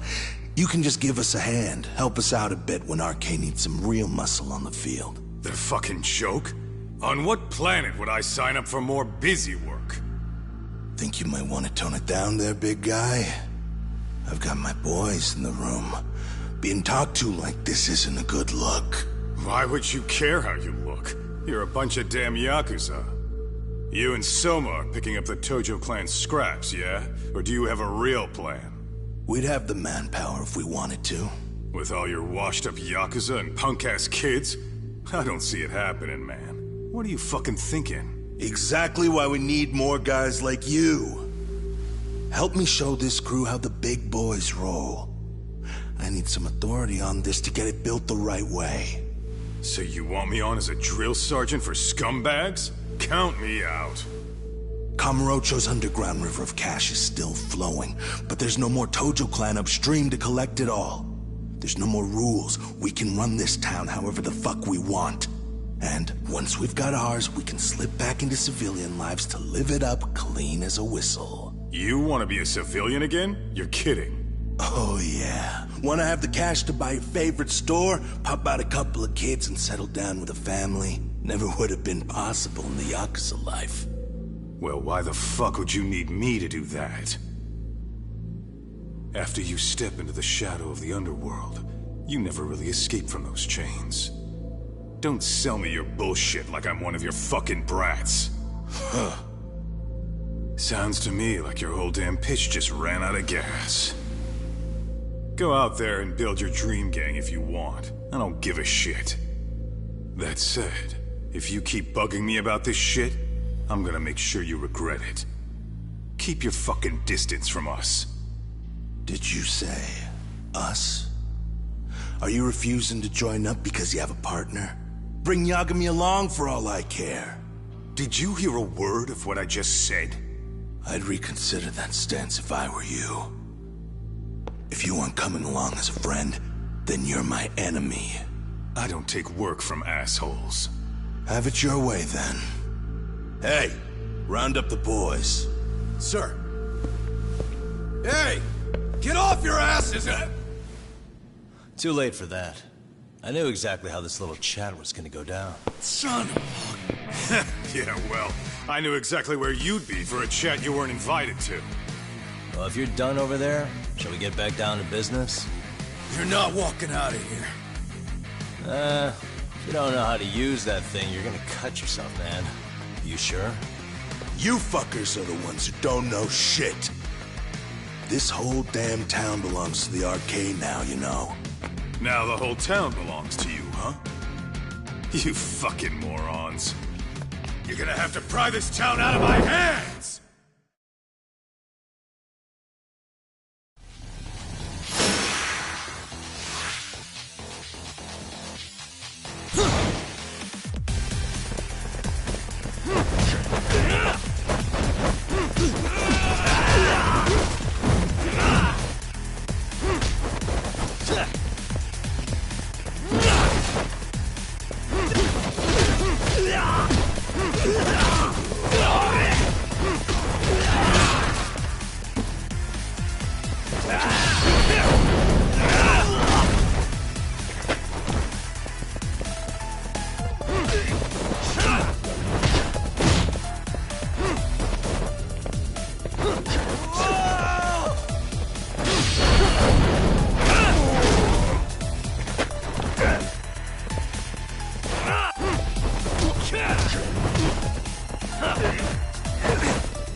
Hey!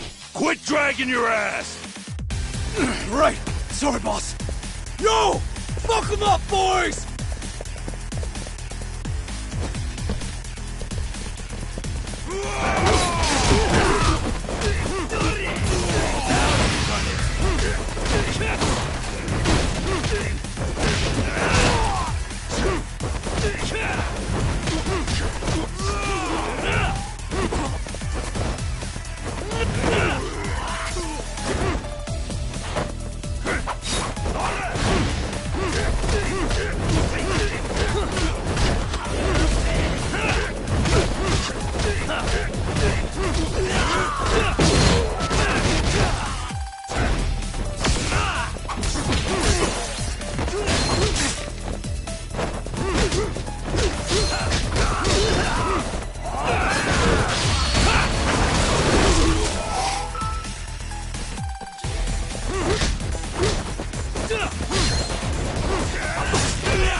Dumbass, you down already?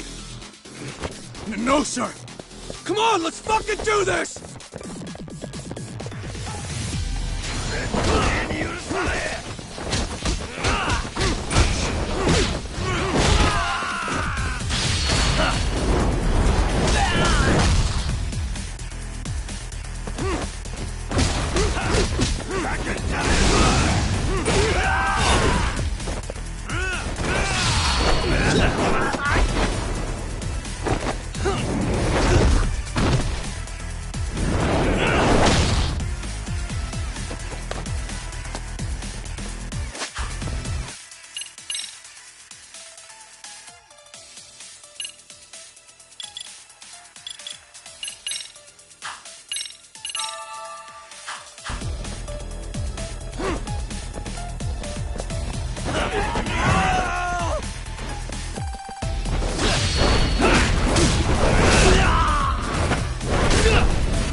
Now I understand why you wanted Kaito on your side. Still got anything you want to say, Akutsu? I can appreciate your perspective on this, Kaito. In that case, you better leave us the hell alone. Yeah, we can do that. We get it. It's fine. Right, Akutsu? Why are you here? Aren't you busy? Just checking in. You made quite a mess here.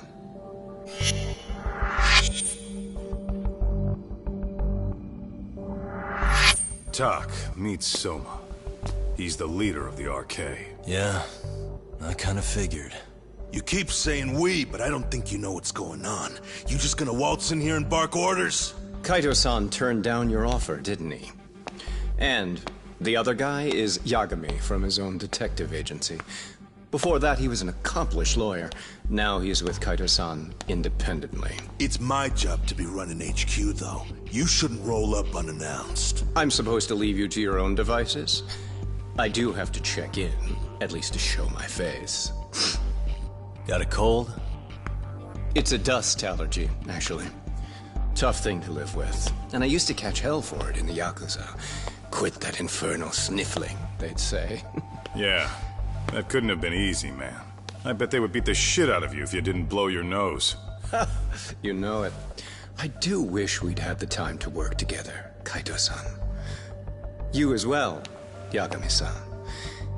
It may feel like we're a small-time outfit in the immediate term, but RK will grow. We'll show you. But in the meantime, we'll leave the two of you be. Does that work? Finally, some sense. Best of luck with the growth. As the leader here, you need brains and brawn.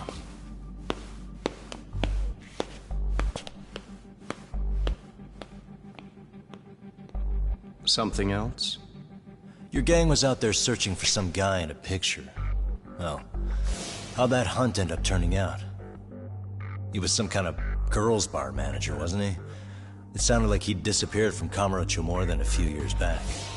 You have any luck tracking him down? We actually found that he's unfortunately dead. Likely murdered. Considering Kamurocho's reputation and the nature of his profession, I can't say I'm all that surprised. Got it. I guess I was just kind of curious. Always happy to oblige a detective.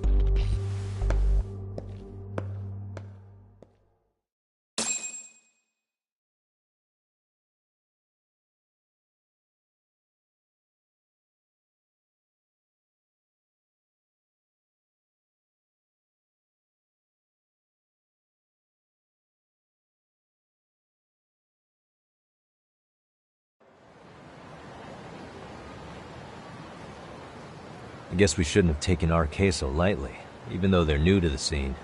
Yeah. Supposedly Soma's the one who spearheaded the campaign to scoop up all the ex-Tojo. Turns out he's teaching the next generation of thugs about protection money, loan sharking, mugging. He's like an unemployment agency for shitheads. They've got 50 full-time bodies so far, but if you include part-timers and other associates, they may be well over 2,000 strong. That's a lot. Even half that's a lot. The Yakuza left behind a gaping power vacuum in this town. Even if it wasn't RK, someone else would have swooped in. So much for peace and quiet in Kamurocho, huh? Sari-san's calling. Hello? Shirosaki, sorry for the wait. I found our file on Ahara's victim. Ah, Mamiya-san, right? Yui Mamiya? Yes, she lives with her family in East Ikebukuro.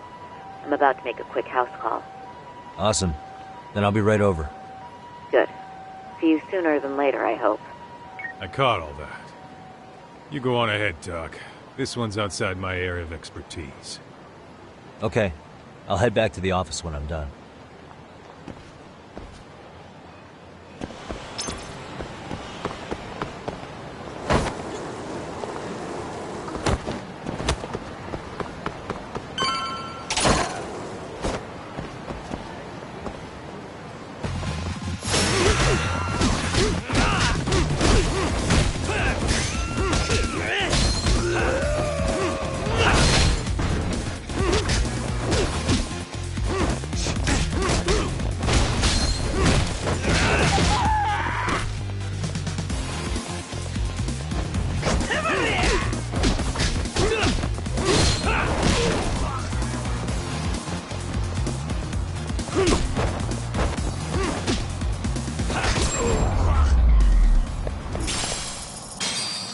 stay down.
Oh, perfect timing, Yagami-san.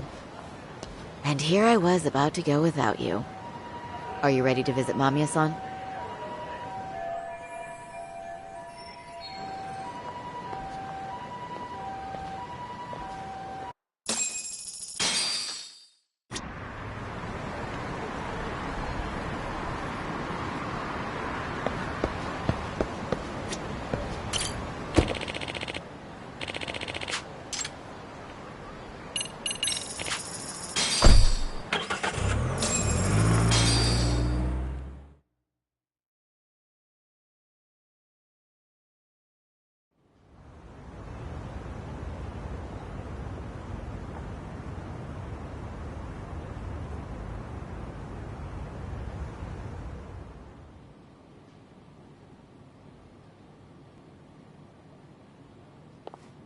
Remember, we're speaking to a victim here, Yagami-san. One whose assailant we defended in court. If we had tried to make an appointment, she probably would have declined outright. Not sure showing up unannounced is much better. So let's just hope she's willing to talk. Yes, there's no way around it. It's a risk we had to take. Well, here goes nothing. Yes? I'm Shirasaki from the Genda Law Office. The attorney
Akihiro Ehara.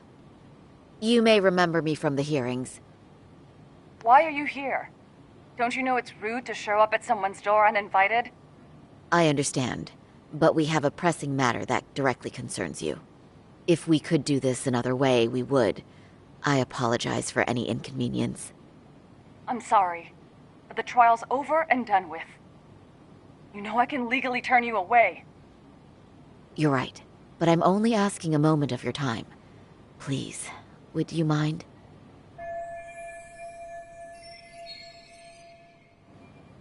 I don't have time for this. I'm going to have to ask you to leave. Wait, before you do that. Sorry to butt in. I'm Yagami, a detective helping Saori here out. And?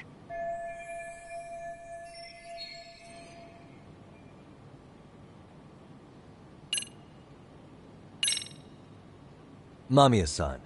Scratch that. Yui. You have a charming voice, you know that? I'm sorry, what? See? You did it again. The way you talk, it's like satin and velvet.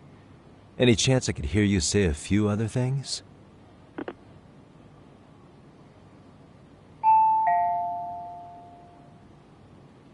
Do you know how tempted I am to slam the door in your face right now? Oh, don't do that. Sorry. That was a terrible strategy. Please, miss.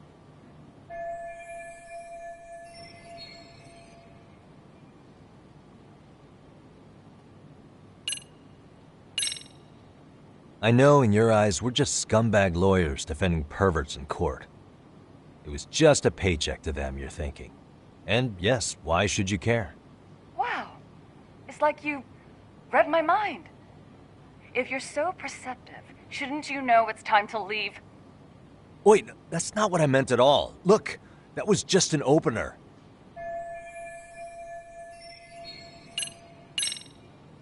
Are you aware of the trending video that's leading people to believe Ehara committed murder?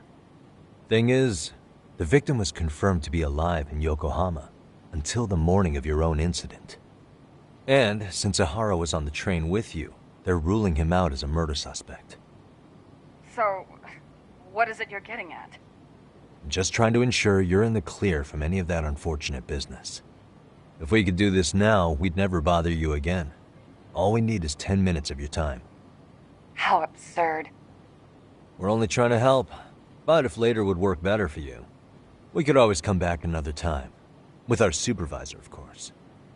That visit would probably be more formal. There'd be paperwork, audio tapes, you know the drill. You'll want to clear your schedule. I really don't have time for any of that.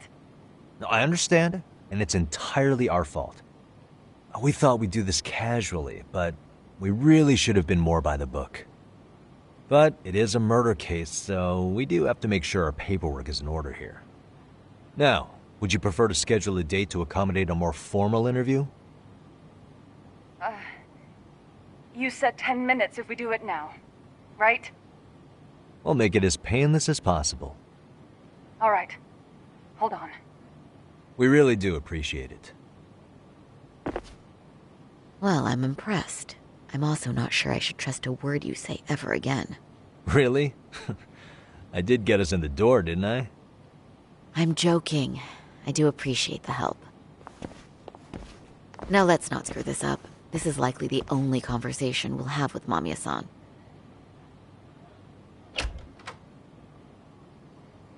Hello. Hi there. Hi. Again, we apologize for the intrusion. Let's just get this over with already.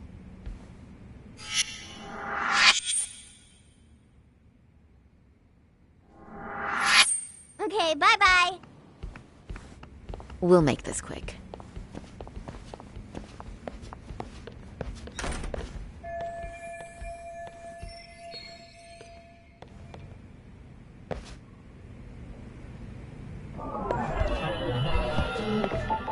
Suspicious.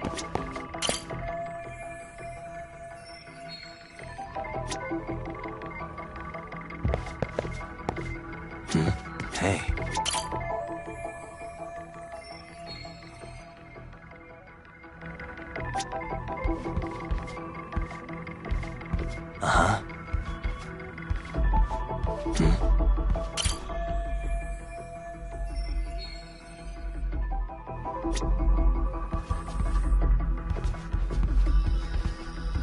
What the?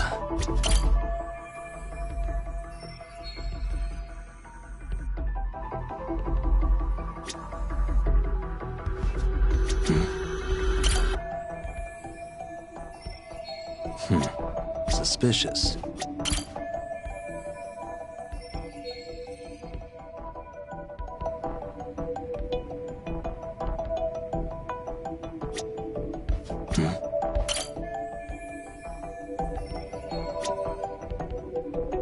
Hey.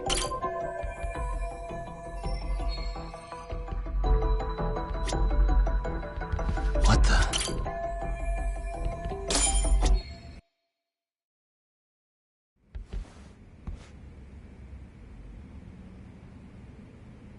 So, Doc, I've already told the police and the court everything they could want to know about that morning. I'm sorry to put you through this again, but would you mind going over those details with us? What else is left to discuss? I understand how pressured you might feel. I've gone over this so many times.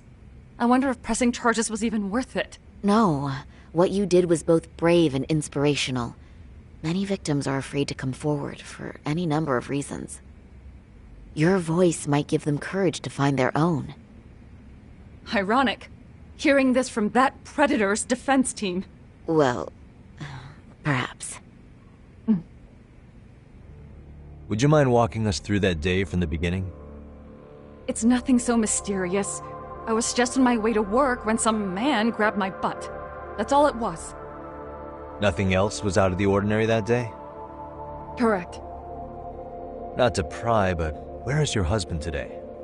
Still at work? He usually doesn't get home until later. On that note, I have to feed my son, so let's get this wrapped up soon. We'll try our best to. Moving along. On that day, you and Ahara-san boarded the train bound for Ikebukuro, correct? Had you ever seen the man before then? No. At least not that I can recall. How many times must I go over this? Your lawyer friend here already knows everything I have to say. What do you gain by getting me to repeat things? That's the thing. Yagami-san here is a specialist. He can take whatever you repeat, analyze it, and draw up an entirely new conclusion. Right? Of course. That's exactly why I'm here.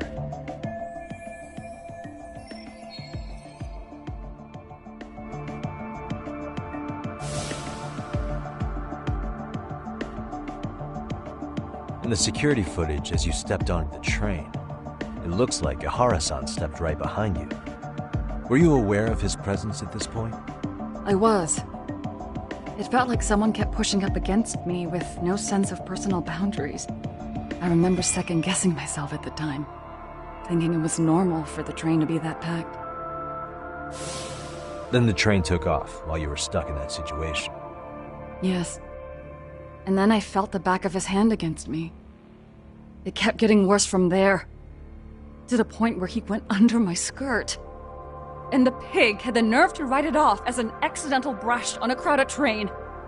But that kind of touch wasn't accidental. He even grabbed at me. Truly awful. And I do sympathize. I've also had to turn in an abuser like that. Personally speaking, some men can't wait to debase themselves at the first opportunity. Why would you say that and look at me? I just stood there, frozen. I couldn't see who was touching me. I had no idea what to do. I wanted to scream. But what if he just played it off? So I decided I would bear it till the next station. Are you okay, Mommy? I'm fine, sweetie. We're just having a bit of grown-up talk. Are you hungry? Uh-huh.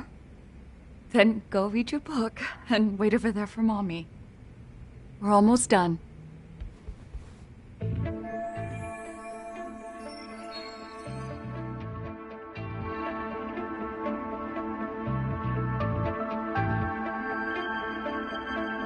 You said the abuse lasted the entire 6 minutes between Ikebukuro and Shinjuku Station. Did you see the groper's face at any time during that span? No. I was too terrified to look. And I thought, even if I did, he'd just pull away and escape. But just as the train was pulling into Shinjuku, I reached back and grabbed the hand on me. That's when I saw his face. Of course, he shook me off as the doors opened, but I'd already gotten a clear look at him. He must have known I could turn him in at that point. So he ran, and I chased after. Right.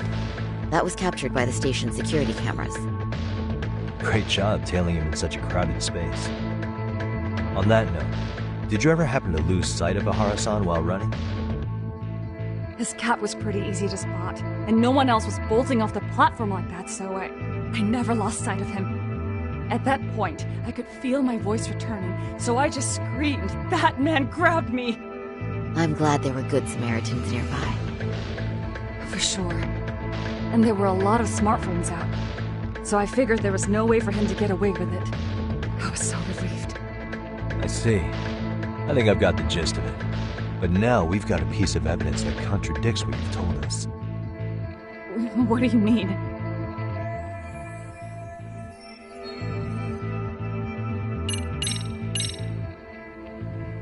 Well, on the same day, at 6:30 a.m. in Yokohama, a student teacher named Hiro Mikoshiba was sent off to work by his mother. But he was soon abducted near his home, only to be found dead much later in Ijincho. Is that... According to the video, Ahara-san here is the murderer. What? He killed Mikoshiba in cold blood to get vengeance for his bullied son.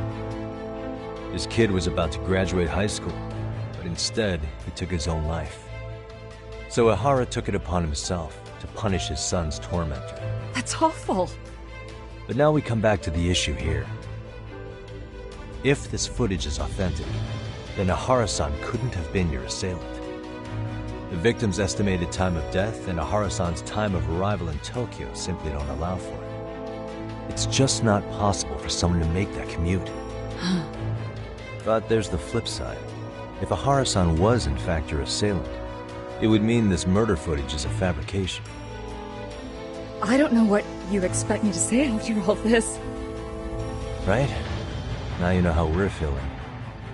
That's why we came to see if you had any leads for us. So that's what this is about. After hearing your story, I have no doubt you endured a lot that day.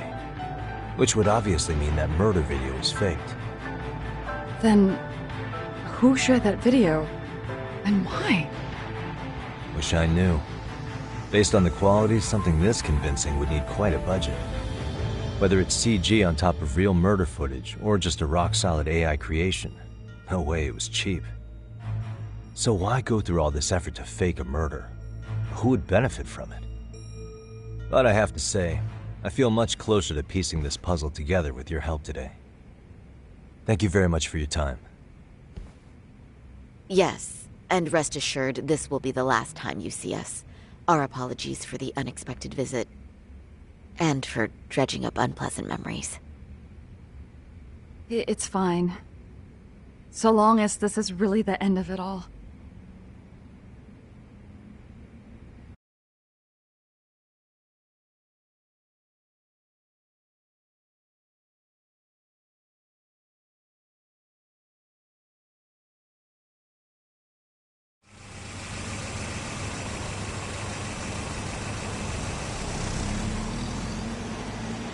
I'd like to report Mamiya-san's account to the rest of the team. Can I count on you to be there? Sure. Let me give Kaito-san a heads up. All right, then I'll see you there.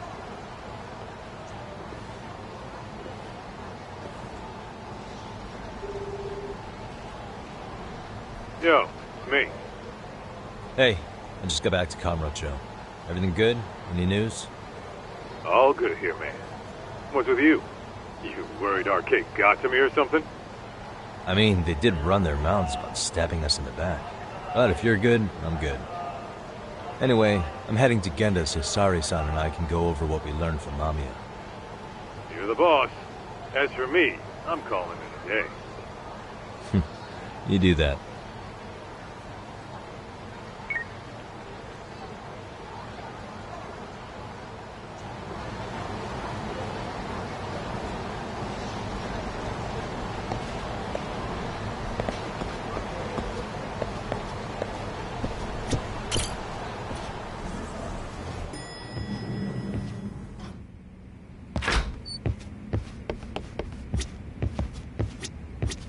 Are we ready, Yagami-san? Let's start with our visit to Mamiya-san, if that sounds reasonable to you. Yeah, let's start there. So, the victim's story is completely in line with her court testimony, huh? That's correct. There wasn't anything new to pick up. Unfortunately. In which case, should we look into the murder video instead? Like, figure out how they made it? Let's not get ahead of ourselves here. Whether that tape's fake or real, someone had to put it online, right? Do we have any theories on who that might be? Well, the footage showed enough of the surroundings to make the crime scene clear. As somebody who's been there, I can confirm that the blood splotches match what you see in the footage. Which means...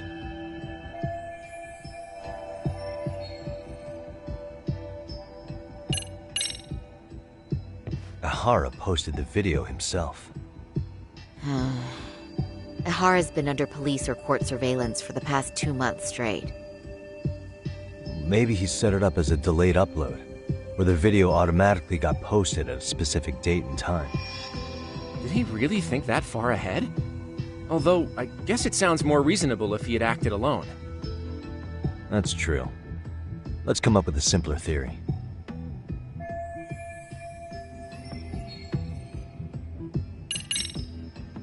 Those detectives for Kanagawa, they'd spoken with Sari-san about the case already, right?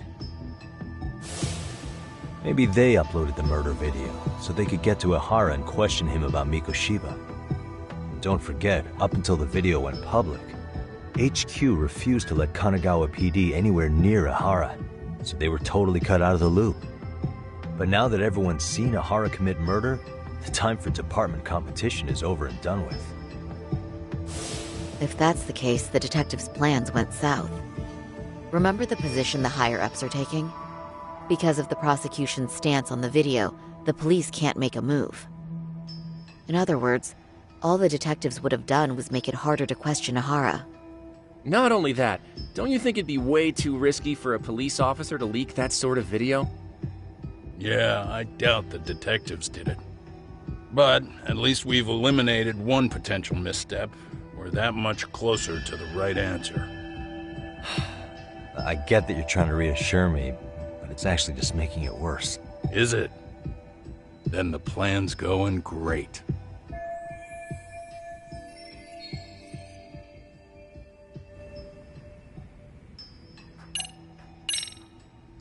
The murderer's accomplices have to be the ones who posted it for him. Yeah, I can't see it any other way. I also agree with Yagami-san. But in that case, what would their motive be? Maybe they wanted to make a mockery of the police, or even the whole system. Huh? We know Ihara got himself convicted for groping, so he'd have an alibi for Mikoshiba's killing. But then, his conspirators turned it around by uploading the murder video online. Almost as if to say, look how he got away with it. I see. Yeah, that does make it sound like he's taunting them. That's well and good, but I'd like to shift gears. Let's talk about the actual fabrication of the video. How does one go about that? Well, for example, the true culprit would be taped murdering Mikoshiba. Then Ihara's face would be copied and blended onto the killers. That's how they'd approach it in a Hollywood movie. But then, wouldn't you be able to see traces of it being faked? Tsukumo-san reported that he's found nothing of the sort in his analysis. We've been down this road before. If we take the stance that the footage is fabricated, we have absolutely nothing to work with. Then let's tackle this from the stance that the video's actually real. If that's the case, there has to be a flaw in the groping issue. I think we've collected enough evidence to find it too. So, what does this do for us? Once Ihara entered the Ikebukuro gates at 7:43 a.m. and stepped onto the platform, he was continuously monitored on camera. But if he really killed Mikoshiba at 7:30 like we saw, there's no way he could have reached Ikebukuro in time. That would mean the person in the footage isn't Ihara, but an impersonator. So that's not really him? Yeah. He's got the sunglasses and hat to help sell the disguise. Wait, if that's the case, after murdering Mikoshiba, wouldn't Ihara have to swap places with the stand-in sometime before being detained? But we didn't see any opportunity for that. Multiple cameras saw Ihara move right up to Mamiya-san as they board the train in Ikebukuro. And the onboard camera recorded them for the entire commute. Not only was the act caught on tape, but his failed escape from the scene was recorded as well. Ultimately, Ihara was pinned down before leaving Mamiya-san's sight, so she had an eye on him the whole time. Right. So the current belief is that Ihara was caught on camera the entire time he was at the station. But wait, that's not entirely accurate, is it? Huh?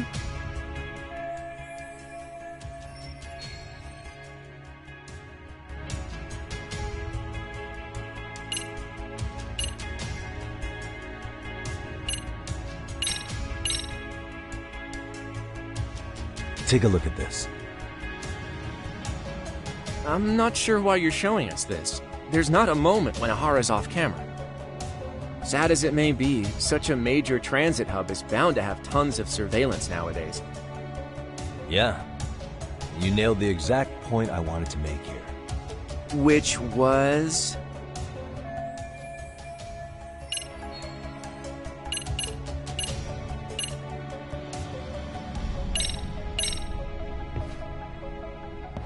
Take a look at this.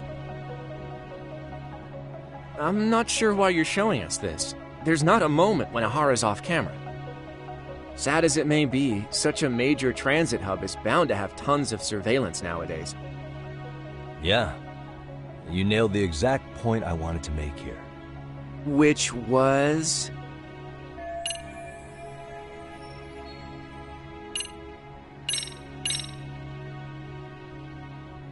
Take a look at this.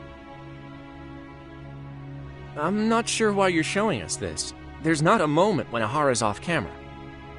Sad as it may be, such a major transit hub is bound to have tons of surveillance nowadays.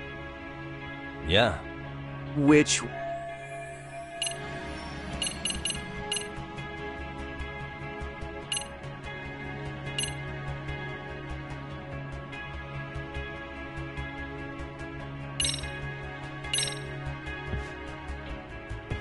Take a look at this. I'm not sure why you're showing us this. There's not a moment when Ihara's off camera. Sad as it may be, such a major transit hub is bound to have tons of surveillance nowadays. Yeah. Which...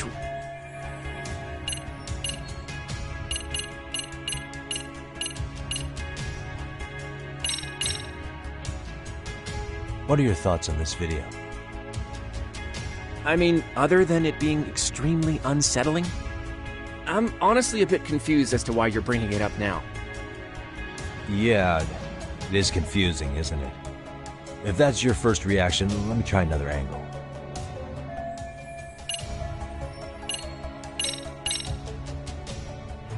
Remember how we mocked up a diagram of the Shinjuku Station platform? Yeah. Oh, wait! That's it! You could be onto something. There's a point where Ihara wasn't on camera at all. What is this point you speak of? Let's all go over the diagram so that everything will be clear. Here's what I want you to see. Hey. What the? Suspicious. Hey.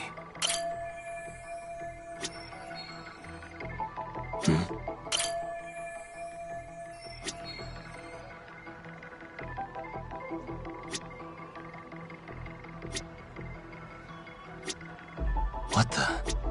Hey. It's very brief, but there's a moment where Ihara and Mamiya-san can't be seen by the security cameras. The dotted lines on the arrow represent the camera's blind spot. It does appear so. So you're saying this is where the Groper, the fake Ihara, traded places with the real one? Can't say it's impossible, right? Right. Except if that actually happened, Mamiya-san would have been right behind them at the time. Could the two really swap places without her noticing? In a crowd like that, I think it's feasible. If that really was Ihara's plan, then I'd say he was being careless. Careless? How? Well, on the day of the incident, the station was packed for morning rush hour. That means there was no solid guarantee the assailant could make the switch. He could have been nailed by any random passerby before reaching the blind spot. Good point. Not only that, if Mamiya-san had called for help while the train was still moving, then the first Ihara would have been caught before even reaching the platform. Oh, I mean, yeah! Called it. Think about it, Yagami-san. Why would Ihara's accomplices meticulously plan out every last detail of this alibi, only to leave such a crucial component to chance, as Hoshino-kun pointed out? Oh, just doing my job. True. Good work, Hoshino-kun. In fact, I think that may back up my own take on it. Yeah? What if everything, including the appearance of leaving the plan to chance, was part of the plan? Can you expound on that? I'm saying I agree that such an airtight alibi wouldn't have allowed for contingencies. And that takes the question to another level. Just how far did they line up the pieces in advance to make the swap work? Are you saying there's more to it than we discussed? What did we miss?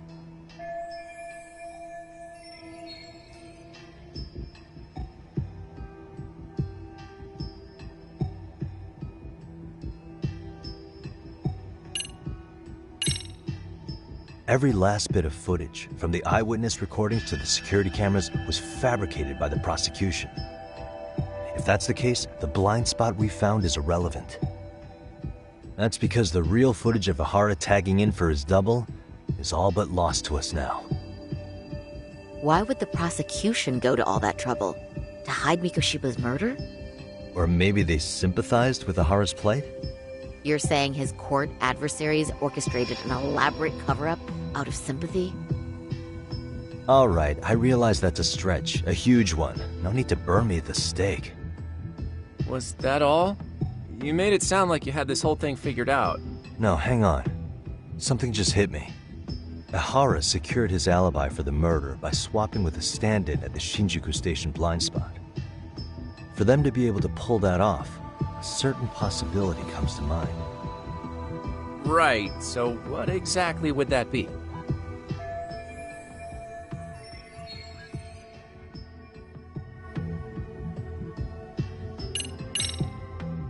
Mikoshiba was actually murdered in Kamurocho. The place used in the murder footage, maybe it was dressed up to look like the vacant building in Ijincho. That way, the murder could have taken place less than 13 minutes from Ikebukuro.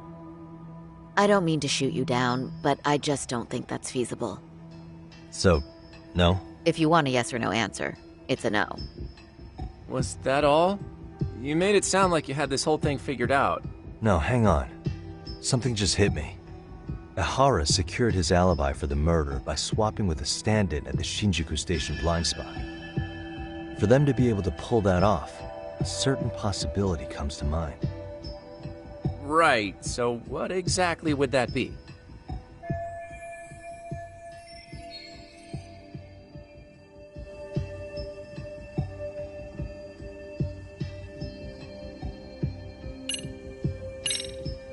Hiro Mikoshiba has to still be alive, meaning the body found in Ijincho was someone else's. Well, Kanagawa PD already determined that the body belonged to Hiro Mikoshiba. The body had been decomposing for 2 months, but they were still able to match his prints and dental records. Of course. Was that all? You made it sound like you had this whole thing figured out. No, hang on. Something just hit me. Ihara secured his alibi for the murder by swapping with a stand-in at the Shinjuku Station blind spot. For them to be able to pull that off, a certain possibility comes to mind. Right, so what exactly would that be? I know this won't go over well, but what if Mamiya was colluding with Ihara all along? Huh? Bear with me. Let's say Mamiya was in on this, and knew about the imposter in advance. If that's the case, the swap could happen right in front of her and no one but the 3 of them would know. You're saying the victim of a groping conspired with her assailant beforehand? That's ridiculous. Let me just say, I'm only trying to work out how a swap like that would be guaranteed to work. Now, if Ahara and his stand-in both know that Mamiya will pretend not to have seen them, they can trade places in the blind spot with impunity.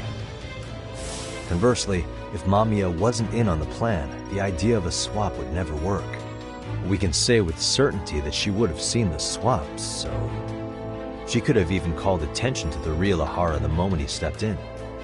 That way, the people around her would be focused on chasing the correct assailant.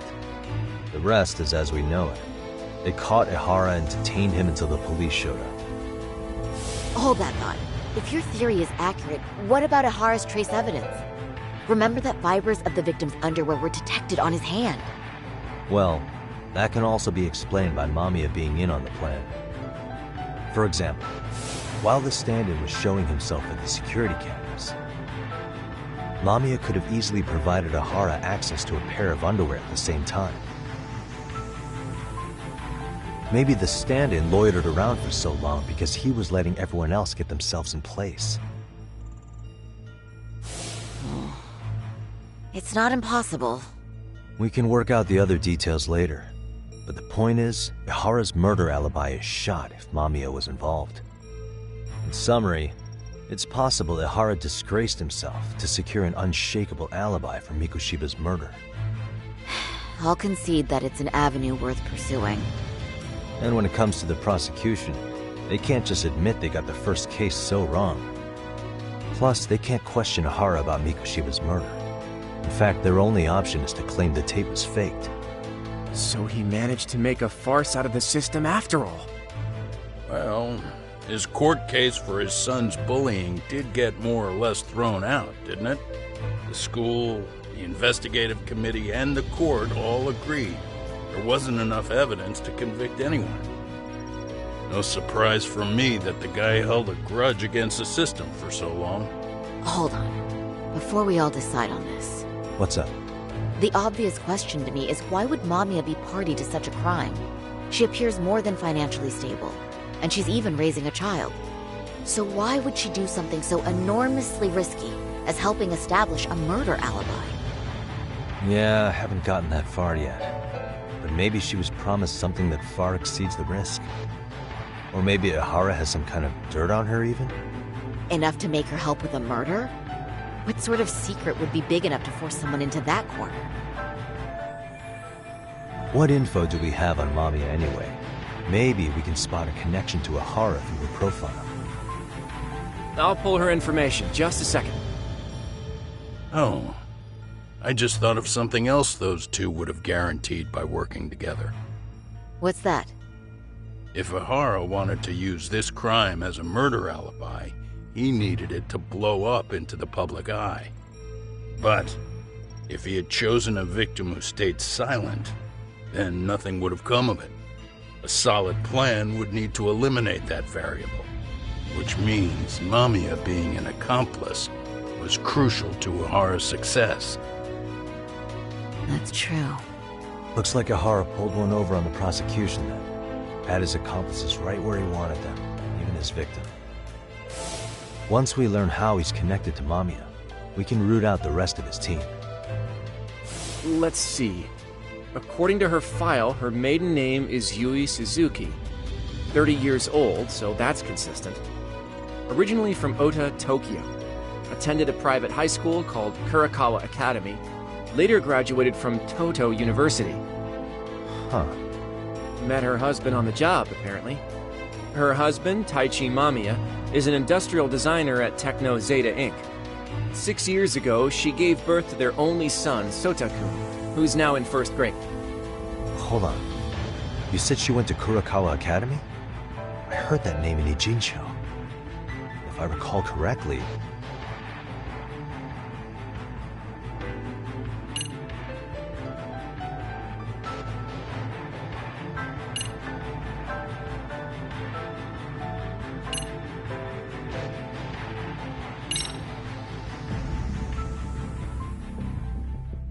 When I went to scope out the murder scene, there were these 3 guys watching the detectives and me. They told us they were just checking things out. They mentioned they're Kurokawa grads too. You have any ID on you? Will my license work? Kake-san, age 30. Akaike-san, age 30. Mommy is 30 as well. What's that got to do with anything? Aren't we trying to find a connection between Mamiya and Ihara? I found the Kurokawa Academy website. Looks like they're pretty prestigious. It's in Tokyo, specifically in Ota. Pretty close to where Mamiya lived. Oh. What? The girls there get such cute uniforms. You little... You want to start all over from the bar exam? Wait, I've seen that uniform before too, actually. Where? On an old picture of a teacher at Seiryo High, Sawa-sensei. Ihara's son had confided in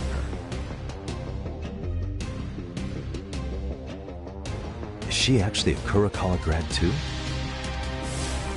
I don't know Sawa-sensei's exact age, but she could well be 30. Maybe all of them are even classmates. Could this mean they're actually linked? The victim and her up-to-now unrelated assailant? It's a tenuous link at best. Could fall apart any time. But no true detective alive would pass it up.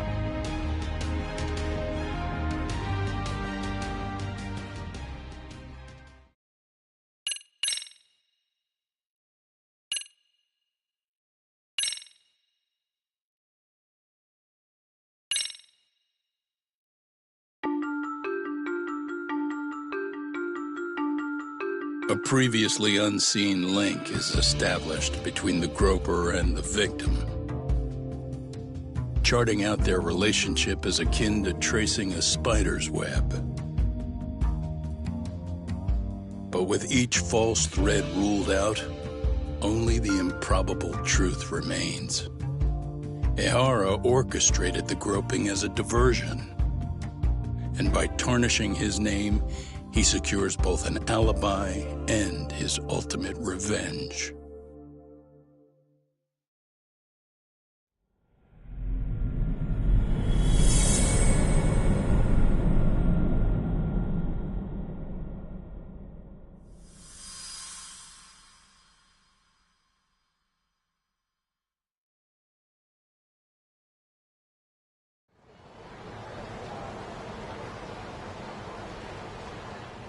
Hiro Mikashiba's murder was sparked by the bullying of Toshiro Ihara, who committed suicide 4 years ago.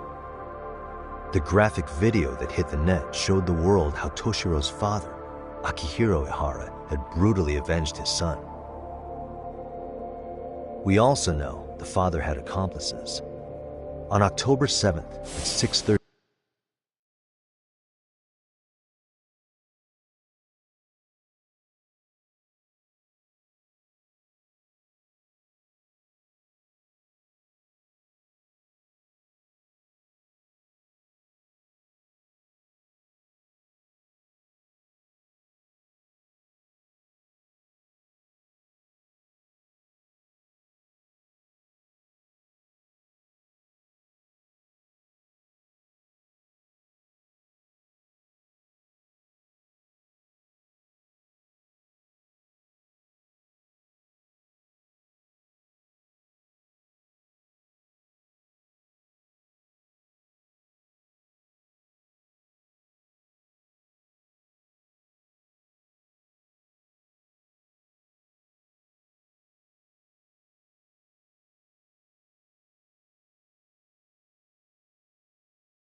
they forced Mikoshiba into a vehicle, took him to an abandoned building, and gravely injured him.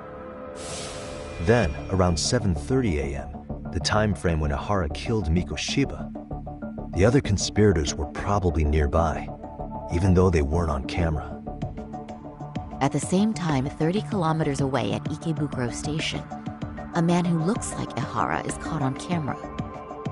We'll call that guy the stand-in. The stand-in made sure he was in front of the cameras for more than an hour before boarding the 9:06 a.m. train, the same one Yui Mamiya was on. After committing sexual battery on that train, he meets the real Ihara in the camera's blind spot, and they change places. That's how he established a false alibi for Mikoshiba's murder. And to achieve this, the victim, Yui Mamiya, had to have been in on it from the start.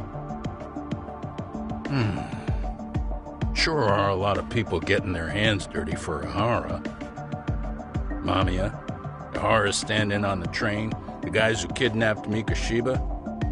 How did some troubled cop manage to recruit so many allies? Well, one person that comes to mind who might be the key to all this is Yoko Sawa. She's a teacher at Seiryo High. She was the only adult Toshiro-kun ever told about the bullying, and she supervised Mikoshiba as a teacher before he disappeared. On top of that, she's a Kurokawa Academy graduate, same as Mamiya. Those trespassers at the murder scene were also from Kurokawa. Since they're all about the same age, it's possible they were all classmates. So you're saying these classmates are also Ihara's murder accomplices? If we consider Yoko Sawa the central link, that's very possible. We do know that as a teacher, she felt deep remorse for Toshiro-kun's suicide. Maybe she recruited her old classmates to help Ihara take his revenge. Yeah, best not to rule that out. Though I'm hoping that's not the case. Why's that? It's just, she's a really good teacher. She's passionate, responsible. She's always putting the students first. I know she regrets the past, that a student died on her watch. And now another of her students, Mikoshiba, is found murdered. So if it turns out she's involved in that, I doubt I'll be able to trust my own judge of character ever again. Yagami. I'm going back to Ijincho tomorrow. The plan is to bring up Mamiya's name to Sawa-sensei and see how she reacts. Until then, let's not jump to conclusions about her involvement. All right. Can I chime in real quick? I was looking into Kurokawa Academy and I stumbled across something that may be relevant. What's that? Well, it happened 13 years ago, but there was an attempted suicide. A third year jumped off the school's roof after being thoroughly humiliated.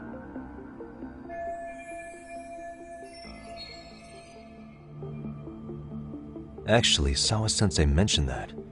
She said it was a boy in her class. Right, that's gotta be the same case then. The student's name was Mitsuru Kusamoto. He's 30 now, but still in a coma. Huh, and all that info's on the net? It wouldn't be normally, but his mother happens to be Vice Minister of the Ministry of Health. Ever heard the name Reiko Kusamoto? Not once.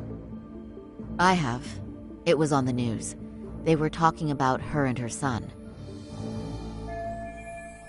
Well, do you remember the uproar in the health ministry when Vice Minister Ichinose got arrested?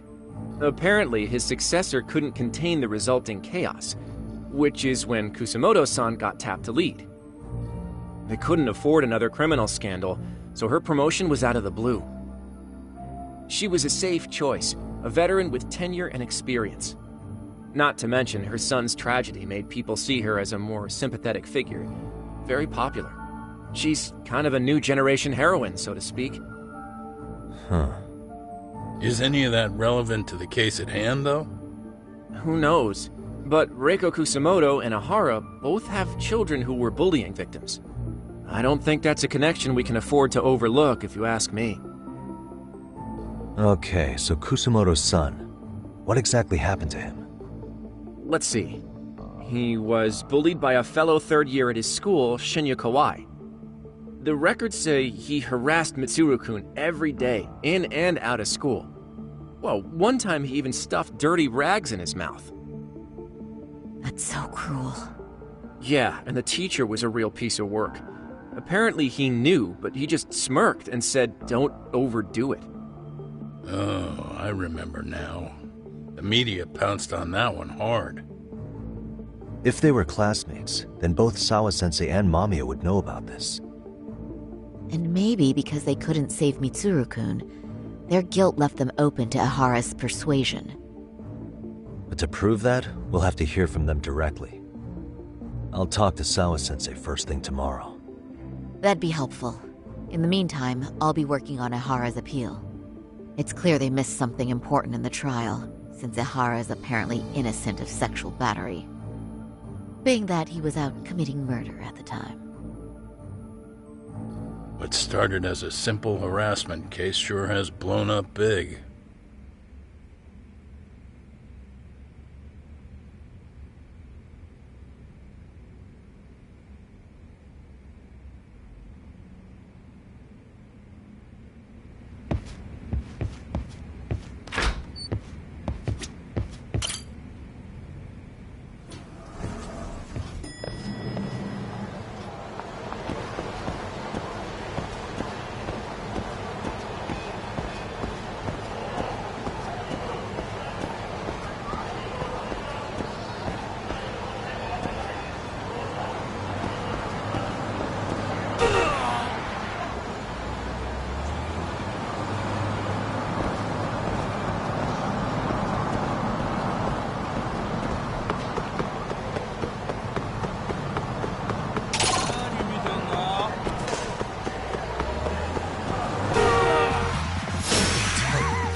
Really, guys?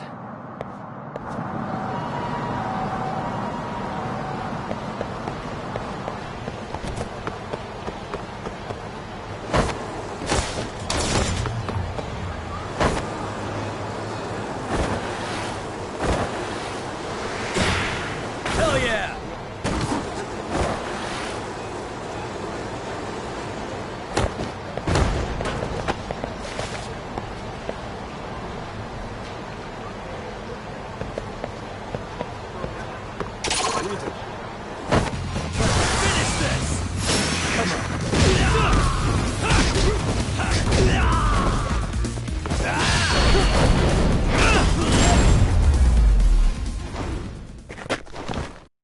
What a waste.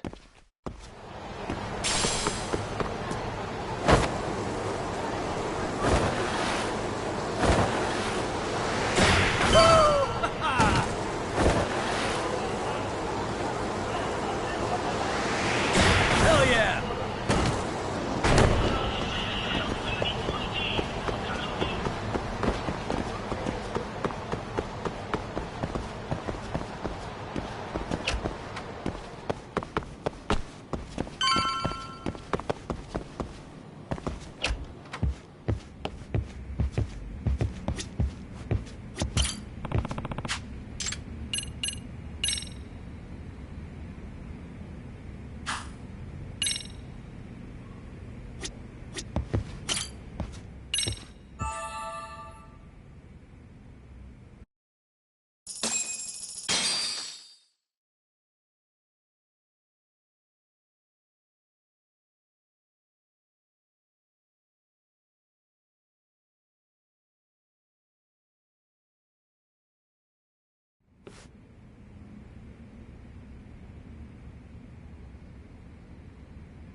Wait a minute, what? Yo, you took your sweet time. But I got the gist of it. You're going to Ijincho, right? To meet with Sawa-sensei? Kaito-san, you do realize that only I can meet her. You can't get into the school. I know, but if you end up taking it off campus, can you at least call me this time? Don't you understand the situation? Sawa-sensei might be tied to murder. You sure you understand it? Come on, she would never do that. That a fact? So happens I'm a great judge of character. Especially when it comes to women. Sometimes I forget who I'm talking to.